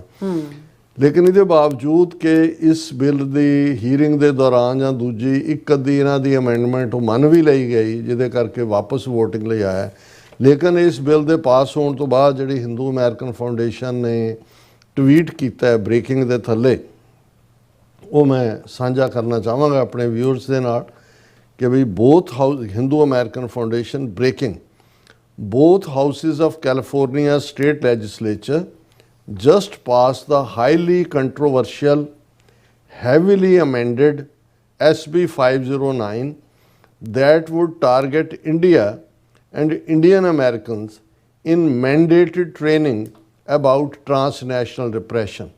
ਹੁਣ ਜੇ ਤੁਸੀਂ ਅਮਰੀਕਨ ਹੋ, ਤੁਸੀਂ ਆਪਣੇ ਹਿੱਤਾਂ ਦੀ ਗੱਲ ਤਾਂ ਕਰ ਸਕਦੇ ਹੋ ਬਈ ਤੁਹਾਨੂੰ ਇਹਦੇ ਤੇ ਕੀ ਡੈਮੇਜ ਹੋਏਗਾ, ਲੇਕਿਨ ਜੇ ਤੁਸੀਂ ਇੰਡੀਆ ਦਾ ਫਿਕਰ ਕਰਦੇ ਹੋ, ਤੁਹਾਨੂੰ ਅਮਰੀਕਾ ਦੀ ਸੋਇਲ ਤੇ ਹੋ ਰਿਹਾ ਟ੍ਰਾਂਸਨੈਸ਼ਨਲ ਰਿਪਰੈਸ਼ਨ, ਇਹਦਾ ਕੋਈ ਫਿਕਰ ਨਹੀਂ ਹੈ, ਤੁਸੀਂ ਇੰਡੀਅਨ ਲਾਇਲਿਸਟ ਹੋ, ਦੈਨ ਫਿਰ ਉਹ ਗੋ ਬੈਕ ਹੋਮ ਜਿਹੜਾ ਕਹਿੰਦੇ ਨੇ, ਫਿਰ ਇਹੀ ਬਣਦਾ।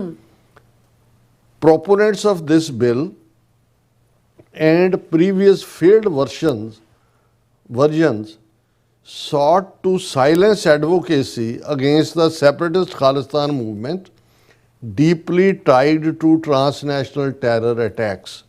ਕਿ ਜਿਹੜੇ ਨੇ ਇਸ ਬਿੱਲ ਨੂੰ ਲਿਆਂਦਾ ਹੈ, ਜ਼ਾਹਰ ਹੈ ਇਹ ਬੀਬੀ ਬੈਂਸ ਦਾ ਜ਼ਿਕਰ ਕਰ ਰਹੇ ਨੇ, ਖਾਲਿਸਤਾਨੀ ਜਥੇਬੰਦੀਆਂ ਦਾ, ਉਹਨਾਂ ਨੇ ਕਿਹਾ ਕਿ ਵੀ ਉਹਨਾਂ ਨੇ ਜਿਹੜੀਆਂ ਪਹਿਲੀਆਂ ਵਰਜ਼ਨਸ ਲਿਆਂਦੀਆਂ ਜਿਹੜੀਆਂ ਫੇਲ ਹੋਈਆਂ, ਇਹ ਜਿਹੜੀ ਸੈਪਰੇਟਿਸਟ ਖਾਲਿਸਤਾਨ ਮੂਵਮੈਂਟ ਹੈ ਉਹਦੇ ਖਿਲਾਫ ਕਿਸੇ ਵੀ ਆਵਾਜ਼ ਚੁੱਕਣ ਵਾਲੇ ਨੂੰ ਸਾਇਲੈਂਟ ਕਰਨਾ ਚਾਹੁੰਦੇ ਨੇ, ਔਰ ਉਹਨੂੰ ਜਿਹੜਾ ਫਿਰ ਇਹ ਕਹਿੰਦਾ as below Hindu American foundation and other advocacy organizations succeeded in adding critical amendments to mitigate the silencing of criticism of Khalistani extremism, but the bill remains problematic। कि जी ਅਸੀਂ ਇੰਨੀ ਜ਼ੋਰਦਾਰ ਲੌਬੀ ਕਰਕੇ ਉਹਦੇ 'ਚ ਅਮੈਂਡਮੈਂਟ ਜਾਂ ਸੋਧਾਂ ਕਰਵਾ ਦਿੱਤੀਆਂ ਨੇ, ਔਰ ਜਿਹੜਾ ਕ੍ਰਿਟਿਸਿਜ਼ਮ ਕਰਨ ਵਾਲੇ ਖਾਲਿਸਤਾਨ ਦੇ ਜਿਹੜੀ ਆਵਾਜ਼ ਬੰਦ ਕਰ, ਪਰ ਇਹਦੇ ਬਾਵਜੂਦ ਇਹ ਬਿੱਲ ਜਿਹੜਾ ਇਹ ਪ੍ਰੋਬਲਮੈਟਿਕ ਹੈ, ਸਮੱਸਿਆ ਹੈ ਵੱਡੀ ਸਾਡੇ ਲਈ।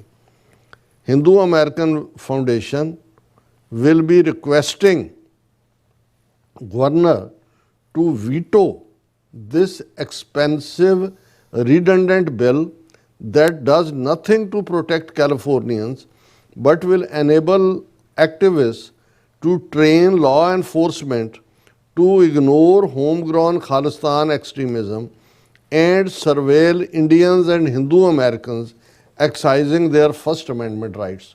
ਹੁਣ ਉਹ ਕਹਿੰਦੇ ਨੇ ਕਿ ਵੀ ਜੇ ਸਿੱਖ ਖਾਲਿਸਤਾਨ ਦੀ ਗੱਲ ਕਰਨ ਤਾਂ ਉਹਨਾਂ ਨੂੰ ਟਾਰਗੇਟ ਕਰੇ ਇੰਡੀਅਨ ਸਟੇਟ ਵਾਇਰ, ਉਹ ਤਾਂ ਠੀਕ ਹੈ, ਪਰ ਇਹ ਬਿੱਲ ਜਿਹੜਾ ਹੈ ਉਹਨੇ ਕਿਹਾ ਜੀ ਭਾਵੇਂ ਅਸੀਂ ਸੋਧਾਂ ਵੀ ਕਰਵਾਤੀਆਂ, ਉਹਨੂੰ ਅੱਧਾ ਕੁ ਨਿਕੰਮਾ ਕਰ ਦਿੱਤਾ, ਪਰ ਅਸੀਂ ਗਵਰਨਰ ਨੂੰ ਇਹ ਮੰਗ ਕਰਦੇ ਹਾਂ ਕਿ ਇਸ ਬਿੱਲ ਨੂੰ ਜਿਹੜਾ ਉਹ ਵੀਟੋ ਕੀਤਾ ਜਾਏ, ਤਾਂ ਕਿ ਕੈਲੀਫੋਰਨੀਅਨ ਲੋਕਾਂ ਦੀ ਔਰ ਹਿੰਦੂਆਂ ਦੀ ਆਵਾਜ਼ ਜਿਹੜੀ ਫਸਟ ਅਮੈਂਡਮੈਂਟ ਦੇ ਥੱਲੇ ਆਪਣੀ ਗੱਲ ਕਹਿਣ ਦੀ ਹੈ, ਉਸ ਨੂੰ ਕੋਈ ਹਾਰਮ ਨਾ ਹੋਏ। ਹਾਲਾਂਕਿ ਇਸ ਬਿੱਲ ਦੇ ਵਿੱਚ ਕੁਝ ਨਹੀਂ ਹੈ, ਜੇ ਕਹਿਣਾ ਹੋਏ ਸਿਰਫ ਇੰਨਾ ਹੈ ਕਿ ਭਾਈ ਜਿੱਥੇ ਲਾ ਐਨਫੋਰਸਮੈਂਟ ਵਾਲੇ ਬਾਕੀ ਇਸ਼ੂਜ਼ ਦੇ ਉੱਤੇ ਉਹਨਾਂ ਨੂੰ ਟ੍ਰੇਨਡ ਕੀਤਾ, ਇਹ ਨਵੀਂ ਚੀਜ਼ ਹੈ। ਟਰਾਂਸਨੈਸ਼ਨਲ ਰਿਪਰੈਸ਼ਨ ਈਵਨ ਇੰਡੀਆ ਦਾ ਵੀ ਮੈਂਸ਼ਨ ਨਹੀਂ, ਕਿਉਂਕਿ ਜ਼ਾਹਰ ਹੈ ਚਾਈਨਾ ਵੀ, ਰਸ਼ੀਆ ਵੀ, ਮੋਸਾਦ ਵੀ, ਦੂਜੇ ਵੀ ਜਿਹੜੇ ਕਰਦੇ ਨੇ ਵੀ ਉਹਨਾਂ ਨੂੰ ਉਹਦੇ ਲਈ ਫੰਡਿੰਗ ਰੱਖੀ ਜਾਏ, ਤਾਂ ਕਿ ਜਿਹੜੀ ਲਾ ਐਨਫੋਰਸਮੈਂਟ ਵਾਲਿਆਂ ਦੀ ਟ੍ਰੇਨਿੰਗ ਹੋਏ ਕਿ ਉਹਨਾਂ ਨੇ ਟਰਾਂਸਨੈਸ਼ਨਲ ਰਿਪਰੈਸ਼ਨ ਦੇ ਕੇਸਿਸ ਨੂੰ ਕਿਵੇਂ ਹੈਂਡਲ ਕਰਨਾ ਹੈ। ਪਰ ਇਹਨੂੰ ਵੀਟੋ ਕਰਾਉਣ ਦੇ ਲਈ ਹੁਣ ਇਹਨਾਂ ਨੇ ਪੂਰਾ ਜਿਹੜਾ ਉਹ ਤਾਣ ਲਾਇਆ ਹੋਇਆ।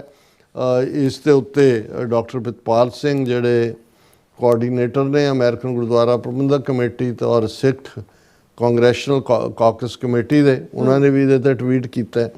ਉਹਨਾਂ ਨੇ ਕਿਹਾ ਕਿ ਭਾਈ ਜਦੋਂ ਇਹ ਗੱਲ ਦੇਖੋ ਕਿ Hindutva hate groups acting as proxies for government of India, ਵੀ ਇਹ ਤਾਂ ਹੇਟ ਗਰੁੱਪ ਇੰਡੀਅਨ ਗਵਰਨਮੈਂਟ ਦੀ proxy. When an organization comes out strongly against such a bill, it almost feels like a preemptive admission, as if they see themselves as being implicated by what the bill seeks to prevent.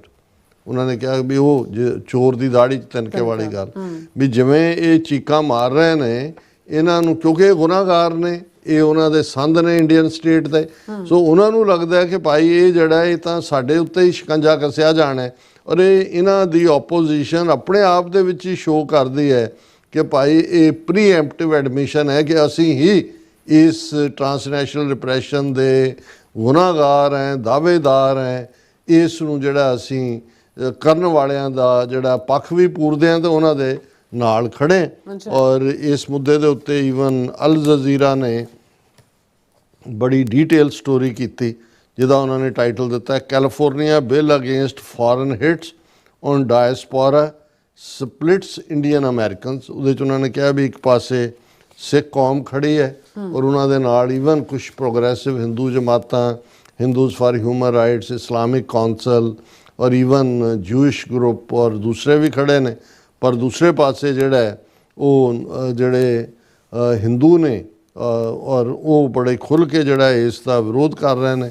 ਇਸ 'ਚ ਉਹਨਾਂ ਨੇ ਬਹੁਤ ਸਾਰੀਆਂ detail interview, ਜਿਹਦੇ 'ਚ ਉਹਨਾਂ ਨੇ ਕਿਹਾ ਕਿ ਜਿਹੜੇ influential American Sikh advocacy group ਨੇ, Sikh American legal defence and education fund, Sikh coalition, Jakara movement, ਇਹ ਉਸ ਬਿੱਲ ਦੀ ਬੈਕਿੰਗ ਕਰ ਰਹੇ ਨੇ। ਔਰ ਇਸੇ ਤਰ੍ਹਾਂ ਜਿਹੜੇ ਕੁਛ ਹਿੰਦੂ ਗਰੁੱਪ ਵੀ ਨੇ ਜਿਨ੍ਹਾਂ ਦੇ ਵਿੱਚ ਹਿੰਦੂਜ਼ ਫਾਰ ਹਿਊਮਨ ਰਾਈਟਸ ਔਰ ਇਸੇ ਤਰ੍ਹਾਂ ਇਸਲਾਮਿਕ ਗਰੁੱਪ ਇੰਡੀਅਨ ਅਮਰੀਕਨ ਮੁਸਲਿਮ ਕੌਂਸਲ, ਉਹਨਾਂ ਨੇ ਵੀ ਇਸ ਡਰਾਫਟ ਲੈਜਿਸਲੇਸ਼ਨ ਦਾ ਔਰ California police chief association support ਕੀਤੀ ਹੈ ਇਸ ਬਿੱਲ ਦੀ। ਪਰ ਦੂਸਰੇ ਪਾਸੇ ਹਿੰਦੂ ਅਮਰੀਕਨ ਗਰੁੱਪਸ ਦੇ ਵਿੱਚ Hindu American foundation, coalition of Hindus of north America, as well as Jewish group bay area Jewish coalition. ਹੁਣ ਇਹ ਹੈ ਜਿਹੜੀ ਇਜ਼ਰਾਈਲ ਇੰਡੀਆ ਅਲਾਇੰਸ ਹੈ, ਮੋਸਾਦ ਰਾਹ ਦੀ, ਈਵਨ ਇਹ ਅਮਰੀਕਾ 'ਚ ਵੀ ਵਿਜ਼ੀਬਲ ਹੈ ਕਿ ਅਮਰੀਕਾ ਦਾ ਜੂਇਸ਼ ਗਰੁੱਪ, ਕਿਉਂਕਿ ਉਹ ਤਾਂ ਖੁਦ ਜਾ ਕੇ ਉਹਨਾਂ ਨੇ ਜੋ ਇਜ਼ਰਾਈਲ ਨੇ ਕਤਰ ਦੇ ਵਿੱਚ ਕੀਤਾ ਹੈ, ਜੋ ਦੁਨੀਆ 'ਚ ਉਹ ਕਰ ਰਹੇ ਨੇ। ਸੋ ਇਹ ਤਾਂ ਸਭ ਤੋਂ ਬੇਸ਼ਰਮੀ ਦੇ ਨਾਲ ਇਹ ਟਾਰਗੇਟਿੰਗ ਕਿਲਿੰਗ ਕਰਦੇ ਹੀ ਮੋਸਾਦ ਦੇ ਨੇ, ਜਾਂ ਉਹ ਹੁਣ ਹਿੰਦੂਆਂ ਦੇ ਨਾਲ ਆ ਕੇ ਖੜੇ ਨੇ। ਜਿਹੜਾ ਉਹਨਾਂ ਦਾ ਗਰੁੱਪ ਹੈ ਬੇ ਏਰੀਆ ਜੂਇਸ਼ ਕੋਲੀਸ਼ਨ, ਇੱਕ ਅੱਧਾ ਜਾਲੀ ਜਿਹਾ ਸਨਾਤਨੀ ਸਿੱਖ ਜਿਹੜੇ ਅੱਜ ਕੱਲ੍ਹ ਖੜੇ ਕੀਤੇ ਹੋਏ ਨੇ, ਦਾ ਖਾਲਸਾ ਟੁਡੇ, ਇਹ ਵੀ ਉਹਨਾਂ ਨੇ ਆਪਣੇ ਨਾਲ ਜੋੜਿਆ ਹੋਇਆ। ਸੈਂਟਾ ਕਲੈਰਾ ਅਟਰਨੀ ਆਫਿਸ ਵੀ ਤੇ ਰਿਵਰਸਾਈਡ ਕਾਊਂਟੀ ਸ਼ੈਰਿਫ ਆਫਿਸ ਵੀ। ਔਰ ਉਹ ਇਹ ਕਹਿ ਰਹੇ ਨੇ ਜਿਹੜੇ ਇਹਨੂੰ ਕ੍ਰਿਟਿਸਾਈਜ਼ ਕਰਨ ਵਾਲੇ ਨੇ ਇਸ ਬਿੱਲ ਨੂੰ, ਕਿ ਵੀ ਇਹ ਜਿਹੜਾ ਖਾਲਿਸਤਾਨ ਮੂਵਮੈਂਟ ਵਾਲਿਆਂ ਨੇ ਲਿਆਂਦਾ ਹੈ, ਇਹ separate Sikh nation Khalistan out of India create ਕਰਨਾ ਚਾਹੁੰਦੇ ਨੇ, and that could end up deepening biases against India and Hindu American, ਕਿ ਇਸ ਬਿੱਲ ਦੇ ਬਹਾਨੇ ਨਾਲ ਜਿਹੜੇ ਹਿੰਦੂ ਨੇ ਉਹਨਾਂ ਨੂੰ ਟਾਰਗੇਟ ਕੀਤਾ ਜਾਏਗਾ। ਔਰ ਇਹ ਜਿਹੜਾ ਇਸੇ ਤਰ੍ਹਾਂ ਉਹਨਾਂ ਨੇ ਦੂਸਰੀ ਸਾਈਡ ਵੀ ਦਿੱਤੀ ਹੈ, ਕੁਝ ਪ੍ਰੋਫੈਸਰਸ ਨੂੰ ਇੰਟਰਵਿਊ ਕੀਤਾ ਹੈ ਯੂਨੀਵਰਸਿਟੀਆਂ ਦੇ। ਥਾਮਸ ਬਲੋਮ ਹੈਂਸਨ, ਇਹ ਪ੍ਰੋਫੈਸਰ ਨੇ ਐਂਥਰੋਪੋਲੋਜੀ ਦੇ ਸਟੈਨਫੋਰਡ ਯੂਨੀਵਰਸਿਟੀ 'ਚ। ਉਹਨਾਂ ਨੇ ਇਹ ਕਿਹਾ ਕਿ ਜਿਹੜਾ ਬਿੱਲ ਹੈ that addresses concerns around online trolling, surveillance, harassment of individuals based on their political beliefs or affiliations, often influenced by foreign governments or political movements। ਉਹਨੂੰ ਕਿਹਾ ਜੀ ਇਹ ਬਿਲਕੁਲ ਠੀਕ ਹੈ। ਉਹਨਾਂ ਨੇ ਇਹ ਬਿੱਲ ਕਿਸੇ ਮੁਲਕ ਦਾ ਨਾਂ ਨਹੀਂ ਲੈਂਦਾ, ਇਹ ਜਨਰਲ ਫਰੇਮਵਰਕ ਹੈ ਜਿਹੜਾ ਐਡੀਸ਼ਨਲ ਪ੍ਰੋਟੈਕਸ਼ਨ ਦਿੰਦਾ ਇਮੀਗ੍ਰੈਂਟਸ ਔਰ ਡਾਇਸਪੋਰਾ ਕਮਿਊਨਿਟੀਜ਼ ਨੂੰ, ਤਾਂ ਕਿ ਜਿਹੜੇ ਫੋਰਨ ਐਕਟਰਸ ਨੇ ਉਹ ਉਹਨਾਂ ਨੂੰ ਹਰਾਸ ਨਾ ਕਰ ਸਕਣ। ਔਰ ਫਿਰ ਇਸ ਦੇ ਵਿੱਚ ਅਲ ਜਜ਼ੀਰਾ ਨੇ ਬੜੀ ਡੀਟੇਲਡ ਸਟੋਰੀ ਦਿੱਤੀ ਹੈ ਕਿ ਕੈਨੇਡਾ ਦੇ ਵਿੱਚ ਕੀ ਹੋਇਆ, ਕਿਵੇਂ ਹਰਦੀਪ ਸਿੰਘ ਨਿੱਜਰ ਦਾ ਜਿਹੜਾ ਉਹ ਕੋਲਡ ਬਲੱਡਡ ਮਰਡਰ ਹੋਇਆ, ਅਮਰੀਕਾ 'ਚ ਕੀ ਇਹਨਾਂ ਦਾ ਪਲਾਨ ਸੀ। ਔਰ ਇਸੇ ਤਰ੍ਹਾਂ ਜਿਹੜਾ ਈਵਨ ਵਿਵੇਕ ਕੰਬਾਈਨ ਨੇ ਹਿੰਦੂਜ਼ ਫਾਰ ਹਿਊਮਨ ਰਾਈਟਸ ਦਾ, ਉਹਨਾਂ ਨੇ ਵੀ ਸਪੋਰਟ ਕੀਤਾ ਹੈ ਇਸ ਬਿੱਲ ਨੂੰ। ਉਹਨਾਂ ਨੇ ਕਿਹਾ ਕਿ ਵੀ majority of crime is investigated at the local level, he said, and local law enforcement needs training to investigate transnational crimes, ਕਿ ਉਹਨਾਂ ਦੀ ਟ੍ਰੇਨਿੰਗ ਦੀ ਜ਼ਰੂਰਤ ਹੈ ਔਰ ਇਹ ਇੱਕ ਵੱਡੀ ਸਕਸੈਸ ਹੈ। ਔਰ ਇਹਦੇ 'ਚ ਮੈਂ ਸਮਝਦਾ ਵੀ ਅਸੀਂ ਉਹਨਾਂ ਹਿੰਦੂ ਸੱਜਣਾ ਨੂੰ ਐਪਰੀਸ਼ੀਏਟ ਕਰਦੇ ਹਾਂ ਜਿਨ੍ਹਾਂ ਨੇ ਇਹਦੇ ਬਾਵਜੂਦ ਕਿ ਕਿੰਨਾ ਨਫ਼ਰਤੀ ਪ੍ਰੈਸ਼ਰ ਹੈ, ਉਹਨਾਂ ਨੇ ਬਿੱਲ ਦੇ ਹੱਕ ਦੇ ਵਿੱਚ ਆਵਾਜ਼ ਚੁੱਕੀ ਹੈ। ਉਹਨਾਂ ਦੇ ਵਿੱਚ ਰੋਹਿਤ ਚੋਪੜਾ ਨੇ, ਇੱਕ ਇਹ ਪ੍ਰੋਫੈਸਰ ਆਫ ਕਮਿਊਨੀਕੇਸ਼ਨ ਨੇ ਸੈਂਟਾ ਕਲੈਰਾ ਯੂਨੀਵਰਸਿਟੀ ਕੈਲੀਫੋਰਨੀਆ 'ਚ, ਉਹਨਾਂ ਨੇ ਕਿਹਾ he said critics of other governments are all too routinely harassed, threatened or even assaulted by foreign governments or their proxies within the US, ਕਿ ਜਿਹੜੇ state ਨੂੰ criticise ਕਰਦੇ ਨੇ ਉਹਨਾਂ ਦੇ ਪ੍ਰੌਕਸੀ ਜਾਂ ਉਹਨਾਂ ਦੇ ਜਿਹੜੇ ਏਜੰਟ ਨੇ ਉਹ ਰੂਟੀਨਲੀ ਹਰਾਸ ਕਰਦੇ ਨੇ, ਥ੍ਰੈਟਨ ਕਰਦੇ ਨੇ, ਅਸਾਲਟ ਕਰਦੇ ਨੇ। Even if the bill has some deterrent effect, which I believe it will be well worth it, Chopra told Al Jazeera। ਉਹਨਾਂ ਨੇ ਕਿਹਾ ਜੀ ਉਹਦੇ 'ਚ ਥੋੜ੍ਹਾ ਬਹੁਤ ਡੈਟਰ ਹੋਣਗੇ ਪਰ ਇਹ ਵਰਥ ਹੈ ਇਸ ਦਾ ਹੋਣਾ। ਔਰ he emphasized that bill doesn't restrict its ambit to any one country or a particular group of nation, ਕਿ ਬਿੱਲ ਕੋਈ ਕਿਸੇ ਮਜ਼ਹਬ ਜਾਂ ਕਿਸੇ ਕੰਟਰੀ ਸਪੈਸੀਫਿਕ ਨਹੀਂ ਹੈ। ਇਹ ਜਿਹੜਾ ਹੈ ਇਹ ਇੱਕ ਪ੍ਰੋਟੈਕਸ਼ਨ ਹੈ ਤਾਂ ਕਿ ਲਾ ਐਨਫੋਰਸਮੈਂਟ ਵਾਲਿਆਂ ਦੀ ਟ੍ਰੇਨਿੰਗ ਹੋਏ। ਸੋ ਅਸੀਂ ਜਿੱਥੇ ਅਸੈਂਬਲੀ ਵੂਮਨ ਡਾਕਟਰ ਬੈਂਸ, ਉਹਨਾਂ ਦੇ ਕੁਲੀਗ, ਕੋ ਸਪਾਂਸਰ, ਸੈਨੇਟਰਸ, ਉਹਨਾਂ ਦਾ ਸ਼ੁਕਰੀਆ ਅਦਾ ਕਰਦੇ ਹਾਂ।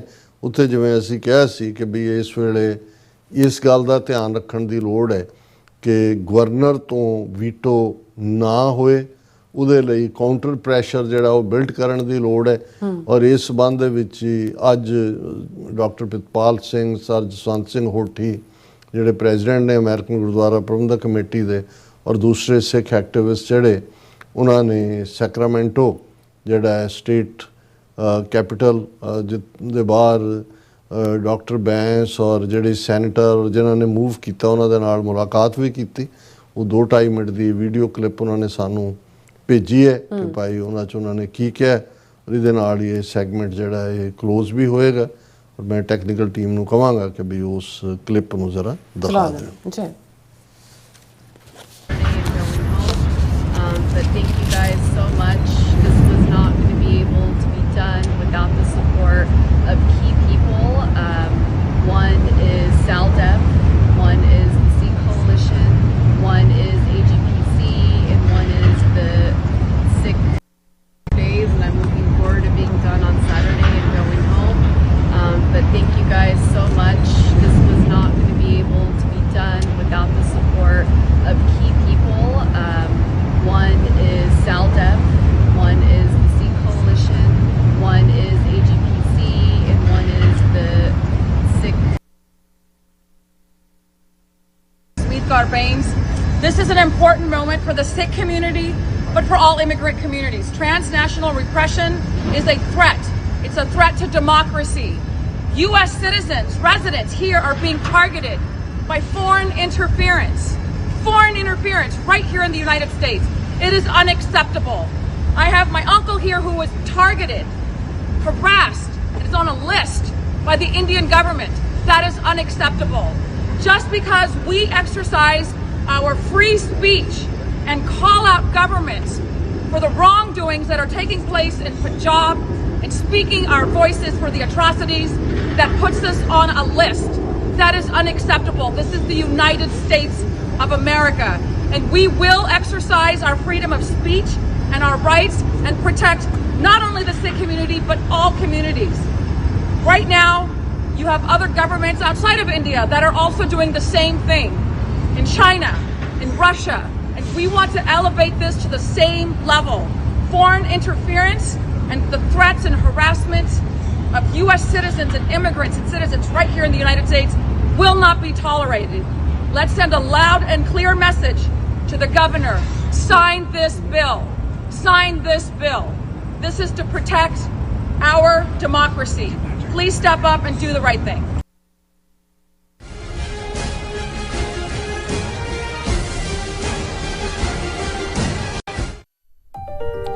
FBI ਤੋਂ ਮੈਂ ਹਾਂ ਸੁਖਵੀਰ ਕੌਰ ਤੇ ਹੁਣ ਸੁਣੋ FBI ਵੱਲੋਂ ਜ਼ਰੂਰੀ ਜਾਣਕਾਰੀ। ਸਾਡੇ ਦੇਸ਼ ਅਮਰੀਕਾ ਵਿੱਚ ਬਾਹਰਲੇ ਦੇਸ਼ਾਂ ਦੀਆਂ ਸਰਕਾਰਾਂ ਵੱਲੋਂ ਅੰਤਰਰਾਸ਼ਟਰੀ ਦਬਾਅ ਪਾਇਆ ਜਾ ਰਿਹਾ ਹੈ। ਇਸ ਨੂੰ ਰੋਕਣ ਲਈ FBI ਨੂੰ ਤੁਹਾਡੇ ਸਹਿਯੋਗ ਦੀ ਲੋੜ ਹੈ। ਵਿਦੇਸ਼ੀ ਸਰਕਾਰਾਂ ਜਾਂ ਉਹਨਾਂ ਦੇ ਮੁਲਾਜ਼ਮਾਂ ਜਾਂ ਮੁਖਬਰਾਂ ਵੱਲੋਂ ਅਮਰੀਕਾ ਵਿੱਚ ਵਸਦੇ ਕਿਸੇ ਵੀ ਇਨਸਾਨ ਨਾਲ ਕੀਤੇ ਜਾ ਰਹੇ ਅੰਤਰਰਾਸ਼ਟਰੀ ਦਬਾਅ ਦੀਆਂ ਕੁਝ ਕਿਸਮਾਂ ਇਹ ਨੇ: ਨਿਗਰਾਨੀ ਰੱਖਣੀ, ਪਿੱਛਾ ਕਰਨਾ, ਤੰਗ ਪਰੇਸ਼ਾਨ ਕਰਨਾ, ਅਗਵਾ ਕਰਨ ਦੀ ਕੋਸ਼ਿਸ਼ ਜਾਂ ਉਸ ਤੇ ਸਰੀਰਕ ਹਮਲਾ ਕਰਨਾ ਅਤੇ ਧਮਕੀਆਂ ਤੇ ਡਰਾਵੇ ਰਾਹੀਂ ਜ਼ਬਰਦਸਤੀ ਕਿਸੇ ਭਾਈਚਾਰੇ ਜਾਂ ਵਿਅਕਤੀਆਂ ਬਾਰੇ ਜਾਣਕਾਰੀ ਇਕੱਠੀ ਕਰਨ ਦੀ ਕੋਸ਼ਿਸ਼ ਕਰਨੀ, ਕਿਸੇ ਨੂੰ ਉਸ ਦੇ ਮੂਲ ਦੇਸ਼ ਨੂੰ ਮੁੜਨ ਲਈ ਮਜਬੂਰ ਕਰਨਾ ਜਾਂ ਮੂਲ ਦੇਸ਼ ਵਿੱਚ ਵਸਦੇ ਉਸ ਦੇ ਰਿਸ਼ਤੇਦਾਰਾਂ ਨੂੰ ਡਰਾਉਣਾ ਜਾਂ ਹਿਰਾਸਤ ਵਿੱਚ ਲੈਣਾ, ਕਿਸੇ ਦੇ ਕੰਪਿਊਟਰ ਜਾਂ ਫੋਨ ਨੂੰ ਹੈਕ ਕਰਕੇ ਉਸ ਦੀ ਨਿੱਜਤਾ ਤੇ ਹਮਲਾ ਕਰਨਾ ਜਾਂ ਉਸ ਬਾਰੇ ਇੰਟਰਨੈਟ ਤੇ ਕੂੜ ਪ੍ਰਚਾਰ ਕਰਨਾ, ਕਿਸੇ ਦੀਆਂ ਵਿੱਤੀ ਜਾਇਦਾਦਾਂ ਨੂੰ ਜ਼ਬਤ ਕਰਨਾ। ਜੇ ਤੁਹਾਨੂੰ ਲੱਗਦਾ ਹੈ ਕਿ ਤੁਸੀਂ ਅੰਤਰਰਾਸ਼ਟਰੀ ਦਬਾਅ ਦੇ ਸ਼ਿਕਾਰ ਹੋ ਤਾਂ FBI ਨੂੰ ਹੁਣੇ ਕਾਲ ਕਰੋ 1-800-CALL-FBI ਜਾਂ 1-800-225-5324 ਤੇ ਸੰਪਰਕ ਕਰੋ। ਤੇ ਜੇ ਤੁਹਾਡੇ ਲਈ ਅੰਗਰੇਜ਼ੀ ਵਿੱਚ ਗੱਲ ਕਰਨਾ ਮੁਸ਼ਕਲ ਹੈ ਤਾਂ ਤੁਸੀਂ ਪੰਜਾਬੀ ਵਿੱਚ ਗੱਲ ਕਰਨ ਲਈ ਕਹਿ ਸਕਦੇ ਹੋ ਜਾਂ FBI ਦੀ ਵੈਬਸਾਈਟ tips.fbi.gov ਤੇ ਆਪਣੀ ਸ਼ਿਕਾਇਤ ਦਰਜ ਕਰਾਓ। ਹੋਰ ਜਾਣਕਾਰੀ ਲਈ ਦੇਖੋ fbi.gov/TNR। ਜੇਕਰ ਤੁਸੀਂ ਤੁਰੰਤ ਸਰੀਰਕ ਖਤਰੇ ਵਿੱਚ ਹੋ ਤਾਂ 911 ਤੇ ਕਾਲ ਕਰੋ। FBI ਵੱਲੋਂ ਤੁਹਾਡੀ ਰਿਪੋਰਟ ਕਦੀ ਵੀ ਕਿਸੇ ਵਿਦੇਸ਼ੀ ਸਰਕਾਰ ਨਾਲ ਸਾਂਝੀ ਨਹੀਂ ਕੀਤੀ ਜਾਵੇਗੀ।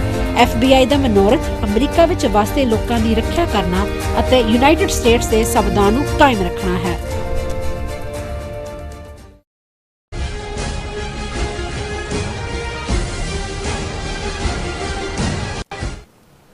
Viewers welcome back to programme. So viewers ਹੁਣ ਆਪਾਂ ਜਿਸ ਤਰ੍ਹਾਂ ਕਿ ਲਿਖਤਾਂ ਵੀ ਸਾਂਝੀਆਂ ਕਰਦੀਆਂ ਫਰਾਈਡੇ ਵਾਲੇ ਦਿਨ ਤੇ ਨਾਲ ਹੀ ਨਜ਼ਮਾਂ ਹੀ, ਸੋ ਹੁਣ ਆਪਾਂ ਲਿਖਤ ਜਿਹੜੀ ਆ ਸਾਂਝੀ ਕਰਨ ਜਾ ਰਹੇ ਹਾਂ ਜਿਹੜੀ ਸਾਨੂੰ ਸਿਡਨੀ ਆਸਟ੍ਰੇਲੀਆ ਤੋਂ ਸਰਦਾਰ ਜਤਿੰਦਰ ਸਿੰਘ ਹੋਰਾਂ ਜੀ ਨੇ ਭੇਜੀ ਹੈ ਔਰ ਜਿਸ ਵਿੱਚ ਉਹਨਾਂ ਨੇ ਮਾਂ ਬੋਲੀ ਪੰਜਾਬੀ ਦੀ ਖਾਲਿਸਤਾਨ ਵਿੱਚ ਕੀ ਅਹਿਮੀਅਤ ਹੋਏਗੀ ਉਸ ਬਾਰੇ ਆਪਾਂ ਵਿਚਾਰ ਸਾਂਝੇ ਕਰਨ ਜਾ ਰਹੇ ਹਾਂ। ਸੋ ਅਸੀਂ ਚਾਹਾਂਗੇ ਕਿ ਤੁਸੀਂ ਇਸੇ ਤਰ੍ਹਾਂ ਬਣੇ ਰਹਿਣਾ, ਦੇਖਣ ਸੁਣ ਲਈ ਜਾਂ ਲਿਖਣ ਲਈ ਤੁਹਾਡਾ ਸਭ ਦਾ ਬਹੁਤ ਬਹੁਤ ਧੰਨਵਾਦ ਜੀ। ਡਾਕਟਰ ਸਾਹਿਬ ਕੀ ਕਹਿਣਾ ਚਾਹੋਗੇ ਇਸ ਲਿਖਤ ਬਾਰੇ?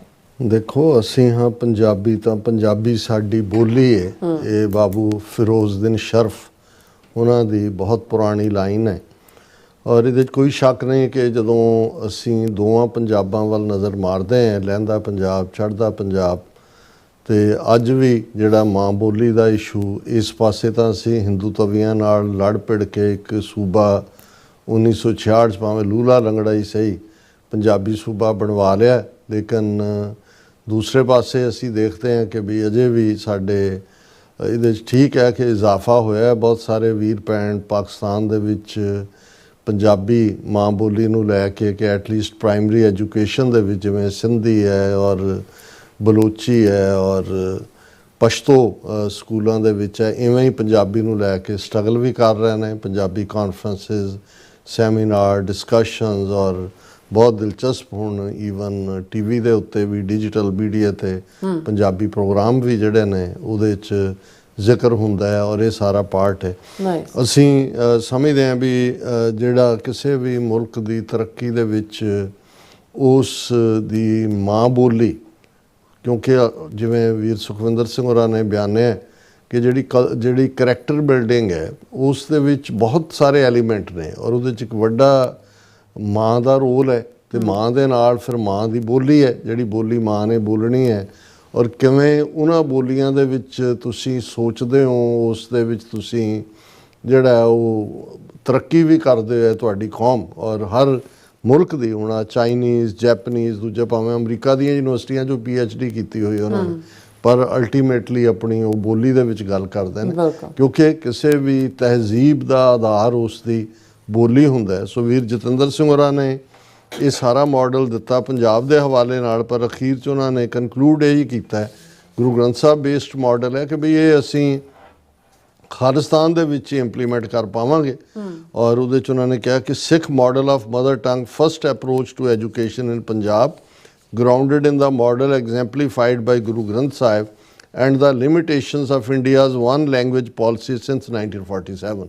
ਉਹਨਾਂ ਨੇ ਤਾਂ ਇੱਕ ਲੈਂਗੁਏਜ ਹਾਲਾਂ ਬਾਅਦ 'ਚ ਤਿੰਨ ਭਾਸ਼ੀ ਜਿਹੜਾ ਫਾਰਮੂਲਾ ਵੀ ਲਿਆਂਦਾ ਮਦਰ ਟੰਗ ਨੈਸ਼ਨਲ ਇੰਟਰਨੈਸ਼ਨਲ, ਪਰ ਜਿਵੇਂ ਹੁਣ ਤਮਿਲਨਾਡੂ ਦਾ ਨਕਸ਼ਦਮ ਕੀਤਾ ਹੋਇਆ ਕਿ ਜੀ ਹਿੰਦੀ ਪੜ੍ਹਾਓ ਜਾਂ ਦੂਜਾ, ਜਿਹੜੀ ਹਿੰਦੀ ਕਦੇ ਐਗਜ਼ਿਸਟ ਵੀ ਨਹੀਂ ਸੀ ਕਰਦੀ, ਇਹ ਵੀ ਕਿੰਨੇ ਮਾਡਲ ਹਿੰਦੀ ਦੇ ਖੜੀ ਬੋਲੀ, ਅਵਧੀ, ਬਿੰਦਰਾਬਨੀ, ਭੋਜਪੁਰੀ, ਉਰਦੂ ਵੀ ਇੱਕ ਡਾਇਲੈਕਟ ਸੀ ਦਿੱਲੀ ਔਰ ਆਲੇ ਦੁਆਲੇ ਦੇ ਲੋਕਾਂ ਦਾ, ਲੇਕਿਨ ਕਿਵੇਂ ਉਹਨੂੰ ਰਾਸ਼ਟਰ ਭਾਸ਼ਾ ਦੇ ਨਾਂ ਥੱਲੇ ਥੋਪਿਆ ਜਾ ਰਿਹਾ ਔਰ ਉਹਦਾ ਨਤੀਜਾ ਉੱਥੇ ਉਹੀ ਕਲਰਕ ਤੇ ਥਰਡ ਕਲਾਸ ਬਾਬੂ ਹੀ ਪੈਦਾ ਹੋਏ ਨੇ। ਕੋਈ ਓਰੀਜਨਲ ਕੀ ਉਹਨਾਂ ਨੇ ਪੈਦਾ ਕੀਤਾ? ਪਹਿਲਾਂ ਹੀ ਅੰਗਰੇਜ਼ਾਂ ਨੇ ਵੀ ਜਿਹੜਾ ਮੈਕੌਲੇ ਮਾਡਲ ਸੀ ਉਹ ਅੰਗਰੇਜ਼ੀ ਇਵੇਂ ਹੀ ਥੋਪੀ ਸੀ। ਸੋ ਇਹਦੇ 'ਚ ਉਹਨਾਂ ਨੇ ਕਿਹਾ ਕਿ current language policy and it's impact. Article 343 of Indian Constitution designates Hindi, Devanagari script and English as the official languages of the Union. Since 1965, successive central governments have promoted Hindi as a unifying language. Historically,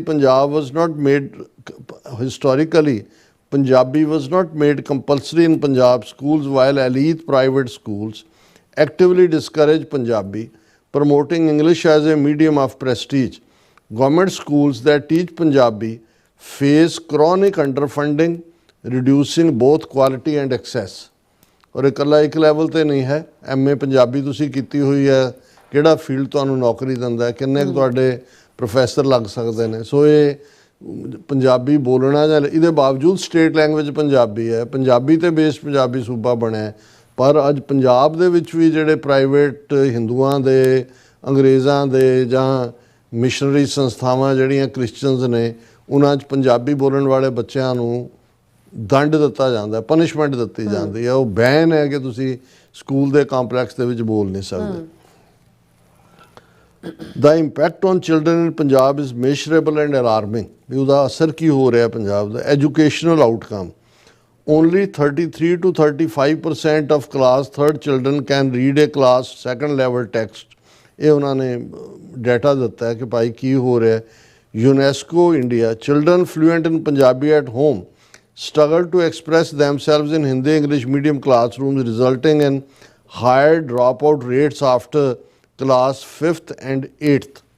ਕਿਉਂਕਿ 5ਵੀਂ ਤੋਂ ਬਾਅਦ ਸ਼ੁਰੂ ਹੋ ਜਾਂਦੀ ਹੈ ਦੂਜੀ ਅੰਗਰੇਜ਼ੀ 6ਵੀਂ 'ਚ। ਉਹਨਾਂ ਨੇ ਕਿਹਾ ਵੀ ਉਦੋਂ ਜਿਹੜੇ ਪੰਜਾਬੀ 'ਚ ਫਲੂਐਂਟ ਨੇ, ਲੇਕਿਨ ਜਿਹੜਾ ਉਹ ਡਰੋਪਆਊਟ, ਸਕੂਲ ਡਰੋਪਆਊਟ ਸ਼ੁਰੂ ਹੋ ਜਾਂਦੇ ਨੇ 5ਵੀਂ ਤੋਂ 8ਵੀਂ ਤੱਕ। Emotional and cultural effects. Students report feeling they don't belong in classrooms. Weak Gurumukhi literacy and limited access to six scriptures contribute to low confidence, hesitation in expression, and a sense of cultural loss. Punjabi is often perceived as less professional or rural, restricting its use to private spaces and reinforcing a perception of inferiority।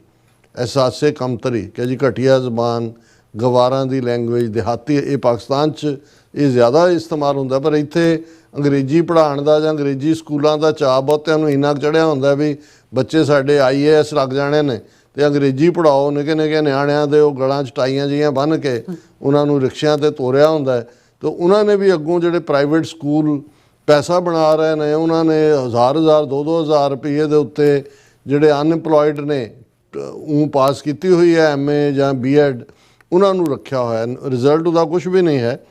Social implications ਕੀ ਨੇ? Unequal learning gains, status hierarchies among languages and under-resourcing of Punjabi medium schools, and social cohesion, erode social cohesion, civic participation and intergenerational cultural continuity।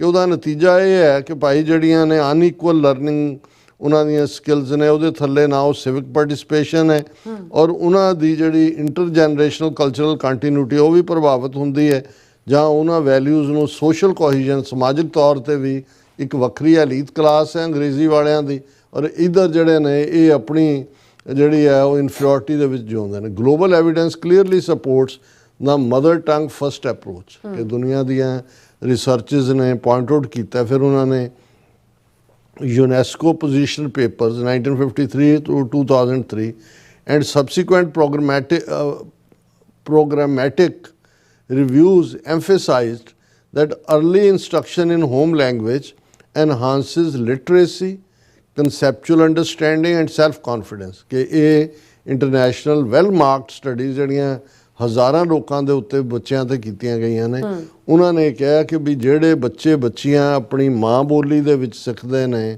ਉਹ literacy ਨੂੰ ਵੀ ਵਧਾਉਂਦੀਆਂ, ਉਹ ਕਾਨਸੈਪਟ ਦੀ understanding ਵੀ ਹੁੰਦੀ ਹੈ ਔਰ ਉਹਨਾਂ ਦੇ ਵਿੱਚ ਸਵੈ ਭਰੋਸਾ ਵੀ ਪੈਦਾ ਹੁੰਦਾ ਹੈ। Case studies in Ethiopia and the Philippines demonstrate higher retention, literacy and numeracy when children are taught in their mother tongue before introducing additional languages. ਜੇ ਉਹਨਾਂ ਨੂੰ ਮਾਂ ਬੋਲੀ 'ਚ ਪੜ੍ਹਾਇਆ ਜਾਂਦਾ, ਸਿਖਾਇਆ ਜਾਂਦਾ, ਬਾਅਦ 'ਚ ਭਾਵੇਂ ਤੁਸੀਂ 20 ਜ਼ਬਾਨਾਂ ਹੋਰ ਉਹਨਾਂ ਨੂੰ ਸਿਖਾਓ, ਉਹ ਉਹਨਾਂ ਦੀ ਐਬਿਲਿਟੀ ਨੂੰ ਵਧਾਉਂਦੀ ਹੈ ਇਹ ਗੱਲ। ਹੁਣ ਉਹਨਾਂ ਨੇ ਨੰਬਰ 2 ਕਿਹਾ Guru Granth Sahib model as a policy blue print. ਕਿਵੇਂ ਗੁਰੂ ਗ੍ਰੰਥ ਸਾਹਿਬ ਦਾ model? Guru Granth Sahib ਡੈਮੋਨਸਟ੍ਰੇਟਸ A ਮਲਟੀਲਿੰਗੁਅਲ, ਇਗਾਲੀਟੇਰੀਅਨ and inclusive framework. Guru Granth Sahib 'ਚ ਇਹ ਤਿੰਨੋਂ ਹੀ ਮਲਟੀਲਿੰਗੁਅਲ, ਇਗਾਲੀਟੇਰੀਅਨ ਬਰਾਬਰੀ ਦਾ ਔਰ ਇਨਕਲੂਸਿਵ ਫਰੇਮ ਸਭ ਨੂੰ ਆਪਣੇ 'ਚ ਲੈਣ ਦਾ। Multilingual inclusion it brings together compositions in 22 languages within a single Gurmukhi script, signaling that diverse tongues, traditions and castes can coexist under one civic religious umbrella. ਹੁਣ ਸਕ੍ਰਿਪਟ ਤਾਂ ਗੁਰਮੁਖੀ ਹੈ ਗੁਰੂ ਗ੍ਰੰਥ ਸਾਹਿਬ ਦੀ, ਲੇਕਿਨ 22 ਜ਼ਬਾਨਾਂ ਦੇ ਅਲਫਾਜ਼ ਨੇ ਇਸ ਦੇ ਵਿੱਚ, ਜਿਹੜਾ ਇਹ ਦੱਸਦਾ ਹੈ ਕਿ ਭਾਈ ਤੁਸੀਂ ਕਿਵੇਂ ਇੱਕ ਅੰਬਰੈਲੇ ਥੱਲੇ ਕੋਐਗਜ਼ਿਸਟ ਕਰ ਸਕਦੇ ਨੇ ਅੱਡ-ਅੱਡ ਬੋਲੀਆਂ। ਇਗਾਲੀਟੇਰੀਅਨ ਵਾਇਸ, ਬਰਾਬਰੀ ਦੀ ਗੱਲ। Saints from different social backgrounds are presented side by side, sending a normative message that language or birth does not determine dignity or access to knowledge. ਹੁਣ ਬ੍ਰਾਹਮਣਵਾਦ ਦਾ ਮਾਡਲ ਤਾਂ ਬ੍ਰਾਹਮਣ ਕੋਲ ਹੀ ਐਜੂਕੇਸ਼ਨ ਹੈ, ਬਾਕੀ ਸ਼ੂਦਰ ਲੈ ਹੀ ਨਹੀਂ ਸਕਦੇ।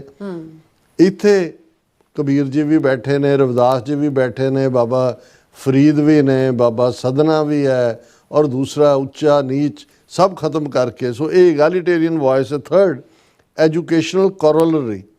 Children should learn first in their mother tongue, followed by systematic, respectful introduction of additional languages, bilingual, multilingual progression, aligning with UNESCO guidance. ਕਿ ਵੀ ਸ਼ੁਰੂ ਮਦਰ ਟੰਗ ਤੋਂ, ਬਾਅਦ ਦੇ ਵਿੱਚ ਤੁਸੀਂ ਦੂਸਰੀ ਜ਼ਬਾਨਾਂ ਨਾਲ ਵੀ ਬੱਚਿਆਂ ਨੂੰ ਵੈਲ ਵਰਸ ਕਰੋ। UNESCO model. Applying this model in Punjab would address current deficits. ਹੁਣ ਜਿਹੜੀਆਂ ਕਮਜ਼ੋਰੀਆਂ ਨੇ ਉਹ ਕਿਵੇਂ ਦੂਰ ਹੋਣਗੀਆਂ? Stronger foundational literacy and numeracy. Early education in Punjabi allows children to develop clear conceptual understanding. Mother tongue 'ਚ ਹੋਏ, ਉਹਨਾਂ ਦੇ ਜਿਹੜੇ ਕਾਨਸੈਪਟ ਦੀ ਕਲੀਅਰੈਂਸ ਹੈ, ਅੰਡਰਸਟੈਂਡਿੰਗ ਹੈ, ਵਧੇਗੀ। Cultural continuity revitalises Gurmukhi literacy and engagement with Sikh scriptures. ਜ਼ਾਹਰ ਹੈ ਉਹ ਤੁਹਾਡਾ ਸੰਬੰਧ ਗੁਰੂ ਗ੍ਰੰਥ ਸਾਹਿਬ ਔਰ ਸਿੱਖੀ ਰਵਾਇਤਾਂ ਦੇ ਨਾਲ ਜੁੜਦਾ ਹੈ। Social cohesion reduces linguistic hierarchies and strengthens communal bonds. ਫਿਰਕੂ ਸਦਭਾਵਨਾ, ਜਦੋਂ ਸਾਰੀਆਂ ਬੋਲੀਆਂ ਦੀ ਸਾਂਝ ਦੀ ਗੱਲ ਹੈ। Long term educational equity ensures that rural and urban children alike have equitable opportunities to excel. ਹੁਣ ਇਹ ਨਹੀਂ ਹੈ ਵੀ ਸ਼ਹਿਰਾਂ ਦੇ ਬੱਚੇ ਜਿਨ੍ਹਾਂ ਦੇ ਕੋਲ ਜ਼ਿਆਦਾ ਸਾਧਨ ਨੇ ਉਹ ਉੱਥੇ DC SP ਤਾਂ ਦੂਜੇ ਲੱਗੇ ਨੇ, ਤੇ ਪਿੰਡਾਂ ਵਾਲੇ ਚਪੜਾਸੀ ਦੇ ਕਲਰਕ ਲੱਗੇ ਹੋਏ ਨੇ, ਕਿਉਂਕਿ ਬੇਸਿਕ ਐਜੂਕੇਸ਼ਨ ਸਿਸਟਮ ਦੇ ਵਿੱਚ ਹੀ ਗੜਬੜ ਹੈ, ਜਿਹੜੀ ਇੱਕ ਐਲੀਟ ਕਲਾਸ ਔਰ ਇੱਕ ਜਿਹੜੀ ਹੈ ਉਹ ਜਿਹਨੂੰ ਬਿਲਕੁਲ ਮਹਿਰੂਮ ਕੀਤਾ ਗਿਆ ਸਹੂਲਤਾਂ ਤੋਂ, ਉਹ ਕਲਾਸ ਪੈਦਾ ਹੁੰਦੀ ਹੈ। ਨੰਬਰ 3 ਉਹਨਾਂ ਨੇ ਦਿੱਤਾ ਹੈ limitations of Indian policy in implementing this model. ਕਿਉਂ ਨਹੀਂ ਇਸ ਮਾਡਲ ਨੂੰ ਜਿਹੜੀ ਇੰਡੀਅਨ ਸਟੇਟ ਲਾਗੂ ਕਰਨਾ ਚਾਹੁੰਦੀ?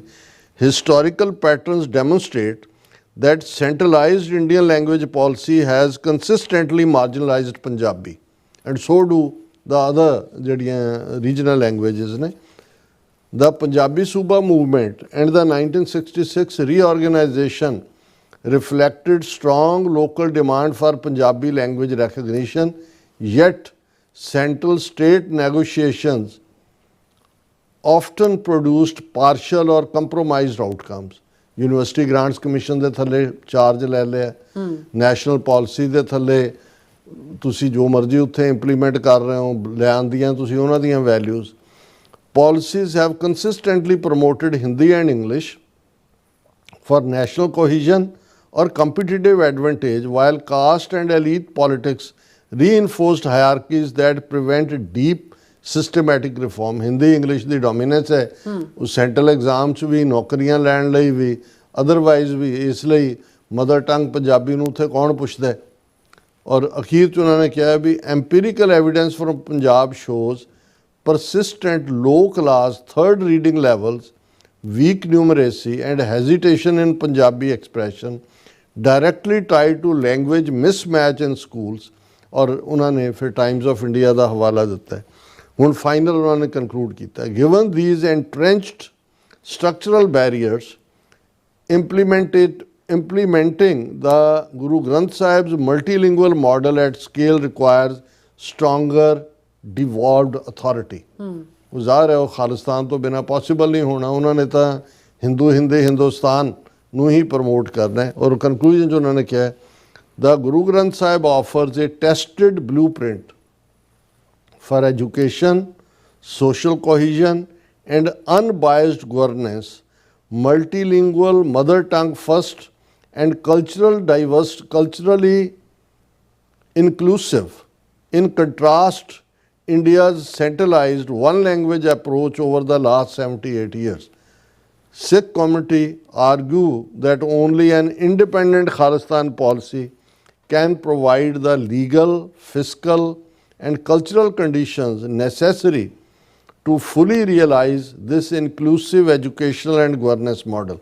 कि खालिस्तान इंडिपेंडेंट खालिस्तान की कायमी तो बिना जिस दे विच कानूनी तौर पर, आर्थिक तौर पर और कल्चरल कंडीशनस ऐसियां होणगियां जिथे जिहड़ा इनकलूसिव एजुकेशनल गवर्नेंस मॉडल है गुरु ग्रंथ साहब के तर्ज का लागू हो सकता है। Such a model would ensure children's full intellectual, emotional and cultural development while aligning with global best practices in mother tongue education। mother tongue education तो होएगी लेकिन ये तुहानू globally भी align कर दे और बच्चे जिहड़े ने वो बौद्धिक तौर ते, जज्बाती तौर ते और सभ्यता के तौर के उत्ते भी डिवेलप होणगे। सो असी वीर जतिंदर सिंह जी का शुक्रिया अदा करते हैं। जी राज साहब ਤੁਹਾਡਾ ਬਹੁਤ ਬਹੁਤ ਸ਼ੁਕਰੀਆ। ਸੋ ਤਾਂ ਬ੍ਰੇਕ ਵਿਊਅਰਸ ਤੁਸੀਂ ਕਿਤੇ ਨਹੀਂ ਜਾਣਾ, ਮਿਲਦੇ ਹਾਂ ਛੋਟੇ ਜਿਹੇ ਬ੍ਰੇਕ ਤੋਂ ਬਾਅਦ।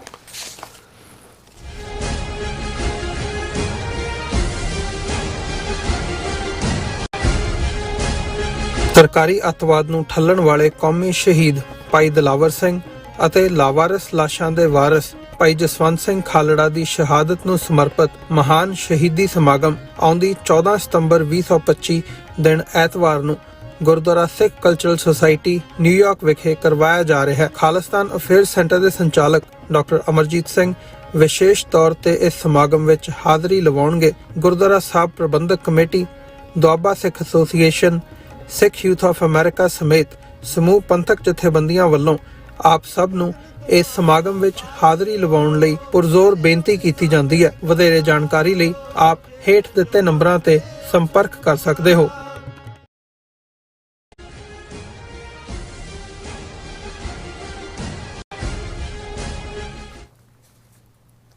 Viewers welcome back on programme. So viewers ਹੁਣ ਆਪਾਂ ਜਿਹੜੀਆਂ ਦੋ ਨਜ਼ਮਾਂ ਨੇ ਉਹ ਇਸ ਸੈਗਮੈਂਟ ਵਿੱਚ ਸ਼ੇਅਰ ਕਰਨ ਜਾ ਰਹੇ ਹਾਂ। ਇੱਕ ਤਾਂ ਸ਼ੇਰਬਾਜ਼ ਸਿੰਘ ਹੋਰਾਂ ਦੀ ਜਿਹੜੀ ਢਿੱਲੋਂ ਜੀ ਹੋਰਾਂ ਦੀ ਜਿਹੜੀ ਨਜ਼ਮ ਹੈ rise o Punjab awake again, and Santokh Singh Bhau ji ਹੋਰਾਂ ਦੀ ਜਿਹੜੀ ਨਜ਼ਮ ਹੈ ਉਹ ਜਗਤ ਗੁਰੂ ਗੁਰੂ ਗ੍ਰੰਥ ਸਾਹਿਬ ਜੀ ਉਹ ਆਪਾਂ ਸ਼ੇਅਰ ਕਰਨ ਜਾ ਰਹੇ ਹਾਂ। ਔਰ ਨਾਲ ਜਿਹੜੇ ਤੁਹਾਡੇ ਲਾਈਵ ਮੈਸੇਜ ਨੇ ਉਹ ਵੀ ਆਪਾਂ ਸ਼ੇਅਰ ਕਰਾਂਗੇ। ਸੋ ਅਸੀਂ ਚਾਹਾਂਗੇ ਕਿ ਤੁਸੀਂ ਇਸੇ ਤਰ੍ਹਾਂ ਬਣੇ ਰਹਿਣਾ, ਦੇਖਣ ਸੁਣ ਲਈ ਜਾਂ ਲਿਖਣ ਲਈ ਤੁਹਾਡਾ ਸਭ ਦਾ ਬਹੁਤ ਬਹੁਤ ਧੰਨਵਾਦ। ਜੀ ਡਾਕਟਰ ਸਾਹਿਬ ਕੀ ਕਹਿਣਾ ਚਾਹੋਗੇ? देखो ਅਸੀਂ ਆਪਣੇ ਵਕਤ ਤੋਂ ਕਾਫੀ ਅੱਗੇ ਜਾ ਰਹੇ ਹਾਂ। ਸਭ ਤੋਂ ਪਹਿਲਾਂ ਭਾਈ ਸੰਤੋਖ ਸਿੰਘ ਜੀ ਭਾਊ ਜੀ ਉਹਨਾਂ ਦੀ ਨਜ਼ਮ ਜਿਹੜੀ ਗੁਰੂ ਗ੍ਰੰਥ ਸਾਹਿਬ ਜੀ ਨੂੰ ਸਮਰਪਿਤ ਹੈ, ਕਿਉਂਕਿ ਇਹ ਦਿਨ ਸਤੰਬਰ ਦਾ ਮਹੀਨਾ ਗੁਰੂ ਗ੍ਰੰਥ ਸਾਹਿਬ ਜੀ ਦਾ ਪਹਿਲਾ ਪ੍ਰਕਾਸ਼ ਹਰਿਮੰਦਰ ਸਾਹਿਬ 'ਚ, ਔਰ ਉਸ ਨੂੰ ਲੈ ਕੇ ਥਾਂ ਥਾਂ ਨਗਰ ਕੀਰਤਨ ਵੀ ਨੇ। ਔਰ ਅਸੀਂ ਇਹ ਵੀ ਦੱਸ ਦਈਏ ਕਿ ਪਰਸੋਂ ਯਾਨੀ ਕਿ ਐਤਵਾਰ ਭਾਈ ਦਿਲਾਵਰ ਸਿੰਘ ਔਰ ਭਾਈ ਜਸਵੰਤ ਸਿੰਘ ਖਾਲੜਾ ਜੀ ਦੀ ਯਾਦ ਦੇ ਵਿੱਚ ਗੁਰਦੁਆਰਾ ਰਿਚਮੰਡ ਹਿੱਲ ਕਲਚਰਲ ਸੁਸਾਇਟੀ ਵਿਸ਼ੇਸ਼ ਸਮਾਗਮ ਹੈ ਜਿਸ 'ਚ ਅਸੀਂ ਵੀ ਸ਼ਮੂਲੀਅਤ ਕਰਾਂਗੇ। ਸੋ ਇਸੇ ਤਰ੍ਹਾਂ ਅਗਲੇ ਸੈਚਰਡੇ ਗ੍ਰੀਨਵੁੱਡ ਇੰਡੀਆਨਾ ਦੇ ਵਿੱਚ ਗੁਰੂ ਗ੍ਰੰਥ ਸਾਹਿਬ ਜੀ ਦੇ ਪਹਿਲੇ ਪ੍ਰਕਾਸ਼ ਨੂੰ ਸਮਰਪਿਤ ਨਗਰ ਕੀਰਤਨ ਹੈ, ਜਿਸ ਦੀ ਐਡ ਅੱਜ ਹੀ ਸ਼ੁਰੂ ਹੋਈ ਹੈ। ਉਸ 'ਚ ਵੀ ਅਸੀਂ ਪਾਰਟਿਸਿਪੇਟ ਕਰਾਂਗੇ। ਸੋ ਕਿਉਂਕਿ ਸਤੰਬਰ ਦੇ ਦਿਨ ਚੱਲ ਰਹੇ ਨੇ ਤੇ ਭਾਈ ਸੰਤੋਖ ਸਿੰਘ ਜੀ ਨੇ ਜਗਤ ਗੁਰੂ ਟਾਈਟਲ ਦੇ ਥੱਲੇ ਨਜ਼ਮ ਲਿਖੀ ਹੈ। ਕਾਫ ਕਰਾਂ ਸਿਫਤਾਂ ਗੁਰੂ ਗ੍ਰੰਥ ਦੀਆਂ, ਮੇਰੇ ਪਾਸ ਨਹੀਂ ਕੋਈ ਅਲਫਾਜ਼ ਬਾਬਾ, ਮੇਰੀ ਬੁੱਧੀ ਛੋਟੀ ਤੇਰਾ ਅੰਤ ਕੋਈ ਨਾ, ਮੇਰੀ ਕਲਮ ਦੀ ਨਾ ਔਕਾਤ ਬਾਬਾ। ਕਾਫ ਕਰਾਂ ਸਿਫਤ ਗੁਰੂ ਗ੍ਰੰਥ ਦੀਆਂ, ਮੇਰੇ ਪਾਸ ਨਹੀਂ ਕੋਈ ਅਲਫਾਜ਼ ਬਾਬਾ, ਮੇਰੀ ਬੁੱਧ ਛੋਟੀ ਤੇਰਾ ਅੰਤ ਕੋਈ ਨਾ, ਮੇਰੀ ਕਲਮ ਦੀ ਨਾ ਔਕਾਤ ਬਾਬਾ। ਜਿਨੇ ਭੰਵਰ ਚੋਂ ਲੰਘਣਾ ਪਾਰ ਹੋਵੇ, ਉਸ ਦੇ ਵਾਸਤੇ ਜਹਾਜ਼ ਤਿਆਰ ਬਾਬਾ। ਸਾਂਝੀ ਵਾਲਤਾ ਸਰਬੱਤ ਦੇ ਭਲੇ ਵਾਲਾ, ਡੰਕਾ ਵੱਜਦਾ ਵਿੱਚ ਸੰਸਾਰ ਬਾਬਾ। ਸੱਚਖੰਡ ਦੇ ਵੱਲ ਜਾਣ ਦੇ ਲਈ ਕਰ ਦਿੱਤਾ ਦੁਆਰ ਤਿਆਰ ਬਾਬਾ। ਊਚ ਨੀਚ ਦਾ ਵੱਢ ਕੇ ਫਾਹਾ ਇੱਥੇ, ਏਕ ਨੂਰ ਦਾ ਕੀਤਾ ਪ੍ਰਚਾਰ ਬਾਬਾ। ਬੇਗਮਪੁਰੇ ਦਾ ਦੱਸ ਕੇ ਰਾਹ ਸਾਨੂੰ, ਬਹਿਣਾ ਕਦੀ ਨਾ ਪਰਾਏ ਬਾਰ ਬਾਬਾ। ਜਨਾਊ ਪਾਉਣ ਤੋਂ ਜਦੋਂ ਨਾ ਕੀਤੀ, ਵਿਪਰ ਖਾਮਦਾ ਤੇਰੇ ਤੋਂ ਖਾਰ ਬਾਬਾ। ਵਾਹ। ਚੜ੍ਹਦੀ ਕਲਾ ਸਰਬੱਤ ਦੇ ਭਲੇ ਵਾਲਾ, ਕਰਤਾ ਖਾਲਸਾ ਪੰਥ ਤਿਆਰ ਬਾਬਾ। ਝੰਡੇ ਬੁੰਗੇ ਝੁਲਣਗੇ ਸਦਾ ਤੇਰੇ, ਮਹਿਮਾ ਰਹੇਗੀ ਜੁਗ ਚਾਰ ਬਾਬਾ। ਤੁਰਕੀ ਬਾਣੀ ਅਕਾਲ ਦਾ ਹੁਕਮ ਆਇਆ, ਜਿਸ ਵਿੱਚ ਬੋਲਦਾ ਆਪ ਕਰਤਾਰ ਬਾਬਾ। ਤੁਰਕੀ ਬਾਣੀ ਆਈ ਤਿੰਨ ਸਗਲੀ ਚਿੰਤ ਮਿਟਾਈ। ਤੁਰਕੀ ਬਾਣੀ ਅਕਾਲ ਦਾ ਹੁਕਮ ਆਇਆ, ਜਿਸ ਵਿੱਚ ਬੋਲਦਾ ਆਪ ਕਰਤਾਰ ਬਾਬਾ। ਲੋੜਵੰਦਾਂ ਦੀਆਂ ਝੋਲੀਆਂ ਭਰ ਦਿੰਦਾ, ਉੱਚਾ ਸਭ ਤੋਂ ਤੇਰਾ ਦਰਬਾਰ ਬਾਬਾ। ਦਰ ਦਰ ਭਟਕਦੀ ਫਿਰਦੀ ਕੌਮ ਤੇਰੀ, ਹੁਣ ਬਖਸ਼ ਦੇ ਸਾਨੂੰ ਭਾਊ ਰਾਜ ਬਾਬਾ। ਇਹ ਬਿਲਕੁਲ ਇਹੀ ਗੁਰੂ ਚਰਨਾਂ 'ਚ ਅਰਦਾਸ ਹੈ ਕਿ ਪੰਥ ਕੀ ਰਾਖੋਗੇ ਤੋ ਗ੍ਰੰਥ ਕੀ ਰਹੇਗੀ ਨਾਥ, ਪੰਥ ਨਾ ਰਹਾ ਤੋ ਤੇਰਾ ਗ੍ਰੰਥ ਕੌਣ ਮਾਨੇਗਾ। ਇਹ ਅਰਦਾਸ ਵੱਡੇ ਘੱਲੂਘਾਰੇ ਤੋਂ ਬਾਅਦ ਸਿੱਖਾਂ ਨੇ ਕੀਤੀ ਸੀ ਕਿ ਮਹਾਰਾਜ ਬਖਸ਼ਿਸ਼ ਕਰੋ, ਜੇ ਪੰਥ ਹੋਏਗਾ, ਰਾਜ ਭਾਗ ਹੋਏਗਾ, ਤਾਂ ਗੁਰੂ ਗ੍ਰੰਥ ਸਾਹਿਬ ਦਾ ਸਰਬੱਤ ਦੇ ਭਲੇ ਦਾ, ਮਾਨਵ ਕਲਿਆਣਕਾਰੀ, ਵਿਸ਼ਵ ਕਲਿਆਣਕਾਰੀ ਸੁਨੇਹਾ ਦੁਨੀਆ ਤੱਕ ਪਹੁੰਚੇਗਾ। ਤੇ ਜੇ ਪੰਥ ਹੀ ਨਾ ਰਿਹਾ ਤੇ ਫਿਰ ਗੁਰੂ ਗ੍ਰੰਥ ਸਾਹਿਬ ਦੇ ਸਰਬੱਤ ਦੇ ਭਲੇ ਦੇ ਸੁਨੇਹੇ ਨੂੰ ਕੌਣ ਦੁਨੀਆ ਤੱਕ ਪਹੁੰਚਾਏਗਾ। ਬਹੁਤ ਖੂਬਸੂਰਤ। ਔਰ ਹੁਣ ਅਸੀਂ ਪੰਜਾਬ ਅਵੇਕ ਅਗੇਨ। ਜੀ। ਉਹ Punjab land of reverse, brave and free, once crowned with glory for the world to see, now shadows fall where the sunlight shone, but your spirit still whispers, you are not alone. ਉਹ Punjab land of reverse, brave and free, ਉਹ ਪੰਜਾਬ ਦੀ ਧਰਤੀ, ਦਰਿਆਵਾਂ ਦੀ, ਆਬ ਦੀ, ਬਹਾਦਰਾਂ ਦੀ, ਆਜ਼ਾਦਾਨਾ। once crowned with glory for the world to see, ਇੱਕ ਜ਼ਮਾਨੇ ਨੇ ਦੇਖੀ ਹੋਈ ਹੈ ਉਸ ਦੀ ਸ਼ਾਨੋ ਸ਼ੌਕਤ। ਸਿੱਖ ਦਰਬਾਰ, ਖਾਲਸਾ ਦਰਬਾਰ, ਲਾਹੌਰ ਦਰਬਾਰ। now shadows fall where the sunlight shone, ਜਿੱਥੇ ਕਦੇ ਸੂਰਜ ਚਮਕਦਾ ਸੀ, ਅੱਜ ਉੱਥੇ ਹਨੇਰੇ ਨੇ। but your spirit still whispers, ਪਰ ਉਹ ਜਿਹੜੀ ਆਜ਼ਾਦੀ ਦੀ, ਮਸਤੀ ਦੀ, ਸ਼ਾਨੋ ਸ਼ੌਕਤ ਦੀ ਸਪਿਰਿਟ ਹੈ ਪੰਜਾਬ ਦੀ, ਅਜੇ ਵੀ ਫੁਸਫੁਸਾ ਰਹੀ ਹੈ ਕਿ ਯੂ ਆਰ ਨਾਟ ਅਲੋਨ, ਕਿ ਅਜੇ ਤੁਸੀਂ ਇਕੱਲੇ ਨਹੀਂ ਹੋ। your sons in chains of poison lie, your farmers toil, yet debts run high, your daughters dream of distant lands, while silence spreads through golden sands. ਬੱਚੇ ਇਸ ਧਰਤੀ ਦੇ ਚੇਨਸ ਆਫ ਪੋਇਜ਼ਨ, ਜ਼ਹਿਰ ਦੇ ਵਿੱਚ, ਉਹ ਗੁਲਾਮੀ ਵੀ ਹੈ, ਨਸ਼ਾ ਵੀ ਹੈ, ਬਿਲਕੁਲ ਬੇਭਰੋਸਗੀ ਵੀ ਹੈ। Your farmers toil yet debts run high, ਕਿ ਦਿਨ ਰਾਤ ਕਿਰਤ ਕਰਨ ਵਾਲੇ ਨੇ, ਫਿਰ ਵੀ ਕਰਜ਼ਾ ਸਿਰ ਤੇ ਚੜ੍ਹਦਾ ਜਾਂਦਾ ਹੈ। Daughters dream of distant lands, ਕਿੱਧਰ ਨੂੰ ਤੁਰੀਆਂ ਹੋਈਆਂ ਬੱਚੀਆਂ ਉਸ ਧਰਤੀ ਨੂੰ ਛੱਡ ਕੇ, ਕਿਉਂਕਿ ਉਹ ਅੱਜ ਗੋਲਡਨ ਪੰਜਾਬ ਨਹੀਂ ਹੈ। ਵਾਈਲ ਸਾਇਲੈਂਸ ਸਪਰੈਡਸ ਥਰੂ ਗੋਲਡਨ ਸੈਂਡਸ, ਚੁੱਪਚਾਪ ਜਿਹੜੀ ਹੈ ਇਸ ਧਰਤੀ ਦੀ ਸਾਇਲੈਂਸ ਬਹੁਤ ਕੁਛ ਕਹਿ ਰਹੀ ਹੈ। Yet Punjab, your soul is strong and bright, the Guru's flame still gives you light,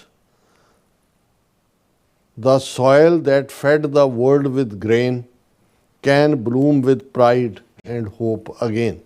ਫਿਰ ਵੀ ਪੰਜਾਬ ਤੇਰੀ ਰੂਹ ਬਹੁਤ ਮਜ਼ਬੂਤ ਹੈ, ਕਿਉਂਕਿ ਗੁਰੂ ਸਾਹਿਬਾਨ ਨੇ ਇਸ ਨੂੰ ਜਿਹੜਾ ਹੈ ਉਹ ਵਰਸਾਇਆ ਹੋਇਆ, ਉਸ 'ਚੋਂ ਰੌਸ਼ਨੀ ਨਿਕਲਦੀ ਹੈ।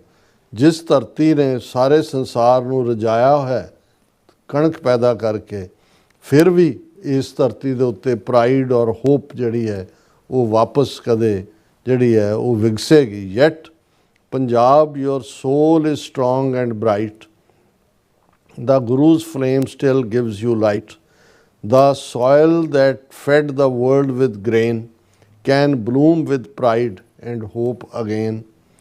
Let schools be gardens where wisdom grows, where skills take root and knowledge flows. Teach hands to work, hearts to dream, build industries strong with a noble theme। ਸਾਡੇ ਸਕੂਲ ਉਹ ਬਾਗ ਬਣਨ ਜਿੱਥੇ ਸਿਆਣਪ ਜਿਹੜੀ ਹੈ ਉਹ ਪੈਦਾ ਹੋਏ, ਸਿਆਣਪ ਫੈਲੇ, ਜਿੱਥੇ ਸਾਡੀਆਂ ਸਕਿੱਲ, ਸਾਡੀਆਂ ਯੋਗਤਾਵਾਂ ਉਹ ਉੱਪਰ ਜਾਣ, ਚਾਰ ਚੁਫੇਰੇ ਗਿਆਨ ਦੇ ਸਰੋਵਰ ਜਿਹੜੇ ਨੇ ਉਹ ਹੋਣ, ਉਹਦੇ ਫੁਹਾਰੇ ਫੁੱਟਣ, ਇਹਨਾਂ ਹੱਥਾਂ ਨੂੰ ਕੰਮ ਦੀ ਕਿਰਤ ਦੀ ਆਦਤ ਹੋਏ, ਦਿਲਾਂ ਦੇ ਵਿੱਚ ਸਾਡੇ ਸੁਪਨੇ ਸਾਕਾਰ ਹੋਣ।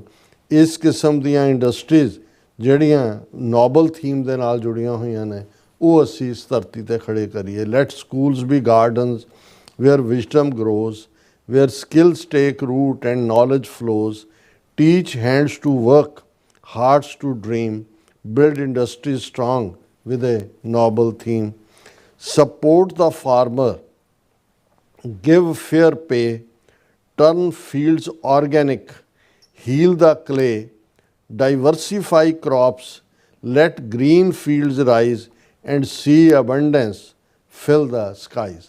ਇਹ ਕਿ ਵੀ ਅਸੀਂ ਉਸ ਧਰਤੀ ਨੂੰ ਕਿਵੇਂ ਵਾਪਸ ਖੁਸ਼ਹਾਲੀ ਵੱਲ ਲਿਜਾਣਾ, ਕਿਸਾਨ ਦੀ ਹਮਾਇਤ, ਆਪਣੇ ਖੇਤਾਂ ਨੂੰ ਆਰਗੈਨਿਕ, ਜੋ ਕੁਛ ਇਹਨਾਂ ਨੇ ਸਾਨੂੰ ਪੈਸਟੀਸਾਈਡ ਔਰ ਦੂਸਰਿਆਂ ਦੇ ਥੱਲੇ ਜ਼ਹਿਰ ਵੱਲ ਧੱਕਿਆ, ਉਸ ਤੋਂ ਛੁਟਕਾਰਾ, ਔਰ ਡਾਈਵਰਸੀਫਾਈ ਕ੍ਰੌਪਸ ਦਾ ਕਰਨਾ। ਉਹੀ ਝੋਨਾ ਅਤੇ ਉਹੀ ਕਣਕ ਲਾ ਲਾ ਕੇ ਤੁਸੀਂ ਫਰਟੀਲਿਟੀ ਡਿਸਟਰੋਏ ਕਰ ਦਿੱਤੀ ਹੈ।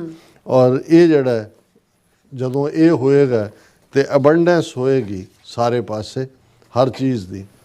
Break the chains of drugs with care, rehab, courage and laws that dare, stop the poison, heal the land, give strength again to every hand।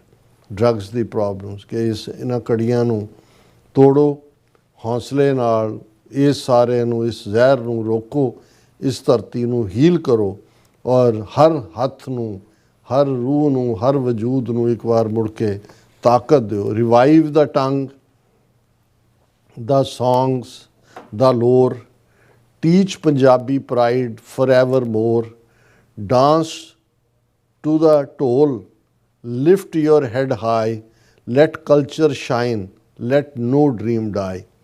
ਆਪਣੀ ਮਾਂ ਬੋਲੀ, ਆਪਣੇ ਗੀਤ, ਫੋਕਲੋਰ, ਪੰਜਾਬੀ ਪ੍ਰਾਈਡ, ਇਹ ਸਾਰਾ ਵਾਪਸ ਮੁੜੇਗਾ। ਉਹ ਢੋਲ ਦੇ ਡਗੇ 'ਤੇ ਨੱਚਣਾ ਔਰ ਪ੍ਰਾਈਡ ਦੇ ਨਾਲ ਸਿਰ ਉੱਚਾ ਕਰਕੇ ਇਸ ਤਹਿਜ਼ੀਬ ਨੂੰ ਜਿਹੜਾ ਉਹ ਅੱਗੇ ਵਧਾਓ। ਕੋਈ ਵੀ ਸੁਪਨਾ ਮਰੇ ਨਾ, ਸੁਪਨਿਆਂ ਨੂੰ ਜ਼ਿੰਦਗੀ ਦਿਓ। So rise o Punjab, your time is near, your rivers still sing, your path is clear, with unity, truth and courage untold, you will shine again as you did of old।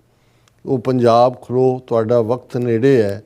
ਤੁਹਾਡੀਆਂ ਨਦੀਆਂ, ਦਰਿਆ ਅਜੇ ਵੀ ਜਿਹੜੇ ਨੇ ਪੰਜਾਬ ਵਸਦਾ ਗੁਰਾਂ ਦੇ ਨਾਂ 'ਤੇ ਇਹ ਸੌਂਗ ਗਾਉਂਦੀਆਂ ਨੇ।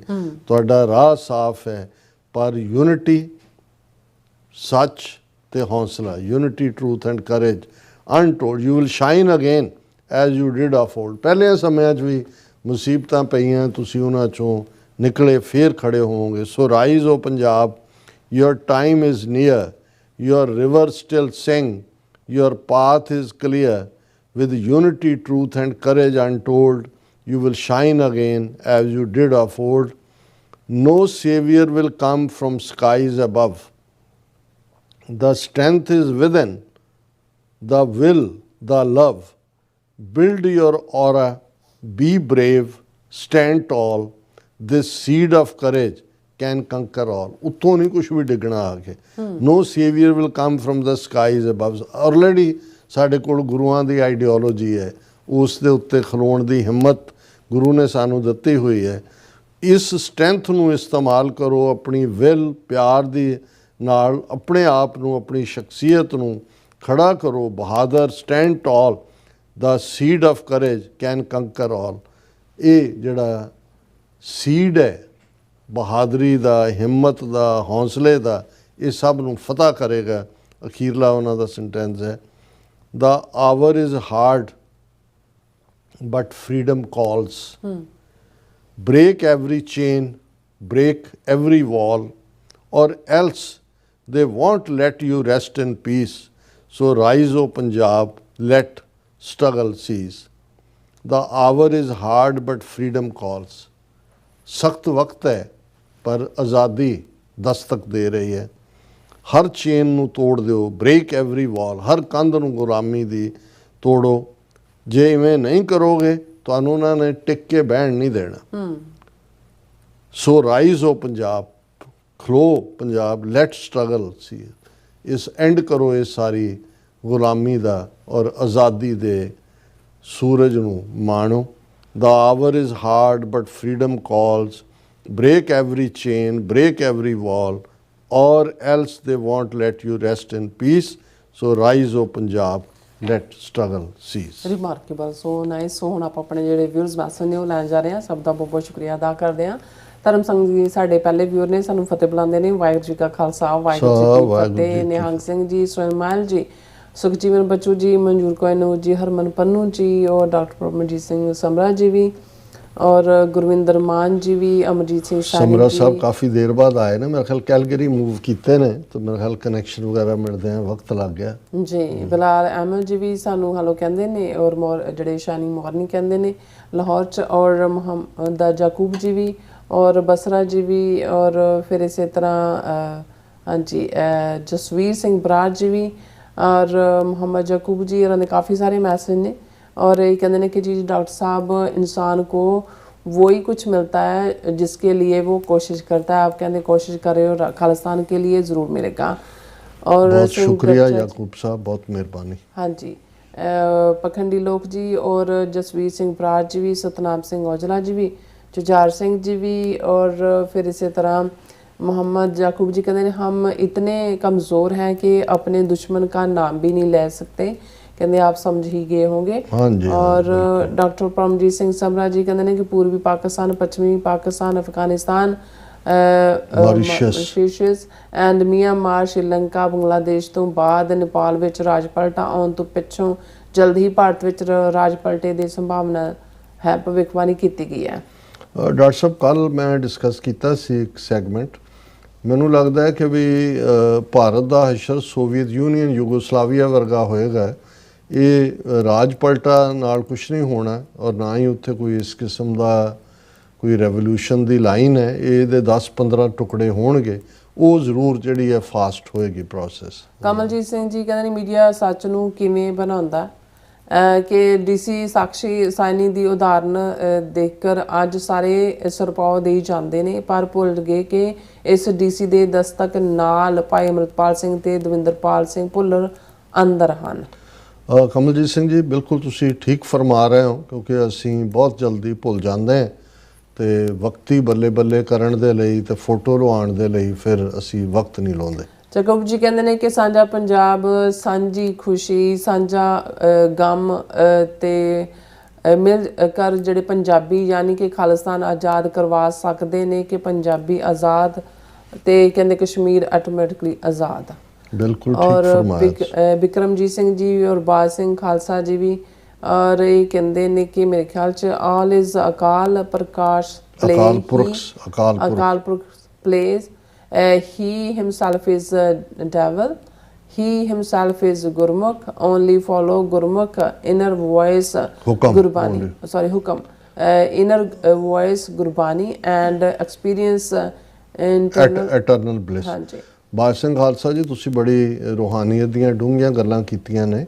ਇਹ ਤਾਂ ਠੀਕ ਹੈ, ਹੁਕਮ ਦੇ ਵਿੱਚ ਹੁੰਦਾ ਹੈ, ਪਰ ਅਸੀਂ ਸਿੱਖ ਦੇ ਨਾਤੇ ਸਾਡੇ ਜ਼ਿੰਮੇ ਵੀ ਜਿਹੜਾ ਇਹ ਫਰਜ਼ ਲਾਇਆ ਹੋਇਆ ਕਿ ਅਸੀਂ ਉਦਮ ਕਰੀਂਦੇ ਹਾਂ ਜੀਓ ਤੋਂ ਕਮਾਉਂਦੇ ਹਾਂ ਸੁੱਖ ਪੁੰਜ। ਇਹ ਵੀ ਸਾਡੇ ਜ਼ਿੰਮੇ ਹੈ ਕਿ ਭਾਈ ਅਸੀਂ ਆਪਣੀ ਆਜ਼ਾਦੀ ਦੇ ਲਈ ਲੜਨਾ ਹੈ, ਆਪਣੇ ਹੱਕਾਂ ਦੇ ਲਈ ਲੜਨਾ ਹੈ, ਔਰ ਇਹ ਵੀ ਅਕਾਲ ਪੁਰਖ ਦੇ ਹੁਕਮ 'ਚ ਹੀ ਹੈ ਕਿ ਜਿਹੜੀ ਲੜਾਈ ਹੈ ਉਹ ਕਿਸ ਲੈਵਲ ਦੇ ਉੱਤੇ ਅਸੀਂ ਲੜਦੇ ਹਾਂ। ਸੋ ਤੁਹਾਡਾ ਸ਼ੁਕਰੀਆ ਲਿਖਣ ਦਾ। ਬਾਲ ਸਿੰਘ ਸਾਨੂੰ ਫਤਿਹ ਬੁਲਾਉਂਦੇ ਨੇ ਔਰ ਕਹਿੰਦੇ ਰਾਜ ਕਰੇਗਾ ਖਾਲਸਾ। ਔਰ ਫਿਰ ਇਸੇ ਤਰ੍ਹਾਂ ਕਹਿੰਦੇ ਨੇ ਕਿ ਹਿੰਦੂ ਮੀਨਸ ਚੋਰ ਥੀਫ, ਖਾਲਸਾ ਮੀਨਸ ਪਿਓਰ ਪਾਕ, ਖਾਲਸਾ ਜ਼ਿੰਦਾਬਾਦ, ਆਲ ਟਰੂ ਗੁਰਸਿੱਖਸ ਜ਼ਿੰਦਾਬਾਦ। ਔਰ ਹਿੰਦੂ ਕਹਿੰਦੇ ਨੇ ਕਿ ਕੇਸਰੀ ਧਾਰੀ ਗੁਲਾਮ ਸਿੱਖ ਮੁਰਦਾਬਾਦ। ਓਕੇ, ਮਨਪ੍ਰੀਤ ਸਿੰਘ ਢਿੱਲੋਂ ਜੀ ਵੀ। ਔਰ ਫਿਰ ਇਸ ਤਰ੍ਹਾਂ ਮੁਹੰਮਦ ਯਾਕੂਬ ਜੀ ਨੂੰ ਸ਼ਿਕਾਇਤ ਹੈ, ਕਹਿੰਦੇ ਨੇ ਜਿਹੜੇ ਅੰਗਰੇਜ਼ ਨੇ ਖੁਦ ਤੋਂ ਚਲੇ ਗਏ ਹੈ ਔਰ ਕਹਿੰਦੇ ਜਿਹੜੇ ਪਾਕਿਸਤਾਨ ਵਿੱਚ ਰਾਜ ਜਿਹੜਾ ਉਹਨਾਂ ਦਾ ਹੀ ਹੋ ਰਿਹਾ। ਸੋ ਫਿਰ ਇਸੇ ਤਰ੍ਹਾਂ ਕਹਿੰਦੇ ਨੇ ਕਿ ਅੱਜ ਵੀ ਉਹ ਸੇਮ ਉਹਨਾਂ ਦਾ ਮੈਸੇਜ ਹੈ, ਕਹਿੰਦੇ ਵਾਈ ਕਿਉਂ ਇਹ ਰਾਜ ਜਿਹੜਾ ਇਹਨਾਂ ਦਾ ਜਿਹੜਾ ਬ੍ਰਿਟਿਸ਼ ਸਿਸਟਮ ਹੈ ਕਿਉਂ ਉੱਥੇ ਰੂਲ ਕਰ ਰਿਹਾ ਪਾਕਿਸਤਾਨ ਦੇ ਵਿੱਚ। ਓਂਕਾਰ ਸਿੰਘ ਜੀ ਵੀ, ਔਰ ਇਸੇ ਤਰ੍ਹਾਂ ਬਲਵੰਤ ਸਿੰਘ ਜੀ, ਆਰਫ ਮਜੀਦ ਜੀ, ਔਰ ਫਿਰ ਇਸ ਤਰ੍ਹਾਂ ਮਿਸ਼ਰਾ ਸਿੰਘ ਜੀ ਵੀ, ਔਰ ਬਿਕਰਮਜੀਤ ਸਿੰਘ ਜੀ, ਔਰ ਫਿਰ ਇਸੇ ਤਰ੍ਹਾਂ ਮੁਹੰਮਦ ਜੀ ਕਹਿੰਦੇ ਨੇ ਕਿ ਹਾਂਜੀ B ready for very big protest against India front of United nation building on 26 ਸਤੰਬਰ 2025। ਔਰ ਗੁਰਪ੍ਰਕਾਸ਼ ਸਿੰਘ ਜੀ ਵੀ, ਔਰ ਕਹਿੰਦੇ ਨੇ ਕਿ ਫਤਿਹ ਬੁਲਾ ਕੇ ਕਿ ਖਾਲਸਾ ਜ਼ਿੰਦਾਬਾਦ। If Israel is using the word Islamic extremists, so why the Muslim countries are not using the word ਜਿਹੜੇ ਯਹੂਦੀ ਐਕਸਟ੍ਰੀਮਿਸਟ ਫॉर ਨਹੀਂ, ਸਾਨੂੰ ਨਹੀਂ ਵਰਤਣਾ ਚਾਹੀਦਾ। ਐਕਸਟ੍ਰੀਮਿਜ਼ਮ ਜਾਂ ਟੈਰਰਿਜ਼ਮ ਕਿਸੇ ਮਜ਼ਹਬ ਨਾਲ ਨਹੀਂ ਜੋੜਨਾ ਚਾਹੀਦਾ ਜੀ, ਇਹ ਸਾਨੂੰ ਕਲੀਅਰ ਹੋਣਾ ਚਾਹੀਦਾ। ਇੰਦਰਜੀਤ ਕੌਰ ਜੀ ਵੀ, ਬਲਵਿੰਦਰ ਸਿੰਘ ਜੀ ਵੀ, ਰਾਜਵਿੰਦਰ ਕੌਰ ਜੀ ਵੀ, ਔਰ ਓਂਕਾਰ ਸਿੰਘ ਜੀ ਵੀ, ਔਰ ਗੁਰਦੀਪ ਸਿੰਘ, ਫਿਰ ਅਵਤਾਰ ਸਿੰਘ ਜੀ ਵੀ, ਜਤਿੰਦਰ ਸਿੰਘ ਜੀ ਵੀ, ਅਬਦੁਲ ਵਹੀਦ ਜੀ ਕਹਿੰਦੇ ਨੇ ਕਿ ਅੱਲਾ ਕਰੇ ਕਿ ਜਲਦੀ ਕਹਿੰਦੇ ਖਾਲਿਸਤਾਨ ਬਣੇ ਤੇ ਖਾਲਿਸਤਾਨ ਦੀ ਜਿਹੜੀ ਕੈਪੀਟਲ ਹੈ ਅੰਮ੍ਰਿਤਸਰ ਹੋਵੇ ਤੇ ਮੈਂ ਫਿਰ ਉੱਥੇ ਜਾ ਕੇ ਵਧੀਆ ਖਾਣਾ ਖਾਵਾਂ, ਹਾਂ ਬਿਲਕੁਲ, ਔਰ ਸੈਲੀਬ੍ਰੇਟ ਕਰਾਂ। ਔਰ ਆਮੀਨ ਆਮੀਨ। ਹਾਂਜੀ, ਕੁਲਦੀਪ ਕੌਰ ਜੀ ਵੀ ਔਰ ਨਿਹੰਗ ਸਿੰਘ ਜੀ ਵੀ ਕਹਿੰਦੇ ਜਿਹੜੀਆਂ ਦੋਨੇ ਪੋਇਮਾਂ ਨੇ ਬਹੁਤ ਹੀ ਵਧੀਆ ਨੇ। ਸਭ ਦਾ ਬਹੁਤ ਬਹੁਤ ਸ਼ੁਕਰੀਆ। ਅਸੀਂ ਇਸ ਤਰ੍ਹਾਂ ਆਪਣੀ ਵਿੱਚ ਲੈਂਦੇ ਹਾਂ ਇਜਾਜ਼ਤ। ਵਿਊਅਰਸ, ਸਾਡੇ ਪ੍ਰੋਗਰਾਮ ਦਾ ਸਮਾਂ ਇੱਥੇ ਮੁੱਕਦਾ। ਤੁਸੀਂ ਆਪਣੀ ਰਾਏ ਤੇ ਸੁਝਾਅ ਸਾਨੂੰ ਭੇਜਣਾ ਭੁੱਲਣਾ ਸਾਡੇ ਇਸ ਪਤੇ ਤੇ SOS@tv4.tv ਤੇ ਅਸੀਂ ਆਪਣਾ ਪ੍ਰੋਗਰਾਮ ਲੈ ਕੇ ਫਿਰ ਦੁਬਾਰਾ ਤੁਹਾਡੇ ਸਾਹਮਣੇ ਹੋਵਾਂਗੇ। ਤਦ ਤੱਕ ਲੈ ਮੈਨੂੰ ਤੇ ਆਪਣਾ ਸੁਣਾ ਗਿਆ ਦੋ ਦੇਖਦੇ ਰਹੋ TV84। ਬੁਲਾ ਦਿਓ ਫਤਿਹ। ਵਾਹਿਗੁਰੂ ਜੀ ਕਾ ਖਾਲਸਾ, ਵਾਹਿਗੁਰੂ ਜੀ ਕੀ ਫਤਿਹ। ਰੱਬ ਰਾਖਾ।